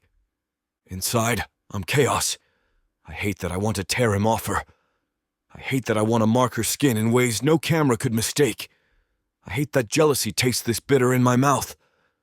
And I hate that I've never wanted anything this badly in my life. The limo door shuts, and the noise cuts off like a curtain falling. Silence. Dim lights. Just the two of us. I sit stiff, fists still clenched. She exhales, slipping her heels off, tossing them onto the floor with a groan. God, I hate carpets. They're never about the film, just about who stands where. I don't answer. I can't. My chest is a storm. She turns, studying me in the dim light. You look like you want to murder him. I finally meet her eyes. Maybe I do. Her lips twitch, almost a smile. That would make the headlines easier, at least. Don't joke. My voice comes out rougher than I mean. She leans back, watching me. You're jealous. I'm not. I bite it off. Lie tastes worse. Yes. Good. That makes my head snap toward her. Good. Her smile curves slow, dangerous. Means you care. Care is too small a word, I mutter. She shifts closer, shoulder brushing mine. The heat of her presses into me, soft and deliberate. You don't need to fight him, Malik. I huff a laugh, bitter. Feels like I do. Her voice softens, sharper than any blade. You've already won. The words gut me. She says them like fact, not comfort. Like she knows. Like I should know too. I stare at her, chest heavy, pulse shaking my ribs. I want to tell her everything in me. The fear, the fury, the way she's the only thing that makes sense. But silence wins. She lets it. She leans her head on my shoulder, closing her eyes, trusting me to hold her even in my chaos. And I do. Chapter 25. Zariah. The set smells like sweat, hairspray, and nerves wrapped in velvet curtains. I hate this scene. I hated it on the page, hated it in rehearsals. And I hate it more now, with the lights blazing and Ronan wearing that predator smile he calls charisma. Relax your shoulders, the director says, pacing. This is about intimacy, tension, the crackle between you two. Ronan, hand here. His hand lands on my waist before the sentence ends. I keep my smile fixed. I let him pull me close, let the cameras catch the angle of his face, lowering toward mine. I remind myself, acting, seen, not real. But my skin crawls where his fingers grip, too firm, too familiar. Perfect, the director says. Now slow lean, hold that heat, yes. Heat my ass. The only heat in this room is behind the camera. I don't need to look to know where he is. Malik's presence is fire at my back, steady, suffocating. I can feel him watching. The way his stare burns across my skin, even as Ronan's hands do what they shouldn't. Ronan leans closer, his breath fake sweet. "You smell like you miss me." I dig my nails into his sleeve, hard enough to break the illusion. "You wish." The director claps. "Cut!" Reset for another take. Ronan's grip lingers. He tilts his head so only I can hear. "You'll get used to it." Cameras love us together. Always have. I jerk back, fury sparking, but Malik moves first. He's there the second I step off the set, broad chest blocking my path, jaw tight, fists flexing at his sides. His eyes are darker than the shadows under the rigs. "You let him touch you like that?" The words hit like a slap. My head snaps up, fire matching his. "Let him?" "It's called acting, Malik. I didn't exactly volunteer to make out with your favorite bastard." His nostrils flare. "You could have stopped him." "You think I want Ronan's hands on me?" My voice rises, sharp enough for nearby crew to glance over. I don't care. "You think I enjoy pretending to want him while you stand there glaring holes through me?" His chest heaves. "You didn't look like you hated it?" The insult burns. I shove his chest, hard enough to make him stumble back a step. "Don't you dare. Don't you dare reduce me to what it looked like. You, of all people, should know better." He grabs my wrist before I can storm away, grip tight but not cruel. His voice is rough, breaking at the edges. "I can't watch him touch you." "Not like that." I yank free. "Then don't. But don't put your jealousy on me like it's my sin to carry." His jaw clenches, body vibrating with words he won't say. I step closer, my fury sparking against his restraint. "Admit it, Malik. Admit what this is really about." He stares, breathing like he just ran miles. Then his voice rips out, raw. "You're mine." The words hang heavy, dangerous. His chest rises, falls, like he's waiting for me to laugh, to slap him, to run. Instead, I grab his face and crush my mouth to his. The kiss is brutal, teeth and tongue clashing. His hands slam to my hips, dragging me against him, and I melt and fight all at once. Fury twists into hunger, anger into fire. "You infuriate me," I gasp against his mouth. "Good," he growls, kissing me harder. "So long as I still have you." I shove him back into the wall, my body pressed flush to his. Crew voices echo down the hall, but I don't care. His hand slides up my spine, pulling me tighter, and the heat between us spikes like it's about to combust. "Say it again," I whisper, breathless. His forehead rests against mine, eyes blazing. "Mine." I kiss him again, deeper this time, proving with every gasp, every drag of teeth that I feel the same. That Ronan can touch me for 100 fake takes, and it'll never mean a damn thing. Because Malik Wren already owns me. My lips are swollen when I finally shove away from him, chest heaving. The hallway feels too small, too bright, the air crackling like the storm hasn't passed. Just paused. Malik drags a hand down his face, jaw tight, eyes wild. "You can't do that." "Do what?" I snap, wiping at my mouth even though I don't want to. "Kiss you?" Last I checked, that wasn't one-sided. His laugh is broken, humorless. "You fight with me like you're trying to kill me, then you..." He cuts himself off, breathing hard. "You don't play fair." "Fair?" I throw my hands up. I just spent the last hour pretending Ronan Steele was worth touching. You think that's fair? You think I don't want to throw up every time his hand lands on me? He flinches. Then why do it? I close the distance again, fury and want tangling tight. Because it's my job. Because I signed a contract. Because the director doesn't care that Ronan's touch makes my skin crawl. And because if I quit every scene that made me uncomfortable, some other actress would be right there, swallowing her disgust in exchange for a paycheck. His silence says too much. His fists clench at his sides like he wants to smash something. Maybe Ronan's face. Maybe the entire industry. I soften just a little. But don't you ever confuse acting with wanting? I've wanted a lot of things in my life. Malik Wren. Ronan wasn't one of them. My gaze drops to his mouth. Traitorous. You are. That lands like a blow. His chest rises hard. His eyes darken. You're gonna ruin me. I smirk, leaning in close enough for my breath to brush his lips. Good. Someone should. His hand flies to my waist, gripping tight, but he doesn't kiss me this time. He stares, like he's trying to memorize the exact shade of my defiance. You drive me insane. And you like it, I shoot back. His mouth twitches, half smile, half snarl. God help me, I do. A voice echoes down the hall, someone calling my name for touch-ups.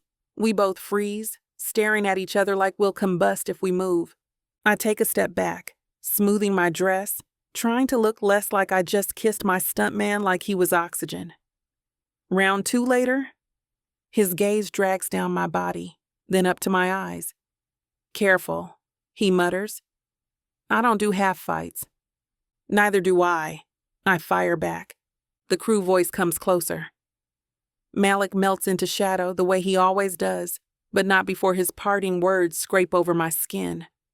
You're mine, he says low, like a vow, before disappearing around the corner. And my heart pounds like I've already agreed.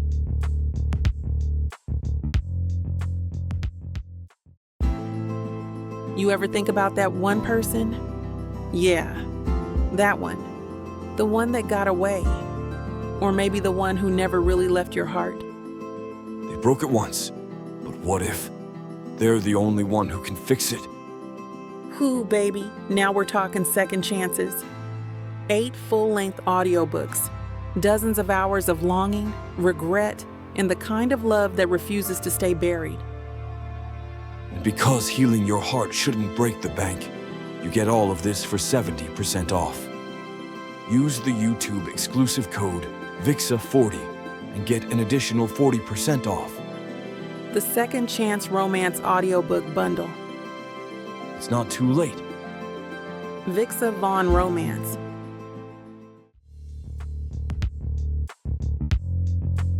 Chapter 26.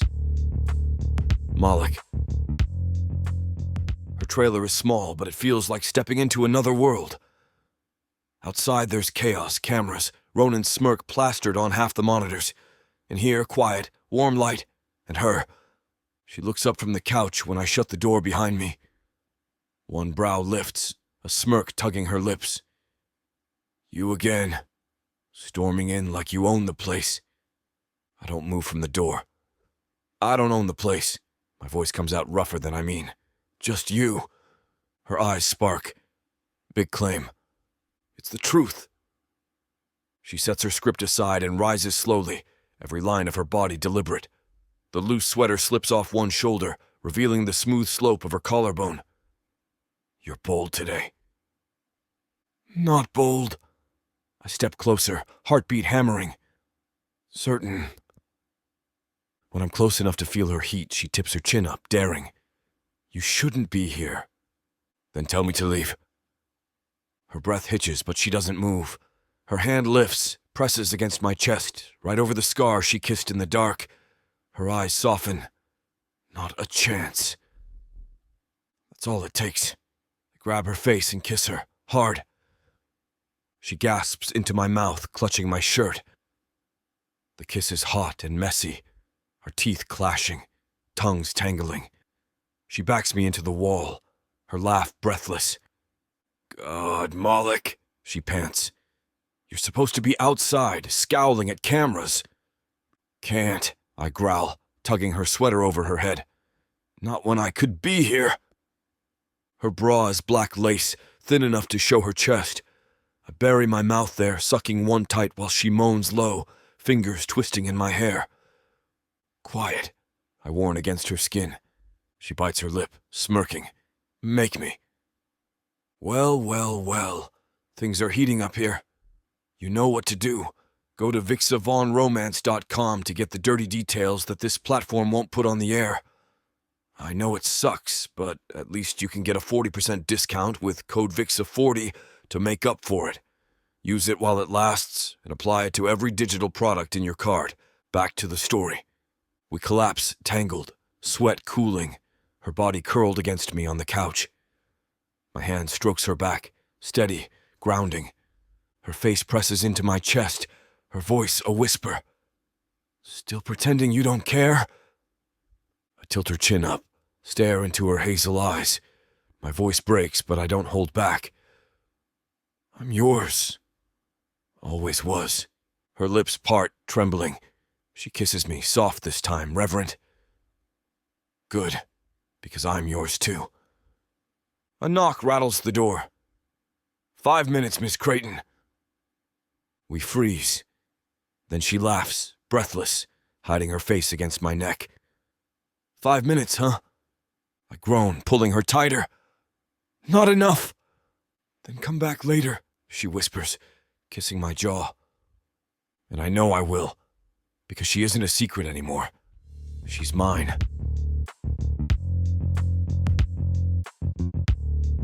Chapter 27. Zariah. The set empties slow, crew drifting out like smoke after a fire. My body aches from a long day of pretending, my smile worn thin as tissue paper. For once, I think I'll slip to my trailer unnoticed, but Ronan is waiting. He leans against the wall like he owns it, shirt unbuttoned just enough.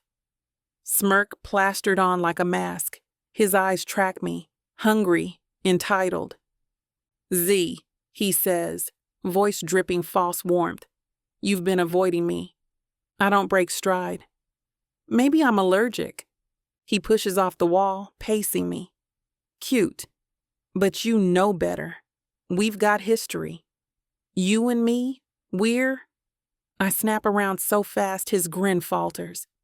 We're nothing. Not then, not now, not ever. His smirk twitches but doesn't die. Don't do that. Don't rewrite what we had. The fans remember. The cameras remember. You can't erase chemistry. Chemistry? My laugh is sharp. What we had was rehearsed, scripted, sold. I was never yours, Ronan. Not for a minute. His jaw ticks. You don't mean that. I mean every word. His voice hardens. Say it. Say you still feel it. No. He grabs my wrist, hard. My pulse spikes, but fury rises hotter than fear. Let go of me. Don't lie to me, Z. His voice cracks, too loud in the empty hall. You were mine before he came along. You still are. No. I yank, but his grip bruises. I was never yours. He shoves me, shoulder slamming the wall. The sting rattles through me, but I lift my chin, glaring fire into his eyes. This is who you really are. Not charming. Not golden. Just a man desperate enough to grab what he can't have. Something ugly twists his face. You don't get to walk away from me. You don't get to... Get your hands off her. The words slice through the hall like steel. Malik. He moves fast, pulling Ronan back so hard he stumbles. The heat rolling off him is volcanic, jaw clenched, eyes dark, chest heaving. Ronan laughs, brittle, forced. Perfect. The stuntman to the rescue. What's next, Malik? Gonna punch me for playing leading man while you lurk in the shadows? Malik's fist slams the wall beside Ronan's head, plaster cracking. The sound echoes like thunder. Try me, Malik growls low and lethal. Ronan flinches, just for a second, but then spits venom. She'll get tired of you.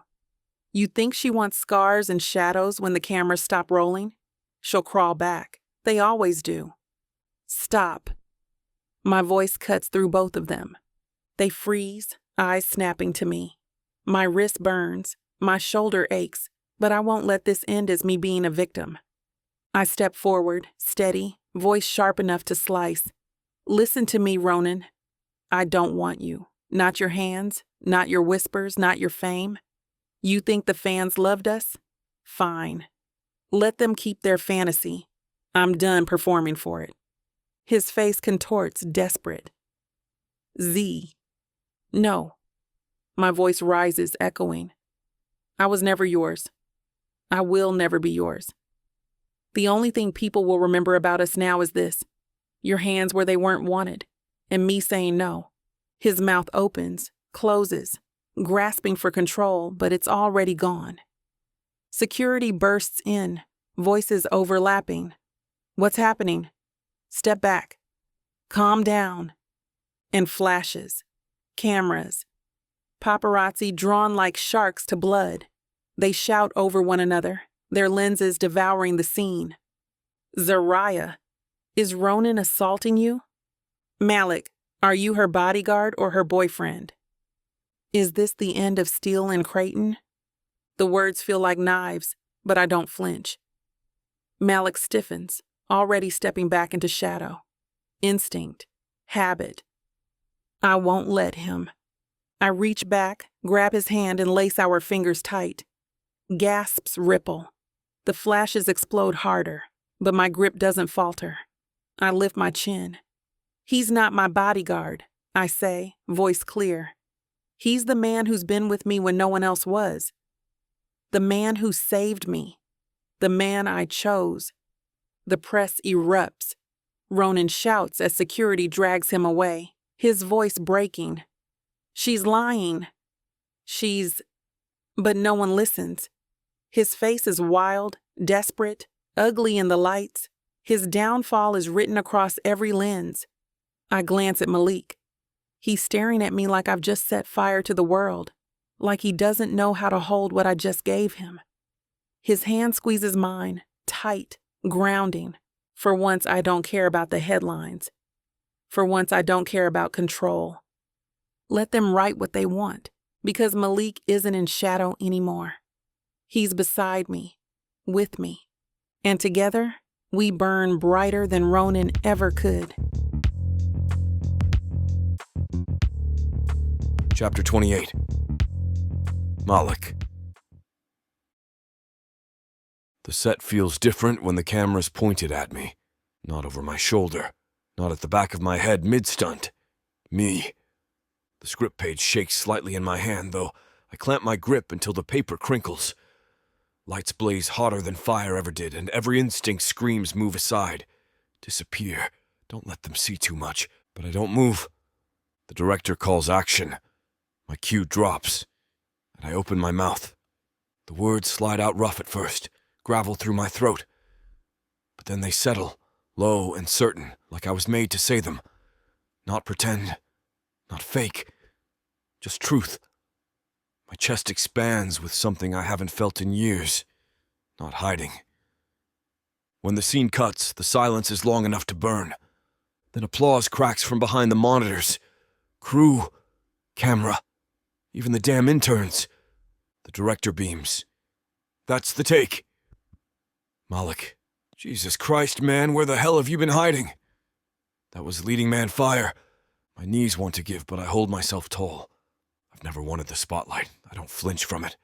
I find her by the trailers after. She's leaning against the steps, iced coffee in hand, still in costume. Her smile when she sees me is brighter than the studio lights. Well, she says. Didn't faint? Almost, I mutter. She laughs, the sound grounding me. You were brilliant. Don't. My voice is sharp, too sharp. I drag a hand through my hair. Don't make it bigger than it was. Her eyes narrow. You think that was small? Malik, you were magnetic. Every person on that set was watching you. That's the problem. My throat tightens. What if I lose myself again? What if the fire eats me this time? She steps close, pressing a hand flat against my chest. Then we fight it. Together. My pulse slams under her palm. You don't have to stand there alone, she whispers. I'm right beside you. Something in me breaks. Or maybe heals. Beside me, huh? I rasp. What about when Ronan's spin doctors flood the internet with his sob story? Then I'll tell mine louder. And when producers whisper that you could do better, she smirks. I'll laugh in their faces. And when the spotlight turns ugly, her hand slides up to my jaw, thumb brushing the stubble there. I'll remind you it's just light. And you, Moloch Wren, you were made to set it on fire. I choke on a laugh, half shaken, half undone. You're impossible. And you like it.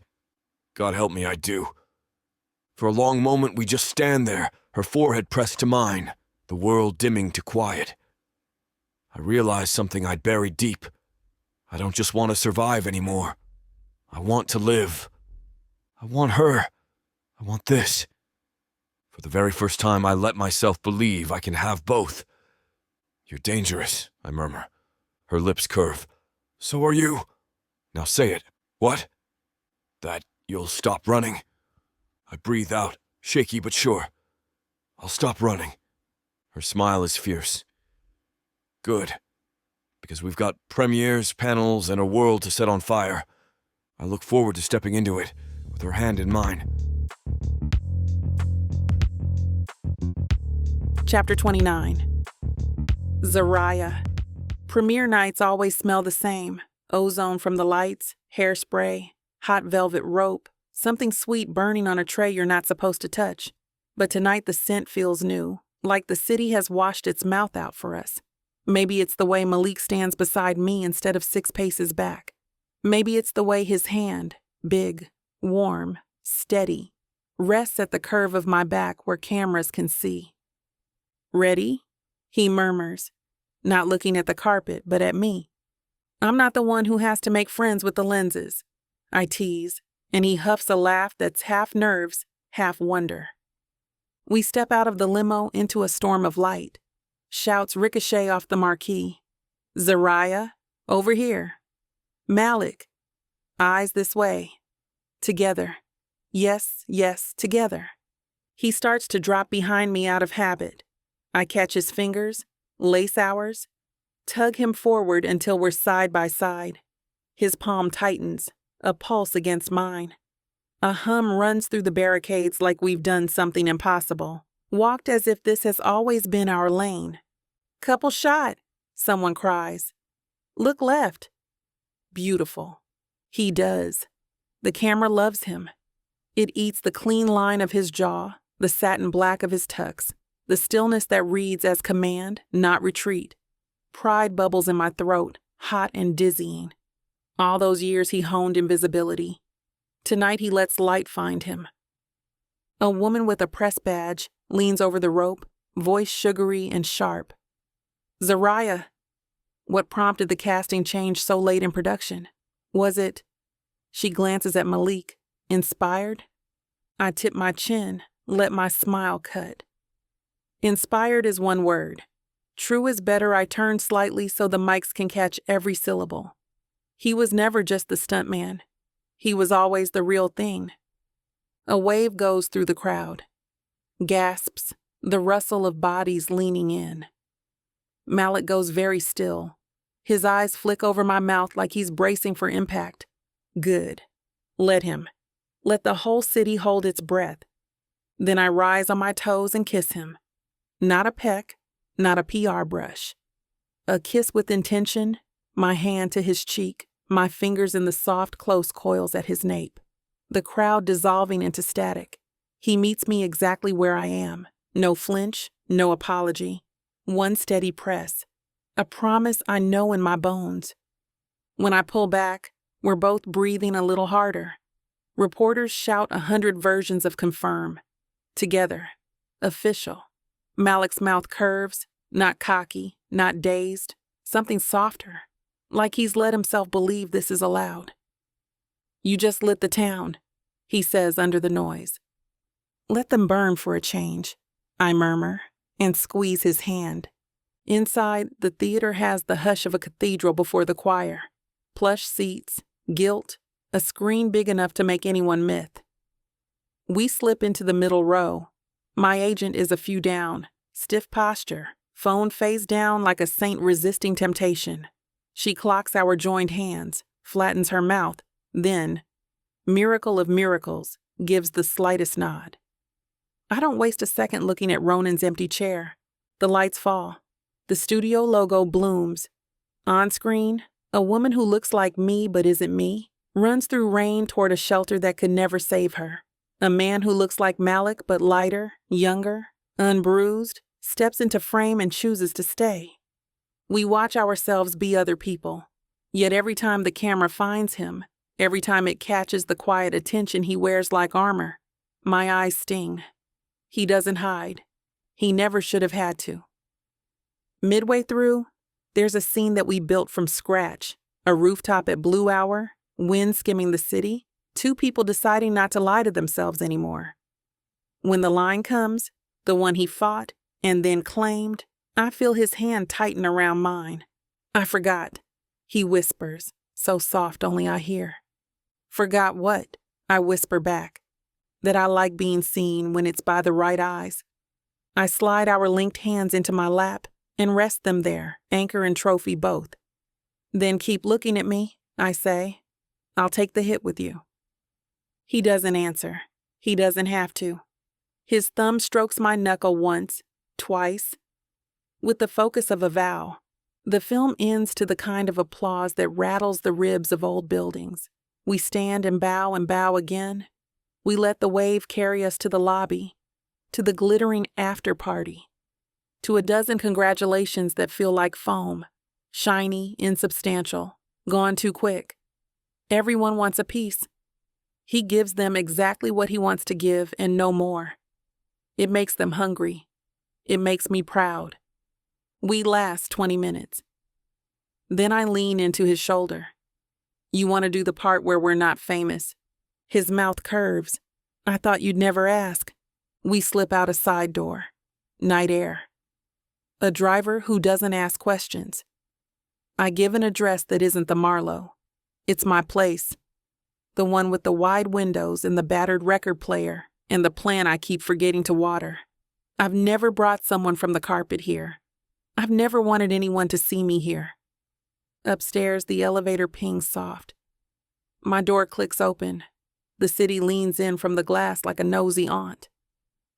Last chance to run, I tell him, because teasing is easier than confessing I'm shaking. He steps inside and toes his shoes off like a man raised right. I'm done running. The words ripple through me, low and sure. My knees go soft. I flick on a lamp. Warm light pools across the living room, stroking the spine of stacked scripts, the spin of my mom's jazz records in their sleeves. Music? I ask, already moving toward the player. Dealer's choice. I choose Coltrane because it sounds like a good decision. Needle, crackle, a saxophone's hushed ache. When I turn back, he's looking at everything and nothing, cataloging the small altar of a life I've never invited the world to judge. He touches nothing. He touches his own wrist, a small tell when he's holding himself still. Tea? I offer, automatic habit. He shakes his head, tests his voice. I want you. The words land like gravity hitting a fall. Not lust alone. Want present tense, anchored. Okay, I say, breathless and steady at the same time. Okay. We meet in the long gold strip of lamplight where the carpet ends and the hardwood begins. When he kisses me, it isn't a rush, it's a finding. He tastes like champagne he barely drank, and something salt clean that's just him. My hands slide to his lapels. His thumbs stroke the hinge of my jaw, slow, as if he's telling my bones they can rest. Look at me, I whisper when he starts to close his eyes. He does. The city flickers in the black of them. I see myself there, small and fierce. The last of the noise in my chest goes quiet. We undress each other without the frantic, without the tear. Buttons eased, zipper lowered, fabric shivered down skin like a sigh. I push his jacket off his shoulders, press my mouth to the wolf inked across his back, feel the ripple through him that says seen. He lifts the zipper of my gown carefully, reverently, like he's unwrapping something not for show. It spills to the floor in a puddle of midnight. "Wait," I say. "One thing." He stills instantly, hands warm at my hips. "Anything." I step back and reach for the lamp's dimmer. Roll it down until the room holds us like a palm. No shadows to hide in, just soft light and us. "Now," I say, and his mouth breaks like sunlight. He palms my shoulders, then my upper arms, then the curve of my waist, mapping me like a cartographer making a place real by tracing it. When his fingers find the beauty mark at my collarbone, he bends and kisses it. My pulse jumps there, delighted traitor. "Zariah," he says, like it's a benediction. I tug him toward the couch, but he shakes his head and nods at the rug. "Here," he says, "where there's nothing between us and the sky." The window runs from floor to ceiling. The city is a galaxy. I swallow. "Okay." We sink to our knees, face to face. The pose feels like something I was never taught and always knew. He cups my face. I skim my palms down his chest, over the scar that once made him flinch. Tonight I see a constellation I get to name. "Tell me," he says, voice husky but clear. "Tell me what you want." "You," I answer, and my voice doesn't shake. Slow. Like we've got time. Because we do. His breath leaves him on a sound I feel in my bones. "We do." He kisses my throat and then lower, resting his mouth on my sternum, listening. "You're racing." "You do that," I say, and thread my fingers in his hair. "Don't stop." He doesn't. He takes his time learning me again. Reverent isn't a word people give to men like him. Reverent is the only word that fits. He kisses the inner lines of my forearms, the scar on my wrist, the slope of my hip. When his mouth reaches the soft at the top of my thigh, I shiver so hard I have to brace a palm on his shoulder. "Is this okay?" he asks, already knowing the answer. "Yes," I breathe. And then I add, because honesty has become a habit with him. "Please." He parts my knees gently, lowers me onto the rug, and kisses the inside of my left knee as if patience is pleasure. I hate to burst your bubble when things are just getting started, but this platform won't allow us to air the steamy content coming up in this chapter. If you want us to keep bringing you free audiobooks, we have to abide by their rules. Luckily for you, the unabridged version of every Vic Savon audiobook is available at VicSavonRomance.com. And with promo code VIXA40, you can get 40% off any digital product. When our lungs remember how to work, he eases down beside me on the rug, still nudging my knee with his like he can't stand to break contact. The lamp hums. The city blinks. The record skips once and finds its groove again.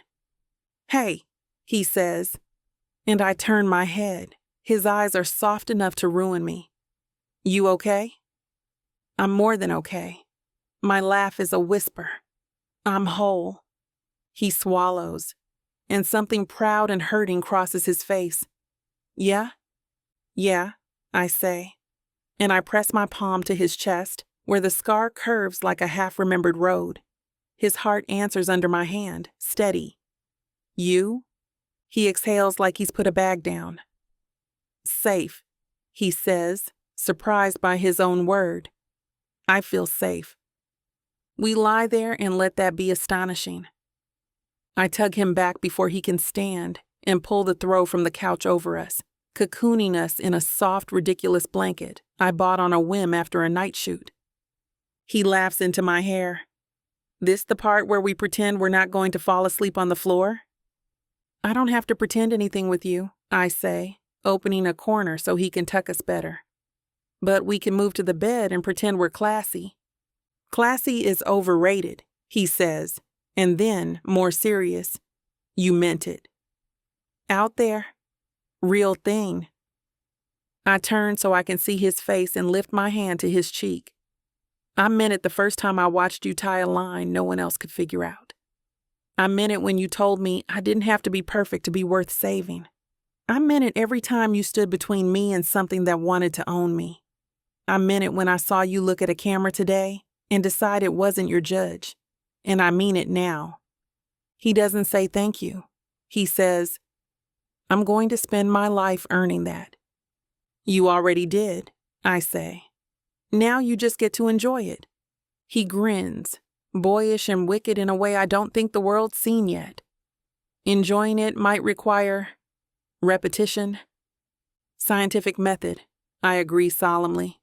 Replicate your results. We kiss again, lazy, content, the kind that tastes like a life, not a secret. When we finally stand, groaning, laughing, wrapped in the throw like thieves, we stagger to the bedroom and tumble into the bed like we belong there, because we do. We don't rush. We don't perform. We do it all again, quieter, slower, sweeter, because having time is the newest, richest drug. He says my name like it's a language he's finally fluent in. I say his like I'm signing a contract I wrote myself. We fall asleep while the city keeps blinking, while the saxophone breathes its last notes, while tomorrow lines up at the door like another carpet we'll choose how to walk. Before sleep takes me, I think about the island, not the fear, not the storm. The morning after, when we made fire with damp wood and stubbornness, when breakfast tasted like the best thing on earth because we'd made it ourselves. Tonight tasted like that, only easier, only ours. Hey, I mumble, almost under. When the press tour's over, do you want to go back? He stirs, nose nuzzling behind my ear. To the island? Yeah. Not to survive. To rest. His arm tightens around my waist. Let's build a fire and not need it, he says, already half asleep. Let's, I whisper. The last thing I feel is the rise and fall of his chest against my back, the reliable drum of a heart that once hid and now doesn't. The last thing I know is that the thing we made tonight isn't a rumor or a role or a fever. It's a home. It's wholeness. It's freedom. It's us. Chapter 30. Malik. The hum of the boat feels different this time. Not desperate, not lost, just steady, just chosen. Zariah leans against the railing at the bow, wind in her curls, sundress fluttering like a flag I'd follow anywhere. She throws me a grin over her shoulder, eyes brighter than the horizon. Déjà vu? She teases. Not quite. I adjust the strap of the canvas bag on my shoulder.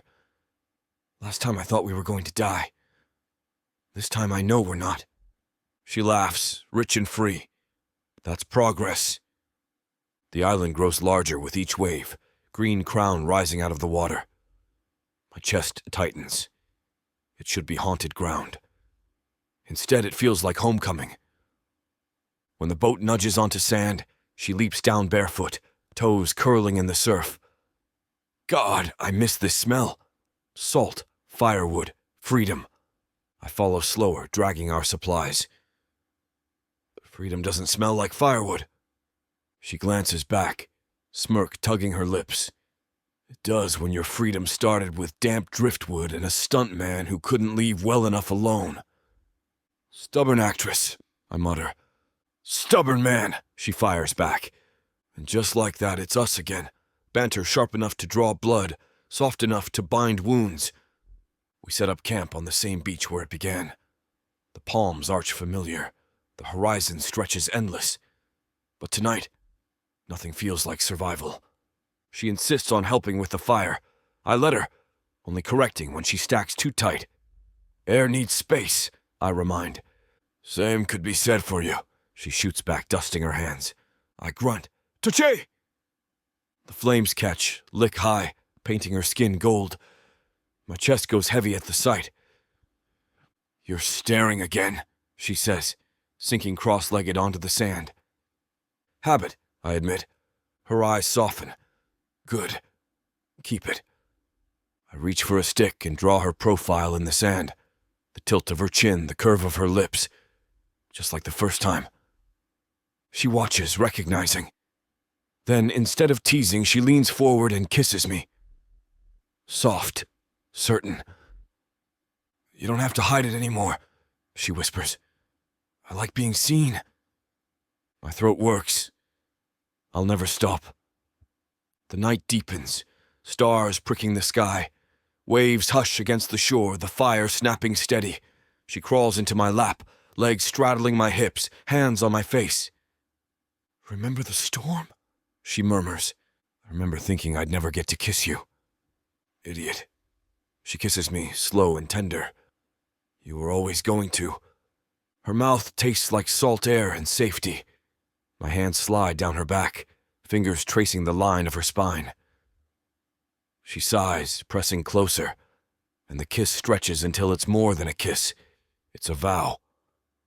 We undress each other without rush, fabric whispering against skin. Her dress pools on the sand. My shirt drops beside it. The firelight paints her body in gold, and I swear I'll never deserve the sight. Things are getting pretty spicy again.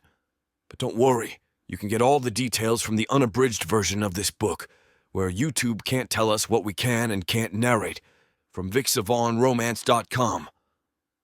Get a special 40% off with code VIXA40 and enjoy this pleasure at a discount. Thanks for listening. When it ebbs, I collapse beside her, pulling her against my chest. She traces the scar on my ribs with feather-light fingers. I don't flinch. Not anymore. We lie in silence, the fire low, the sea steady. Then she whispers, "We survived the shadows. Now we burn." I turn my head, press a kiss to her temple. "Forever." She smiles, nestling closer. "Forever." I reach for the stick again, sketch her profile one last time. She sees it, shakes her head fondly, and kisses me anyway. We fall asleep like that, her cheek against my chest, the fire still glowing, the island not a prison but a promise. Morning comes soft, gulls calling, waves teasing our toes. She's the first to sit up, hair tangled, eyes shining. "You realize," she says, stretching, "this is the first set we ever owned." I grin. "What?" She gestures to the beach, to us. Think about it. No director, no cameras, just us telling our story. We made this. The truth sinks in, warm and solid. Our production company, already green-lighting projects that should have died in back rooms. The scripts waiting for us back home. The names of kids we'll give chances to, the same way no one gave us. And this beach, this fire, this love. She threads her fingers with mine. "Ready to build more?" I squeeze her hand. "Always." We pack nothing. We leave nothing behind. Just footprints, the faint trace of a sketch in the sand, and the embers of a fire still glowing. As the boat pulls away, I hold her hand and watch the island shrink behind us. It isn't loss, it's legacy. We survived the shadows, and now we burn forever.